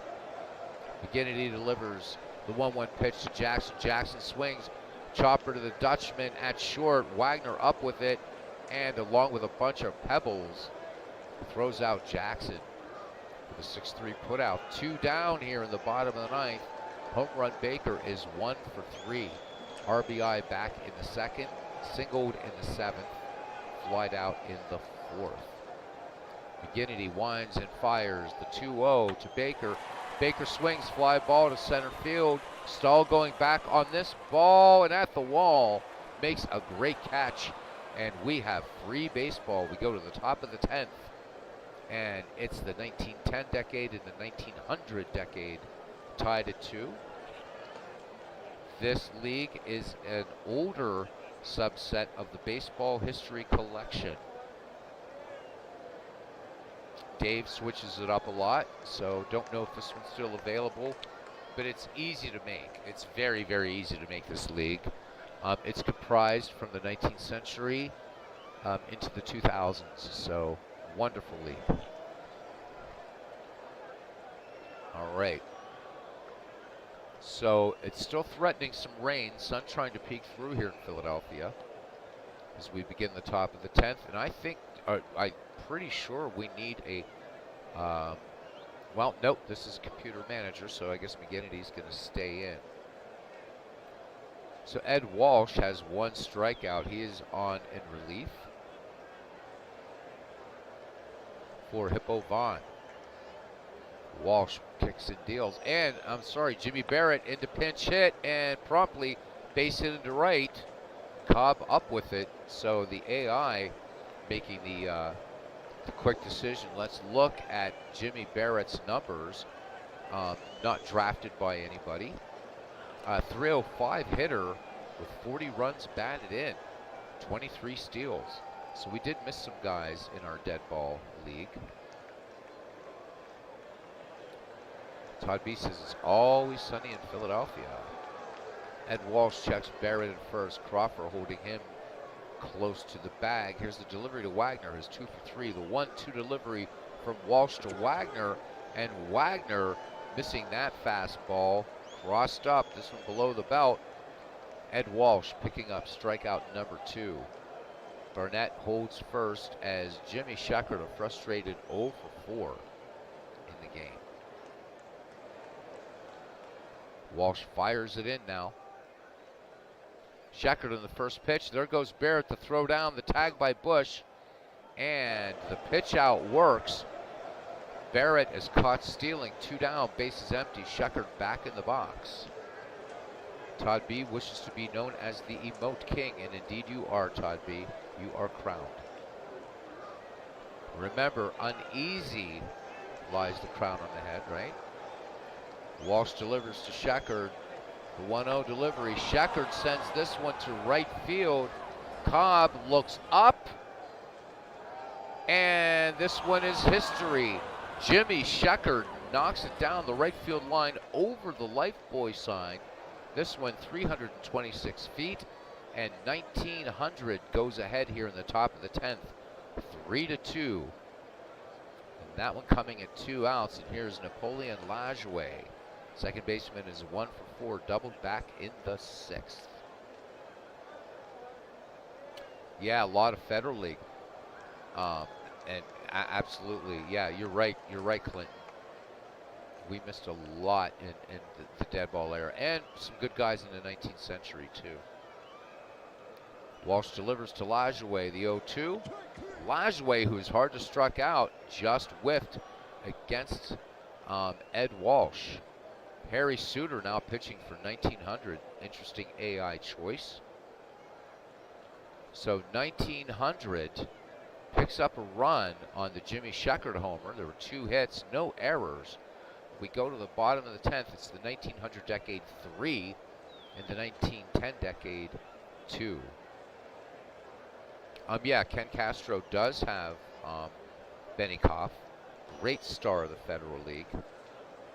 Eddie Collins is nothing for 1. He walked, struck out, and sacrificed back in the 7th.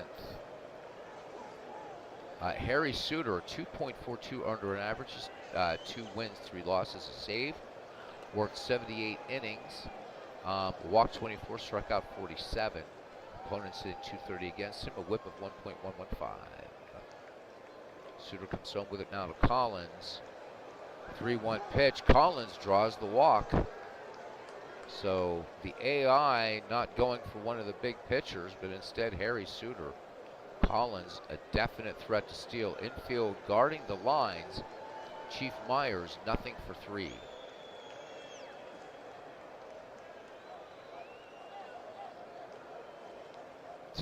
Yeah. Clinton Parks is holding forth. What the hell is that? God only knows, Todd. You're the king of emoji, so you get to say what it is. Infield guarding the lines. Infield playing a little bit deep to try to guard against the extra base hit as Suter throws over. Collins back easily ahead of Freeman's tag, despite what the play-by-play says down there that I never read. Suter comes home with it now. The 0-1 to Myers. Myers swings. This one a bunt. Suter up with it. Suter will go to Lajoie covering on the play. Collins will get into scoring position, so potential tying run in scoring position for 1910 as Donnie Bush steps in, who's nothing for 2. He walked, grounded out, and popped out to Bresnahan. Suter with the delivery, the 2-2 pitch to Bush. And called. Third strike 3, 2 down. And here is Ed Walsh. But this could change very quickly. Ed Walsh making his first plate appearance.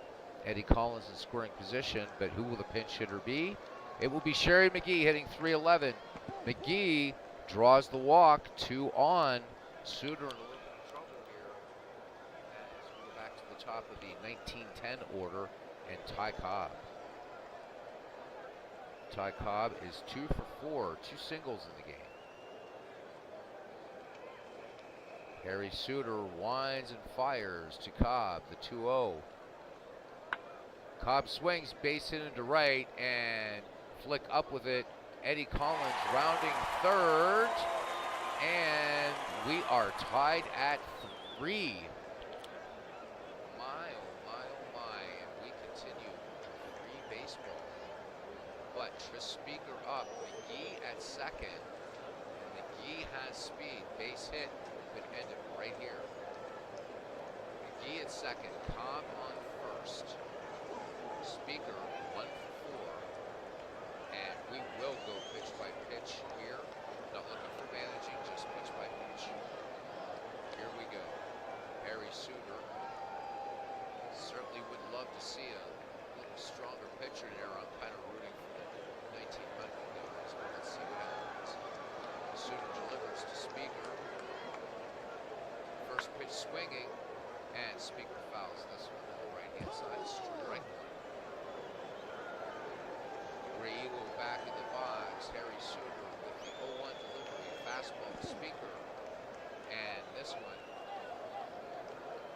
the dirt, ball 1. 1-1 as Speaker steps back in. Speaker, of course, one of the greats of baseball. It's the delivery. Speaker, this one outside. 2 balls, 1 strike from Harry Suter. 2-1 to Speaker. Change up. This one, routine fly ball to center, and Chick Stahl draws feet on it and makes the catch. 1 run, 1 hit, no errors, 2 left on. We've played 10. We are tied at 3. Due up, Jimmy Collins, Elmer Fleck, and Chick Stahl. Jimmy Collins having a hell of a game today. Homer back in the 4th, an RBI single, scoring Wagner, and the outfield error sending Collins to second.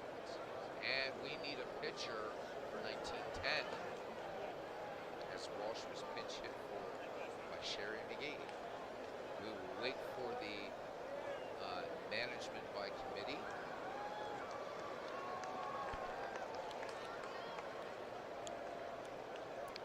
I've gone quiet. I'm sorry. Am I not quiet now? I hope not. I hope I'm not quiet now. Sorry.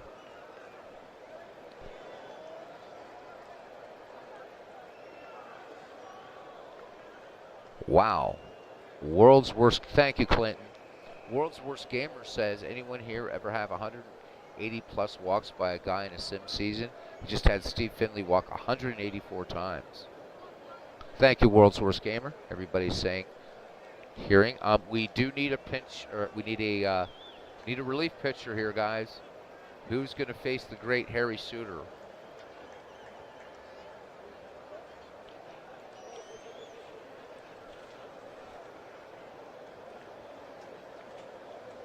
Vivet und Vivet, ja, Vivet. Walter Johnson. Ooh. Clinton's going for the throat here. He wants Walter Johnson. We got a vote for Pete Alexander. Thank you, Robbie. All right, 1 vote for Walter Johnson, 1 vote for Grover Cleveland Alexander. Too bad we can't send them both into pitch, but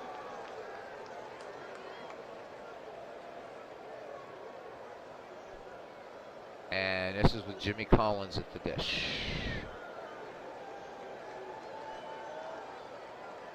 All right, we have 2 votes for the big train. Walter Johnson will come in. It almost seems unfair. Sherry McGee will sit down. Walter Johnson. You guys already know he's awesome, but what the hell? 1.49 earned run average, 29 and 14 with 2 saves, 357 innings pitched, 65 walks, 250 strikeouts, a 9.1 or a .916 WHIP, and opponents hitting .214 against him. Oof. All right. Jimmy Collins stepping in to face the big train. Walter Johnson. Johnson with the 3-2 pitch to Collins. Collins swings, fly ball to right field. Cobb coming in and will make the catch to retire Collins for the first out of the inning. Elmer Flick, 1 for 4. Welcome back in, Ken. Doug Henning. Yes, he was Canadian, World's Worst Gamer. Nobody asked me. I'm a magician. Doug Henning was Canadian. And a lot of people think of him as just this sort of glitzy illusionist, but Doug Henning was also one of the world's foremost sleight of hand artists. Died way too young at age 60. Somewhere between 55 and 60, Doug Henning. Phenomenal magician. Even though he looked like Bugs Bunny with long hair, Doug Henning was a great magician. Johnson delivers to Flick, the 0-1 delivery. Flick shoots this one up the middle. Eddie Collins over on to Crawford for the 4-3 put out of Elmer Flick. 2 down, and here's Chick Stahl. 1 for 4, top of the 11th here, 3-3 ball game. Stahl singled way back in the second. Johnson delivers. First pitch swinging. Stahl sends this one to second, and it's the Eddie Collins show as he goes to Sam Crawford. Crawford cannot hold on to the ball. This one a bad throw by Collins, and Stahl gets into scoring position. Could the error by cocky Collins prove costly? We shall see as Roger Bresnahan steps in. Bresnahan is 0 for 3, including a walk. Stahl has some speed out there at second. Johnson winds and fires, throws back. Stahl back in plenty of time.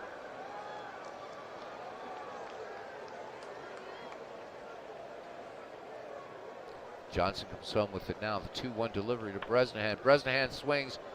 Chopper deep to short. Bush up with it in plenty of time to Sam Crawford to retire Bresnahan.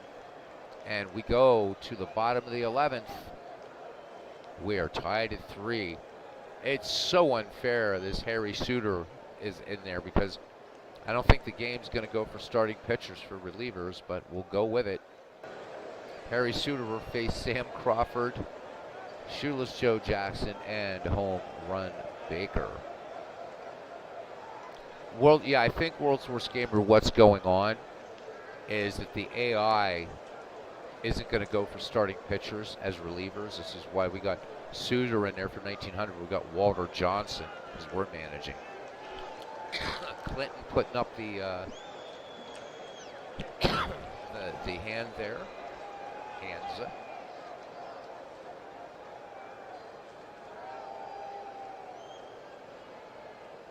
Well, you got to remember too, yeah, World's Worst Gamers, that we were able to set manager tendencies, which we did. All right, so Mathewson will come in. That's a little better. Mathewson and Johnson.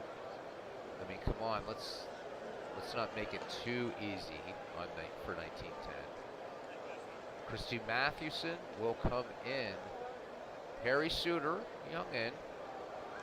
And here we go. Big Six. Is this poetic or what? Big Six versus the Big Train. Gotta love it. Mathewson, 1.78 earned run average.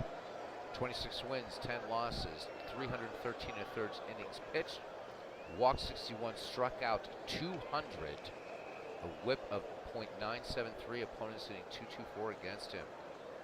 So Big Six and the Big Train. This is nice. Yeah, exactly. Robbie, really, yes. You're a member of Sabre, buddy. I mean, that costs you money. Use your Sabre membership.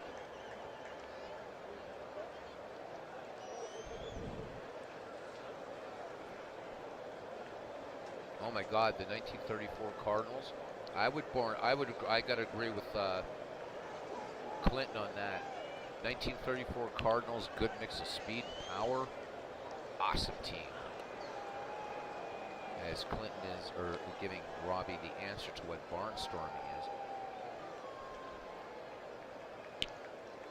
Robbie, seriously, and saying this very nicely, you have that Sabre membership. Use it, man. Use it. It's incredible. 0 for 4 for Wahoo Sam. Mathewson done with his warm-up pitches. Big Six ready to deal to Wahoo. The 2-2 pitch. Crawford swings, liner, and Nap Lajoie spears it. 1 down. This game could go on forever. Shoeless Joe is 1 for 4, ready to face Mathewson. Mathewson comes home with it. Payoff pitch. Jackson lays off, and Mathewson gives up a walk.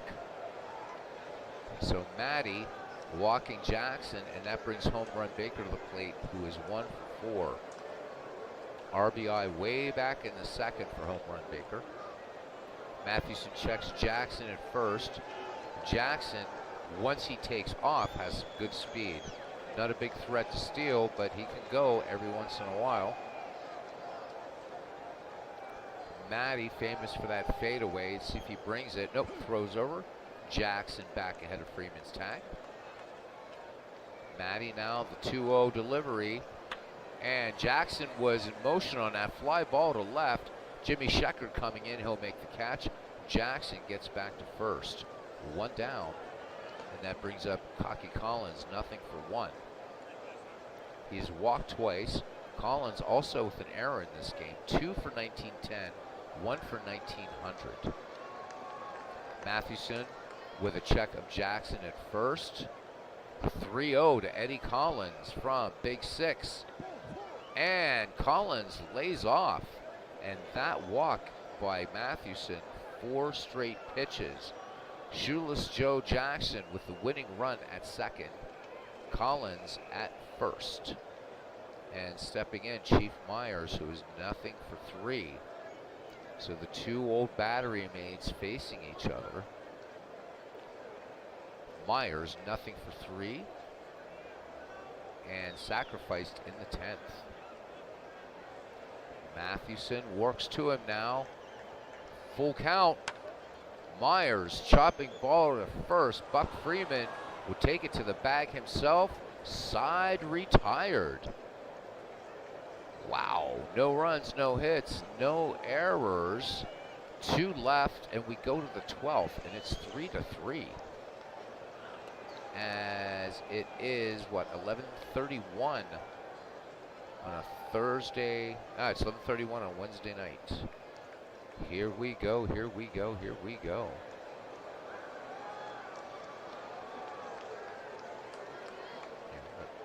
All right. So Buck Freeman, nothing for 4 to face Walter Johnson. Walter Johnson on a relief. The Big Train to deal now to Buck Freeman. The 2-0 delivery. Freeman swings and scorches this one to right, and this one is gone. The 1900 decade. 3 home runs in this game. Buck Freeman knocked that one 320 feet. It's the 1900 decade 4 and 1910 3. Nobody out. Christy Mathewson steps in. Mathewson making his first plate appearance. 216 average, a home run, 14 runs batted in. Big Train versus Big Six. Here's the delivery from Johnson, the 2-2. Oh, nope. Dan McGann in there. Damn it. So much for poetry. McGann lines out to Collins. One down, back at the top of the order. And Hannes Wagner. Wagner is 2 for 4 in the game. The Big Train kicks and fires the 1-2. And Hannes Wagner goes down swinging. 2 away for Jimmy Schecker, who's 1 for 5. Homer back in the 10th. Johnson wheels with that nice, beautiful, easy delivery. First pitch swinging, Jimmy Schecker sends this one to short. Donnie Bush going to his right, up with it. Sets and throws to Crawford to retire Schecker and the side, but 1 run, 1 hit, no errors.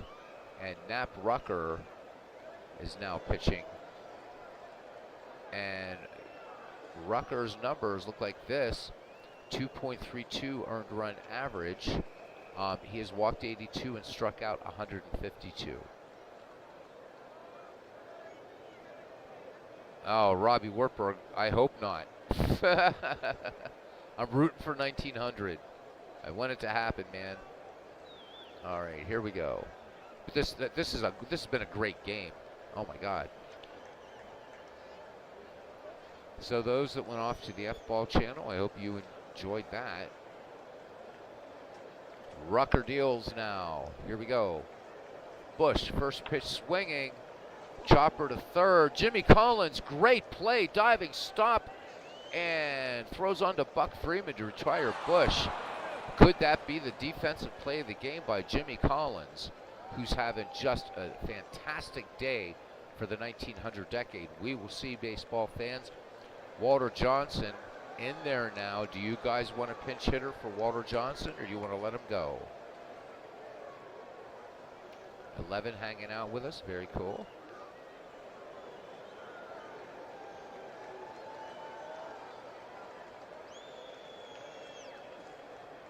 Ken Castro, everybody calling for a pinch hitter for Walter Johnson. All right, the Big Train's day is done. So, anybody that I select here, guys, just whoever you like, we'll bring in. The Cubs to Bears coming in, he says pinch hit.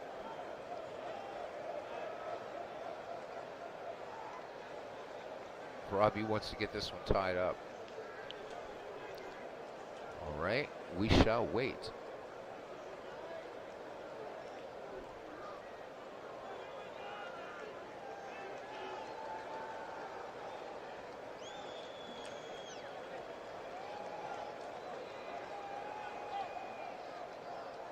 And we'll wait. Wow, okay.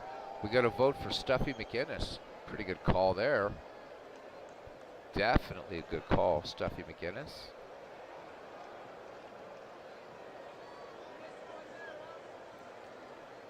Wait for everybody else to check out the screen.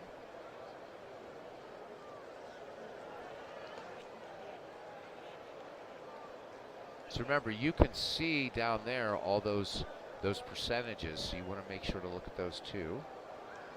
We got one for Hal Chase.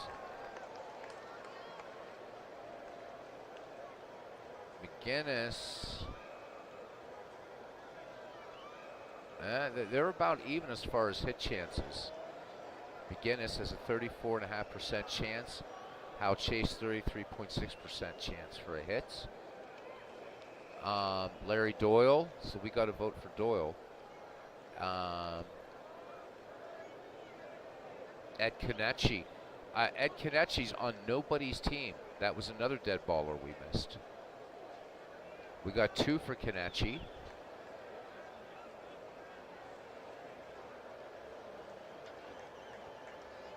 Three. Kenichi it is. And Kenichi will come in. He hasn't seen any love in the Ned McGreevy League because nobody drafted him. So he will come in.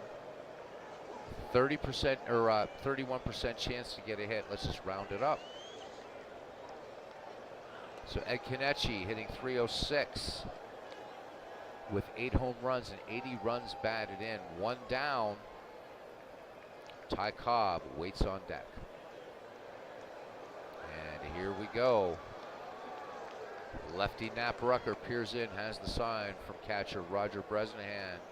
Leg kick in the 0-1 delivery, and Nap Rucker promptly plunks Kenichi. Perhaps a bad move. The tying run is aboard. And here is Ty Cobb. Cobb 3 for 5. RBI back in the 10th, scoring Collins. Eddie Collins, I should say, because we have Jimmy Collins in the game as well. Infield guarding the lines. Outfield playing deep.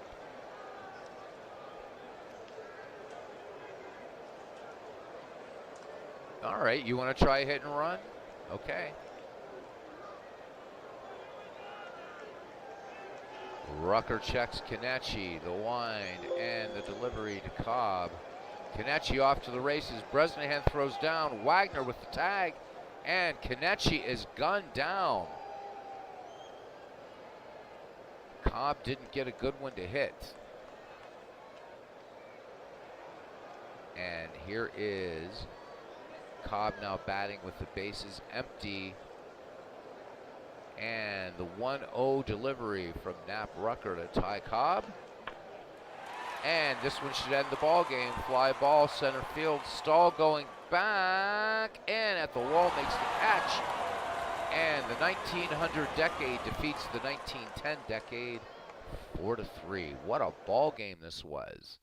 Love it, love it, love it. This one going 12 innings. Very, very nice.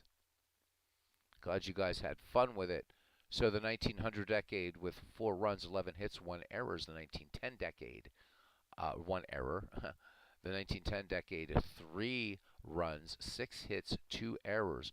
Christy Mathewson gets the win. Walter Johnson takes the loss. The 1900 decade, this was about home runs for them. Jimmy Collins, 2 for 5 with a home run, 2 runs batted in. Buck Freeman went 1 for 5 with a home run. Jimmy Sheckard, 1 for 6 with a home run. And for 1910, Ty Cobb went 3 for 6 and stole a base. Yep, Cobb punched you in the face. Robbie Wartburg was hoping for a home run. No use going through the pitching or anything like that. This was just an exhibition game, and it was fun. Bang. So there, you guys can see over here you have the 19th century and then decades 1900, 10, 20, 30, 40, 50, 60, 70, 80, 90, and 2000. So good stuff. This even, by the way, if you do have this set or get this set, it comes with a ready-to-play schedule. And there's some good stuff. You have the 19th century versus, if I were to do this as a season, which I'm not, although it would be fun to kind of mix it up, wouldn't it? But comes with a ready-to-play schedule. It'd be interesting to see how the 19th century would fare in this league. But anyhow. Robbie, this was a subset of the baseball history collection. I don't think it's part of it anymore. But if you have the baseball history collection, it's something that's easy to make. It just takes time. But it's pretty cool. It's pretty cool. All right. Good game. Clinton Parks has played very well and haven't quite lost my touch. So I'll be ready to manage against Cousin again. Just hope he doesn't come into a gunfight with a knife. I love the trash talk. All right, guys, we got a little bit of time. We want to have an old chin wag. I'm done at 2:00 p.m. tomorrow, so be home by 2:30. Maybe we can Get some afternoon baseball in or something. Who knows? Drafting in Diamond Mine is pretty easy. Todd B says, had fun as always. I'm glad you did, my friend. I am certainly glad you did. I don't know what made me think about this subset tonight, but I really love it. And if it wasn't so late, I would like to play. I would play 1920 versus 1910, or 1940 versus 1930. I think that'd be a fun one. 1950, 1970. I think that's gonna be a lot of power. We could look at. Let's look at some of these rosters while we're here.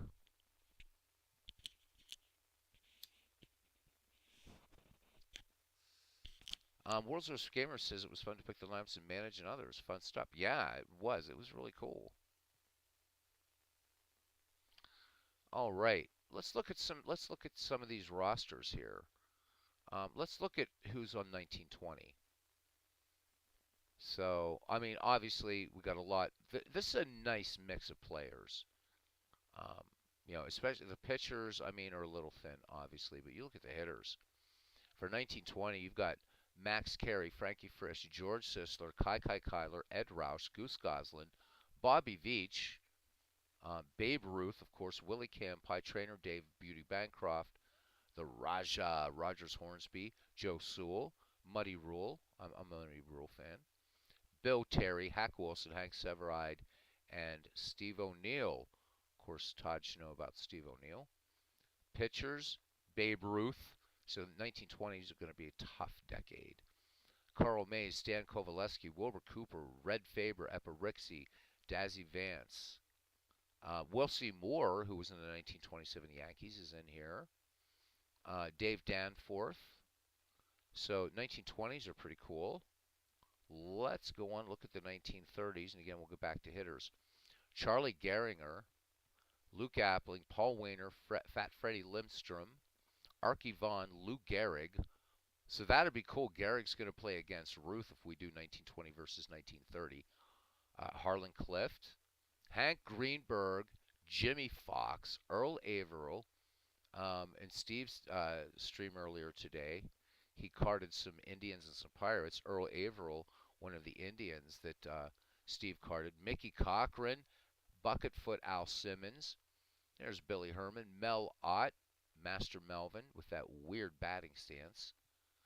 There's Bill Dickey, Ducky Medwick, Gabby Hartnett. Now, I know we're going to see Carl Hubble in here. Yep, we will. Oh, look at this.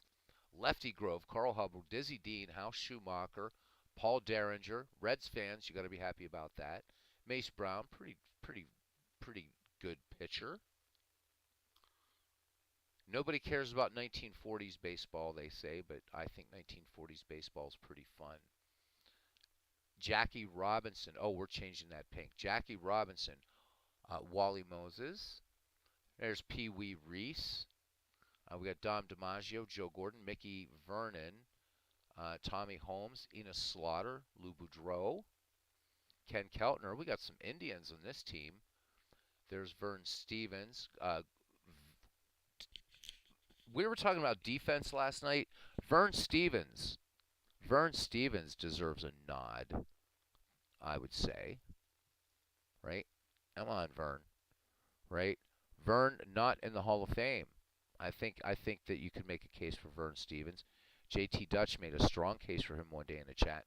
There's the big cat, Johnny Mize, Joe DiMaggio, Ted Williams, Ralph Kiner. There's some power on this team here. Oof. Pitchers for the 1940s. We got Joe Barry, but not a lot. But let's look at Hal Newhouser, Tex Houston, Bob Feller, Bucky Walters, Claude Passau, if you guys know him.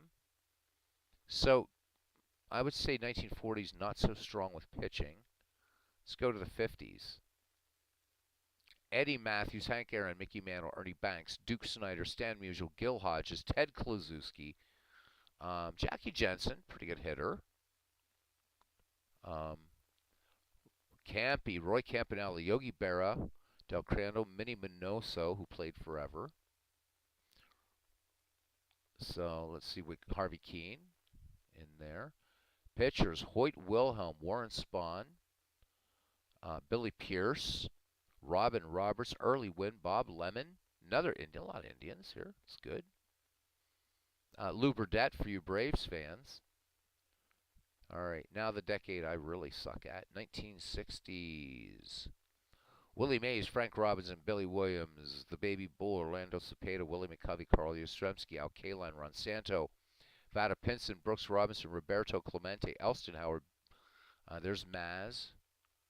Oh, man, there's Little Louie. Bobby Richardson's in there. 1960s, pretty crazy. Pitchers, Sandy Koufax, right? The left hand of God. Who else do we have in here, man? Juan Marichal, Bob Gibson, Don Drysdale, Jim Bunning, Mel Stottlemyre. It's pretty good. Pretty good for the 1960s. Let's look at 1970s. I'm not going over every player. I'm just trying to get a sense of who's where. Mike Schmidt, the Toy Cannon, Jimmy Wynn, Dick Allen, Jim Rice. Jim Rice, one of my favorite all-time players. Johnny Bench, Bobby Bonds, George Scott, Dave Parker, the Cobra in there, Steve Garvey, Joe Morgan, Ted Simmons, but I'm a little sour on Ted Simmons. He had some associations with the Pirates front office, but still a good player. There's Thurman Munson, Cesar Cedeno, I like him, Dave Concepcion, Rod Carew, Pete Rose. There's the Rooster Burleson. Who do we have pitching? Todd McGraw, Tom Seaver, Bruce Sutter,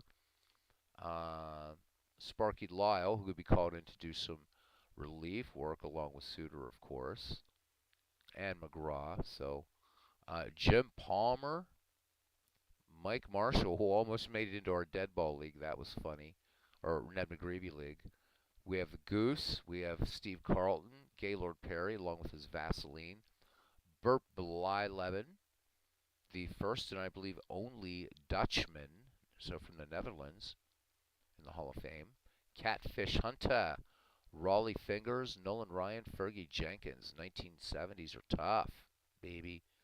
1980s, Cal Ripken, Dave Winfield, Eddie Murray, Dwight Evans, so Dewey in there. Dale Murphy, one of the good guys in baseball. The Hawk, Andre Dawson, Lance Parrish, Don Mattingly, Robin Yount, George Brett, who invested in Tar for this. Gary Carter, may his memory be eternal. Ryan Sandberg, Pudge is in there. Sweet Lou Whitaker, Ricky Henderson. There's Keith Hernandez, Tim Ray, Wade Boggs. This 1980s team is tough. What do we got for, let's look at starting pitchers. I don't want to go through everybody here. So we have Steve Rogers, Dennis Martinez, Jerry Royce, Frank Tanana, Oral Hershiser, Steve McCaddy. Meh. 1990s. So there's the kid, Griffey. There's Jeff Bagwell. He probably still has that skanky old batting helmet. The Big Hurt is in there. Albert Bell, Mike Piazza, PA native and Hall of Famer. Chipper Jones, Robin Ventura, Larry Walker. You guys remember Tim Salmon, right? There's Ivan Rodriguez, Robbie Wartburg. Mickey Tattleton.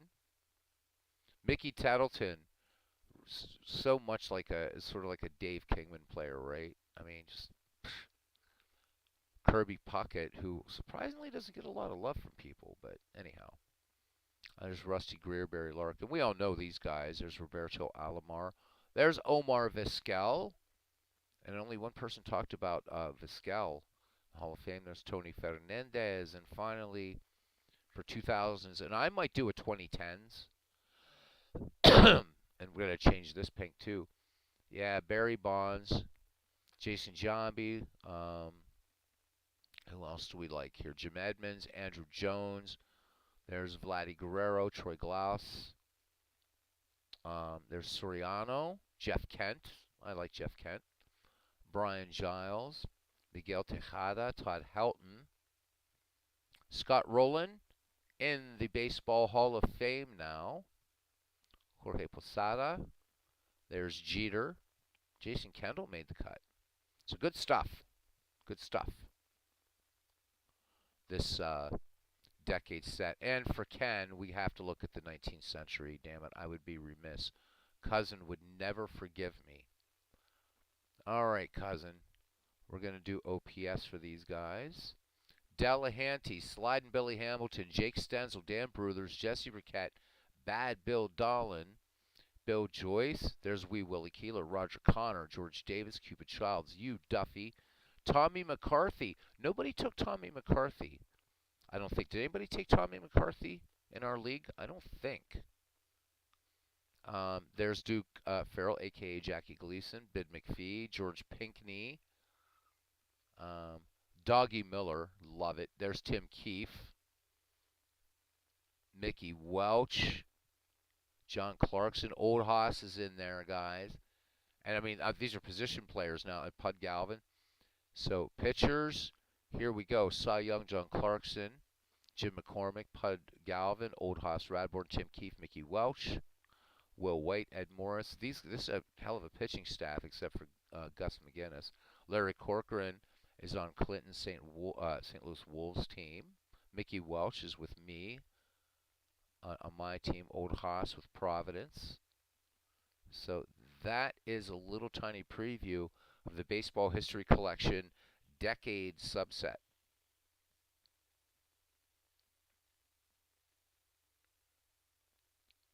Jeff Kent, yeah. I like Jeff Kent, I mean, as a player. Don't necessarily have to like him as a person, but liked him as a player. That's for sure. So, I like, hey, Arnold Hunter, welcome in, man. He says hello to me in the chat. Anyhow, so Clinton Park says you'd like Mike Marshall. Started out with the Seattle Pilots, owns the record for the most games in a season at 104. He had his, he got his PhD, got his doctorate in kinetic theory. Oh, absolutely.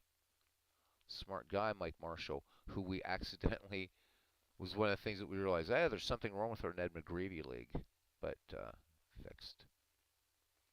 People saying, Steve McCaddy, what's he doing there? Right to Dave Cook, but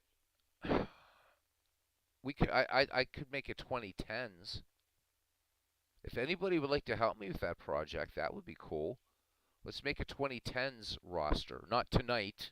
Don't get any ideas. It's 11:54, gentlemen. It's 11:54 p.m. But wouldn't that... Actually, you know what? Would you guys be willing to do this?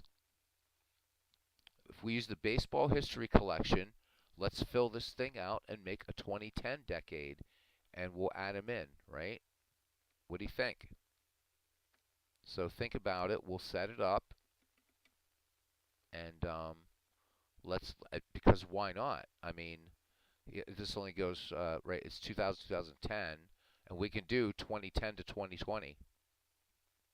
We can do 2010 to 2020. I think it'll be fun. Todd B says, I have an idea for a league. I need to put it in Discord and have people help me out. Okay. World's Most Gamer says, by the way, Beatles 1952 Pirates went 78 and 84 in your worst teams league. Bob Friend and Ralph Kleiner shown 78 and 84 for the 52 bucks. That's pretty. That's actually pretty damn good. Nice.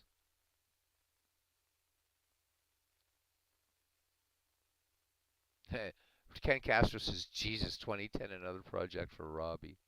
I thought this is something we could do. We could do all as a group some night.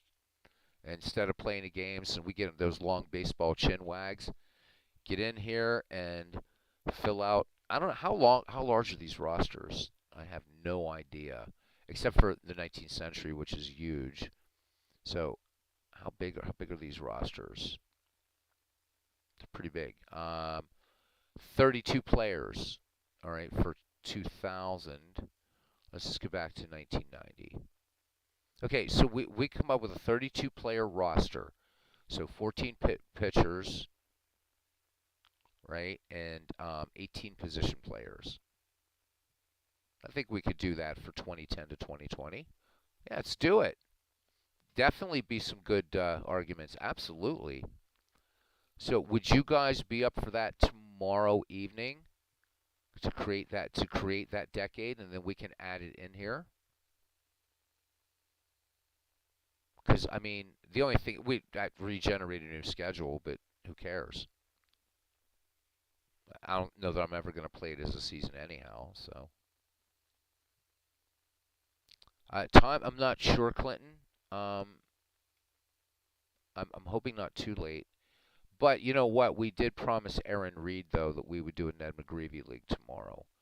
So maybe actually this works. We do Ned McGreevy tomorrow because Aaron would like to come on and simulcast. What about Friday? Maybe we do this Friday night, because I don't have to work Saturday. We can make it a baseball party, and that will give you guys time to dig into your resources, see who you like from 2010 to 2020. 18 position players, 14 pitchers. So let's plan on Friday, because I don't want to let Aaron down. That would be really unfair. Okay. Nice, nice, nice. Or I'm sorry, 2010 to 2019.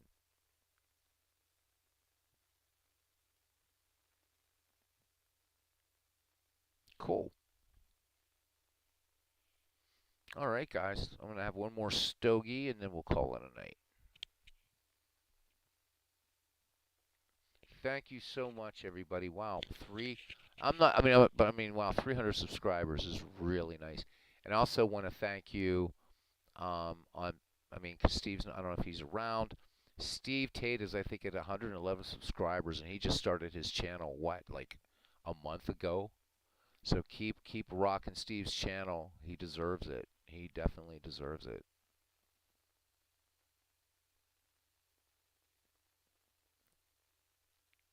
Ken's asking about the 1929 Kansas City Monarchs tour. Whew. I guess we're all going to have to hit our saber for that one, Ken.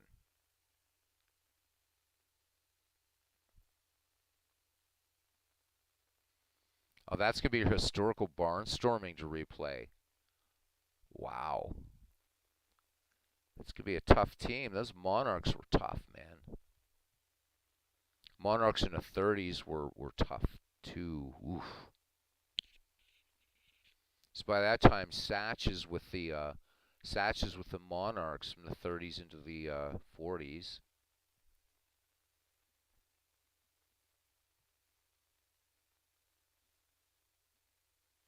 Buck O'Neill also with the Monarchs in the late 30s. I don't know what I didn't install the all the Action PC Negro League seasons. There's only 8 of them, or we could look and look at the rosters for Kansas City, but I don't know. I don't know. I don't think 1929. Did you say 1929? I don't think that is one of them that Dave Cook did. Steve Tate will have us hooked up after a while with Negro Leagues, though. All right.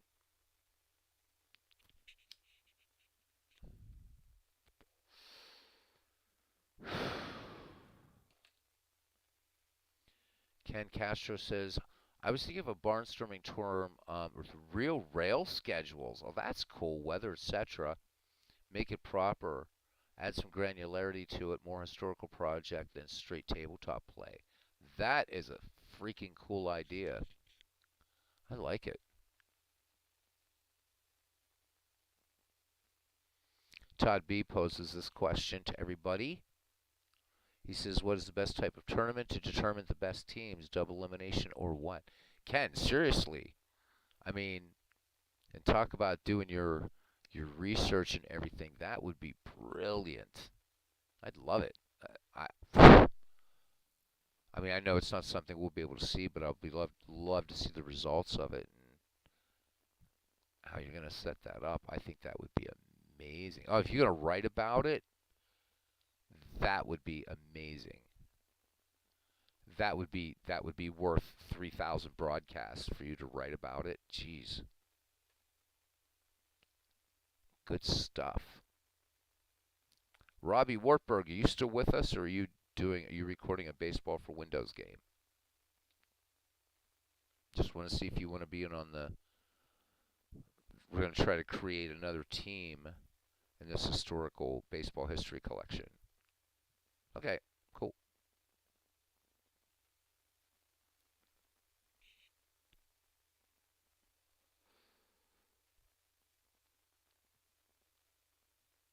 All right. Nice, nice, nice. So tomorrow in the afternoon, I'll put on some baseball for Windows for just the folks that are still working through the day in the afternoon. And then I guess tomorrow evening we'll do a Ned McGreevy League. Aaron Reed would like to do some color commentary, which I think would be fun.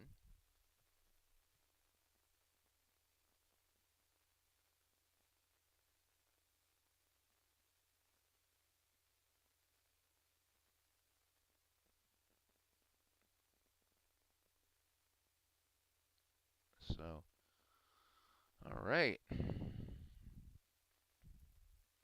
Down to 8 people hanging out. This was fun, man. 2 baseball for Windows game. Fun action PC game using a set that maybe a lot of you aren't even familiar with, but there it is. And the funny thing about it is we probably could have used this to draft our Ned McGreevy League, but it all worked out well the way we did it. I don't know if there wouldn't have been enough players, but it does remind me of some players that we didn't pick that should be in the league, but Kansas City or KC 4-3 over Birmingham, August 11th, 1929. Kansas City start. Yeah, Clinton has access to all that newspaper stuff and everything. That I remember that. Sometimes when he would do his streams, he would do like a little like advertisements like from the newspapers and stuff like that. It was really cool. I remember that now.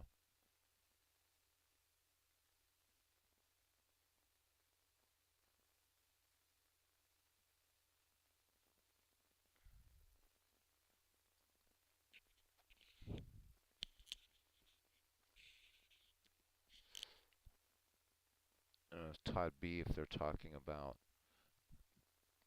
best teams, if he's talking about baseball, basketball, whatever.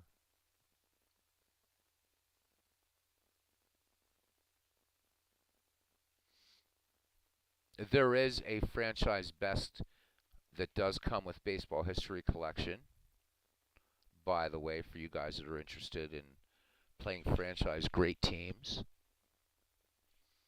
And just to be a nice guy for a while, let me see who's banging it out on YouTube right now. Well, you guys hung out. Our Red Sox fan is doing all franchise Giants versus Dodgers. He just did that 21 minutes ago. If you guys want to check that out. And then, yeah. So there's some baseball to watch. I'm assuming Robbie's putting up some more Federal League baseball.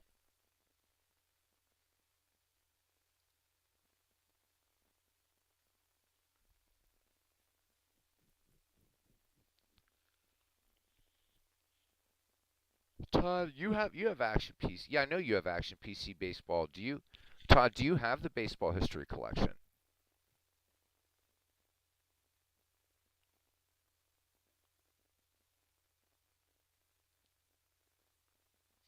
I should change this to where it's always summer.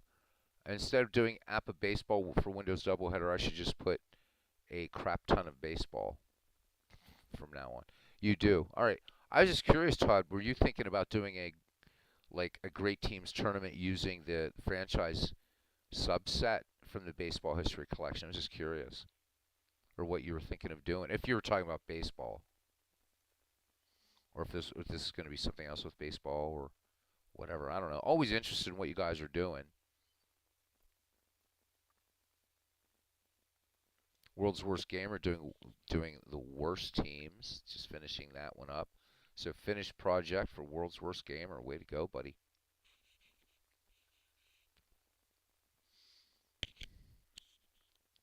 And the Cubs of Bears was in here earlier, so I got to thank him for coming in because he makes this kind of quick in and out. So.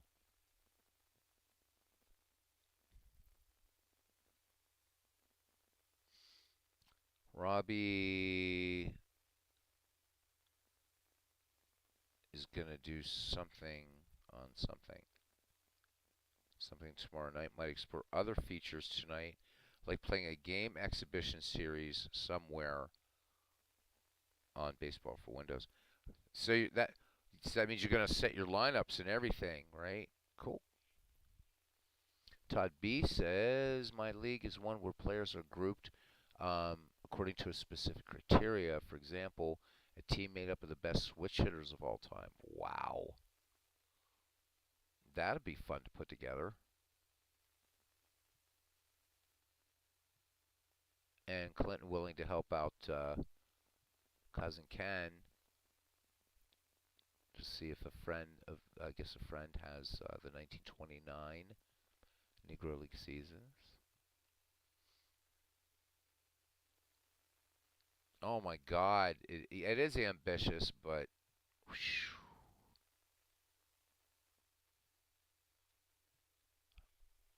Ken, that's got to be. I mean, I've never thought of like doing, and I mean that would be something easier to do digitally. But I've never thought about making it that granular. I think that's brilliant, buddy. Todd continues, or a team made up of only Rookie of the Year winners. Wow. What game would you be doing this in Action PC, Todd?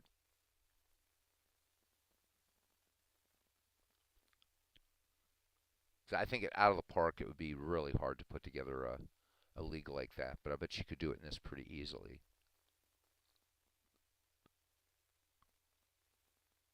Probably. Okay.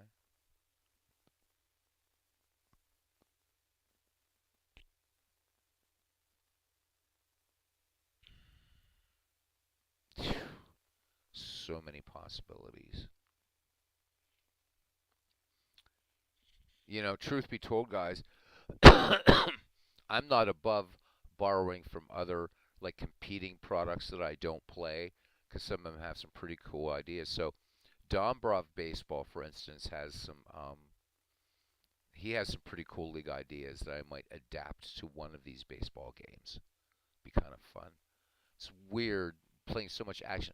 I want to do something on out of the park baseball, but every project I think of doing, it's like, yeah, but I could do it easier in Action PC baseball. So trying to come up with an out of the park thing, and I think out of the park I'm going to be using a lot for just World Series replays, which we have two to finish, 1912 and 1909, by the way.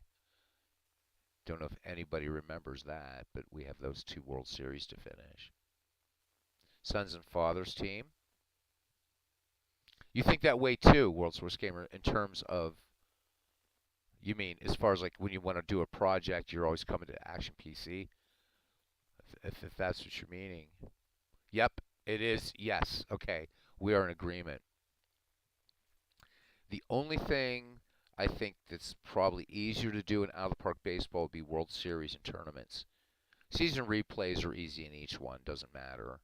And I'm not knocking out of the park. I'd like to do something with it, but dude, yeah, every project I think about, it's like, but I could do this in Action PC and not have to fight with the opacity of the out of the park engine. And I love it. I love the game, but damn it.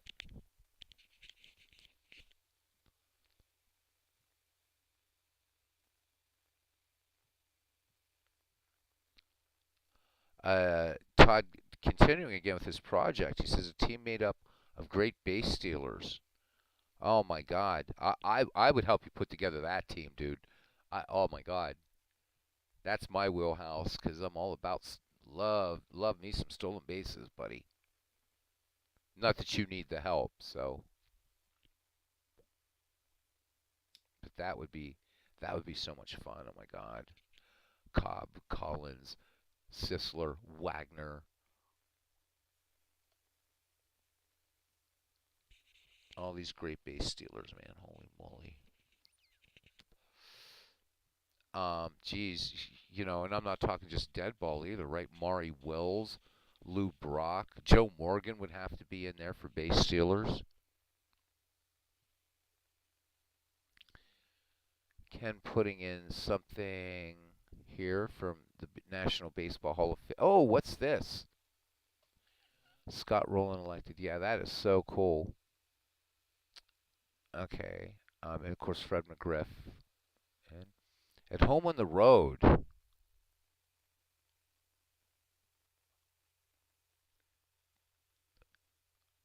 Oh my God. Okay, this is a must read, guys.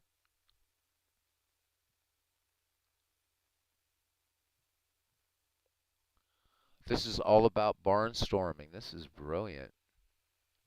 Yeah, the Bustin' Babes, the LaRupp and Luz, Gehrig and Ruth led barnstorming teams. Thank you for that, Ken. I'm going to put this over in my must-reads along with a beginning of, yeah, nice.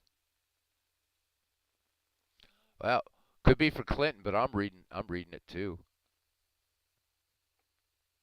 #1 draft pick team. Robbie, I don't even know how you would do tournaments in baseball for Windows. I don't think there's a mechanism to do tournaments. You would almost have to do it as you'd have to set it up as a kind of Gold Glove teams, says Todd. I think in baseball for Windows, Robbie, you would have to, one way you could do it would be a kind of abbreviated season type thing, but I still don't know how. I don't think it's set up for tournaments. You'd have to really do some serious kind of finagling around with it, Robbie. I think I would encourage you to try it.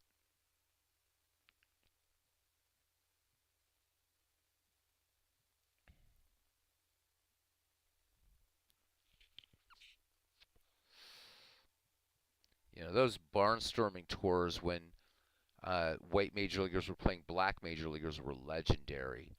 Again, you guys have heard me talk about this, right? The scouting report on Joe DiMaggio. He went 1 for 4 with a single off Satch. He's ready for the majors. That says something about the Negro Leagues right there, right? Wordsworth Scammers talking to Tice. I wish I thought about things less than maybe I'd be playing Muse's 1974 Draft League and replay baseball for PC. Still not done the draft because I care to get picks on Rangers. Don't beat yourself up, man. It's about fun, World's Worst Gamer, buddy. Don't beat yourself up, man. It's okay. This is about part of it. I think is about overthinking. Look how long it took us to pick lineups tonight and starting pitchers, and I was kind of saying let's hurry up. So good stuff. One-hit wonder teams. Todd's mind is a racing.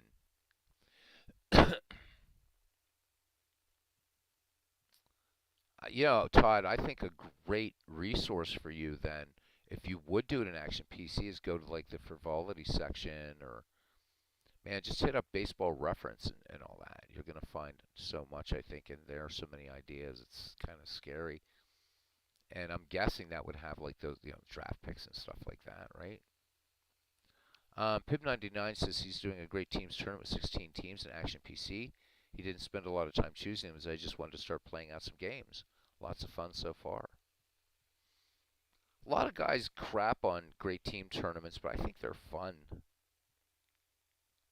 Because they're all like the best of their franchises, but it's like, okay, let's really, you get the great rivalries, Dodgers, Giants, Red Sox, Yankees. Fun stuff, Paisan, fun stuff. I know there's a broadcaster in another channel that says that they're pointless. I don't think they're pointless at all. I think they're fun.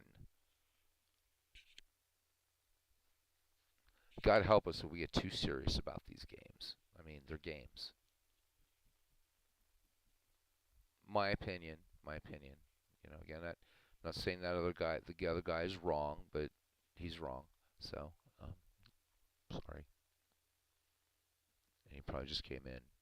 No, he never comes in this channel. So, never ever. Mixing players together from different eras. Yup. All right.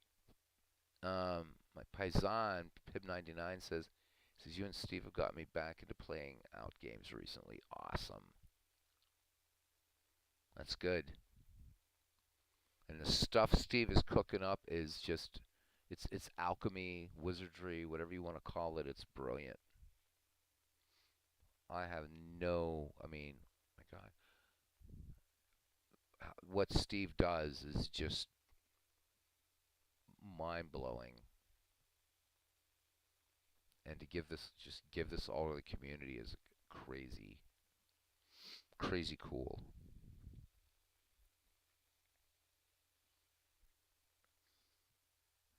Now, if we could just get Kate Beckinsale to give to the community, that would be nice too. And Mel B and a few others. And, yeah, but that ain't gonna happen, right? I was just on the phone tonight to Kate, by the way, you guys. Just wanted to let you know. Clinton Park says he has another one. Essays and research called The Negro Leagues Are Major Leagues. Yep. All right. Yeah, I got a long day tomorrow, too. Well, not really, but it's going to be a long day if I don't cut out soon. Thank you, Todd, for coming in, as always, and we'll see you next time around, man. Thank you. Start shutting her down here. One hand on phone, one hand on... Well, my mouse, of course, Cousin Ken, because I had to run this broadcast. Right? Wink, wink, nudge, nudge, say no more, say no more. All right, guys. I guess this is it for tonight. Thank you. We are at, holy crap, 5.5 hours. All right, I'm going to hang out for 3 more minutes, just because I want it to be 5 hours and 30 minutes, and then we're done. Then we're done. Cousin Ken putting up the halos. Todd B, king of the emoji, has already trundled off to bed, which I should be doing as well, and I shall. Everybody the best here, cousin. Can I say, man? You too, dude. You and D Scott, if I remember correctly, the night that I was trying to do my very first ever broadcast and trying to get it right, you were there. D Scott Howard was there, and that was in 2017. Late 2017, man. You were there. And you've been with me, man.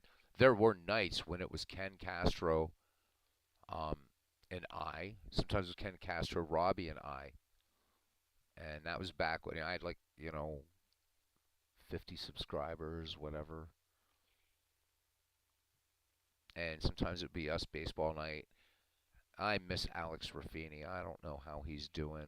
I hope he's fine. I got to send him a message on Facebook. He just vanished. Fantasy draft players was this guy. Let's see who it is. World's Worst Gamer.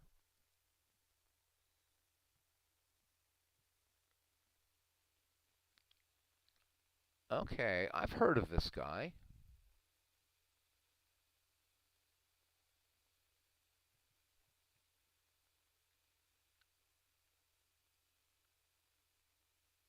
I've heard of this guy.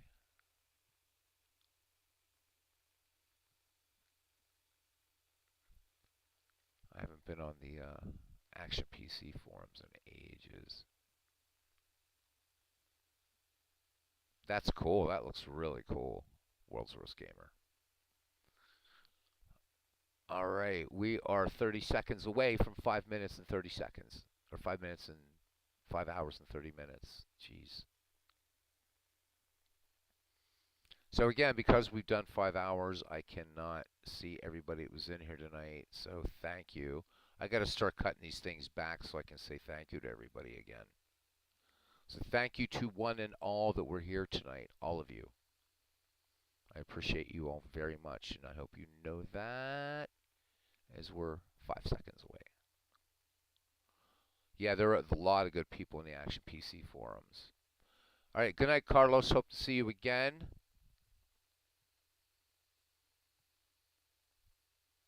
And good night to World's Worst Gamer. As everybody files out, I can say good night that way, right? Everybody take care, be safe, and we are at the 5.5-hour mark. So this is a short stream tonight. Last night was 7.5 hours, so we're coming in 2 hours under. Good night, guys. See you tomorrow, and all things being hopefully well. And see you around the batting cage. Thank you, and a good night, my friends. Truly, and I mean that.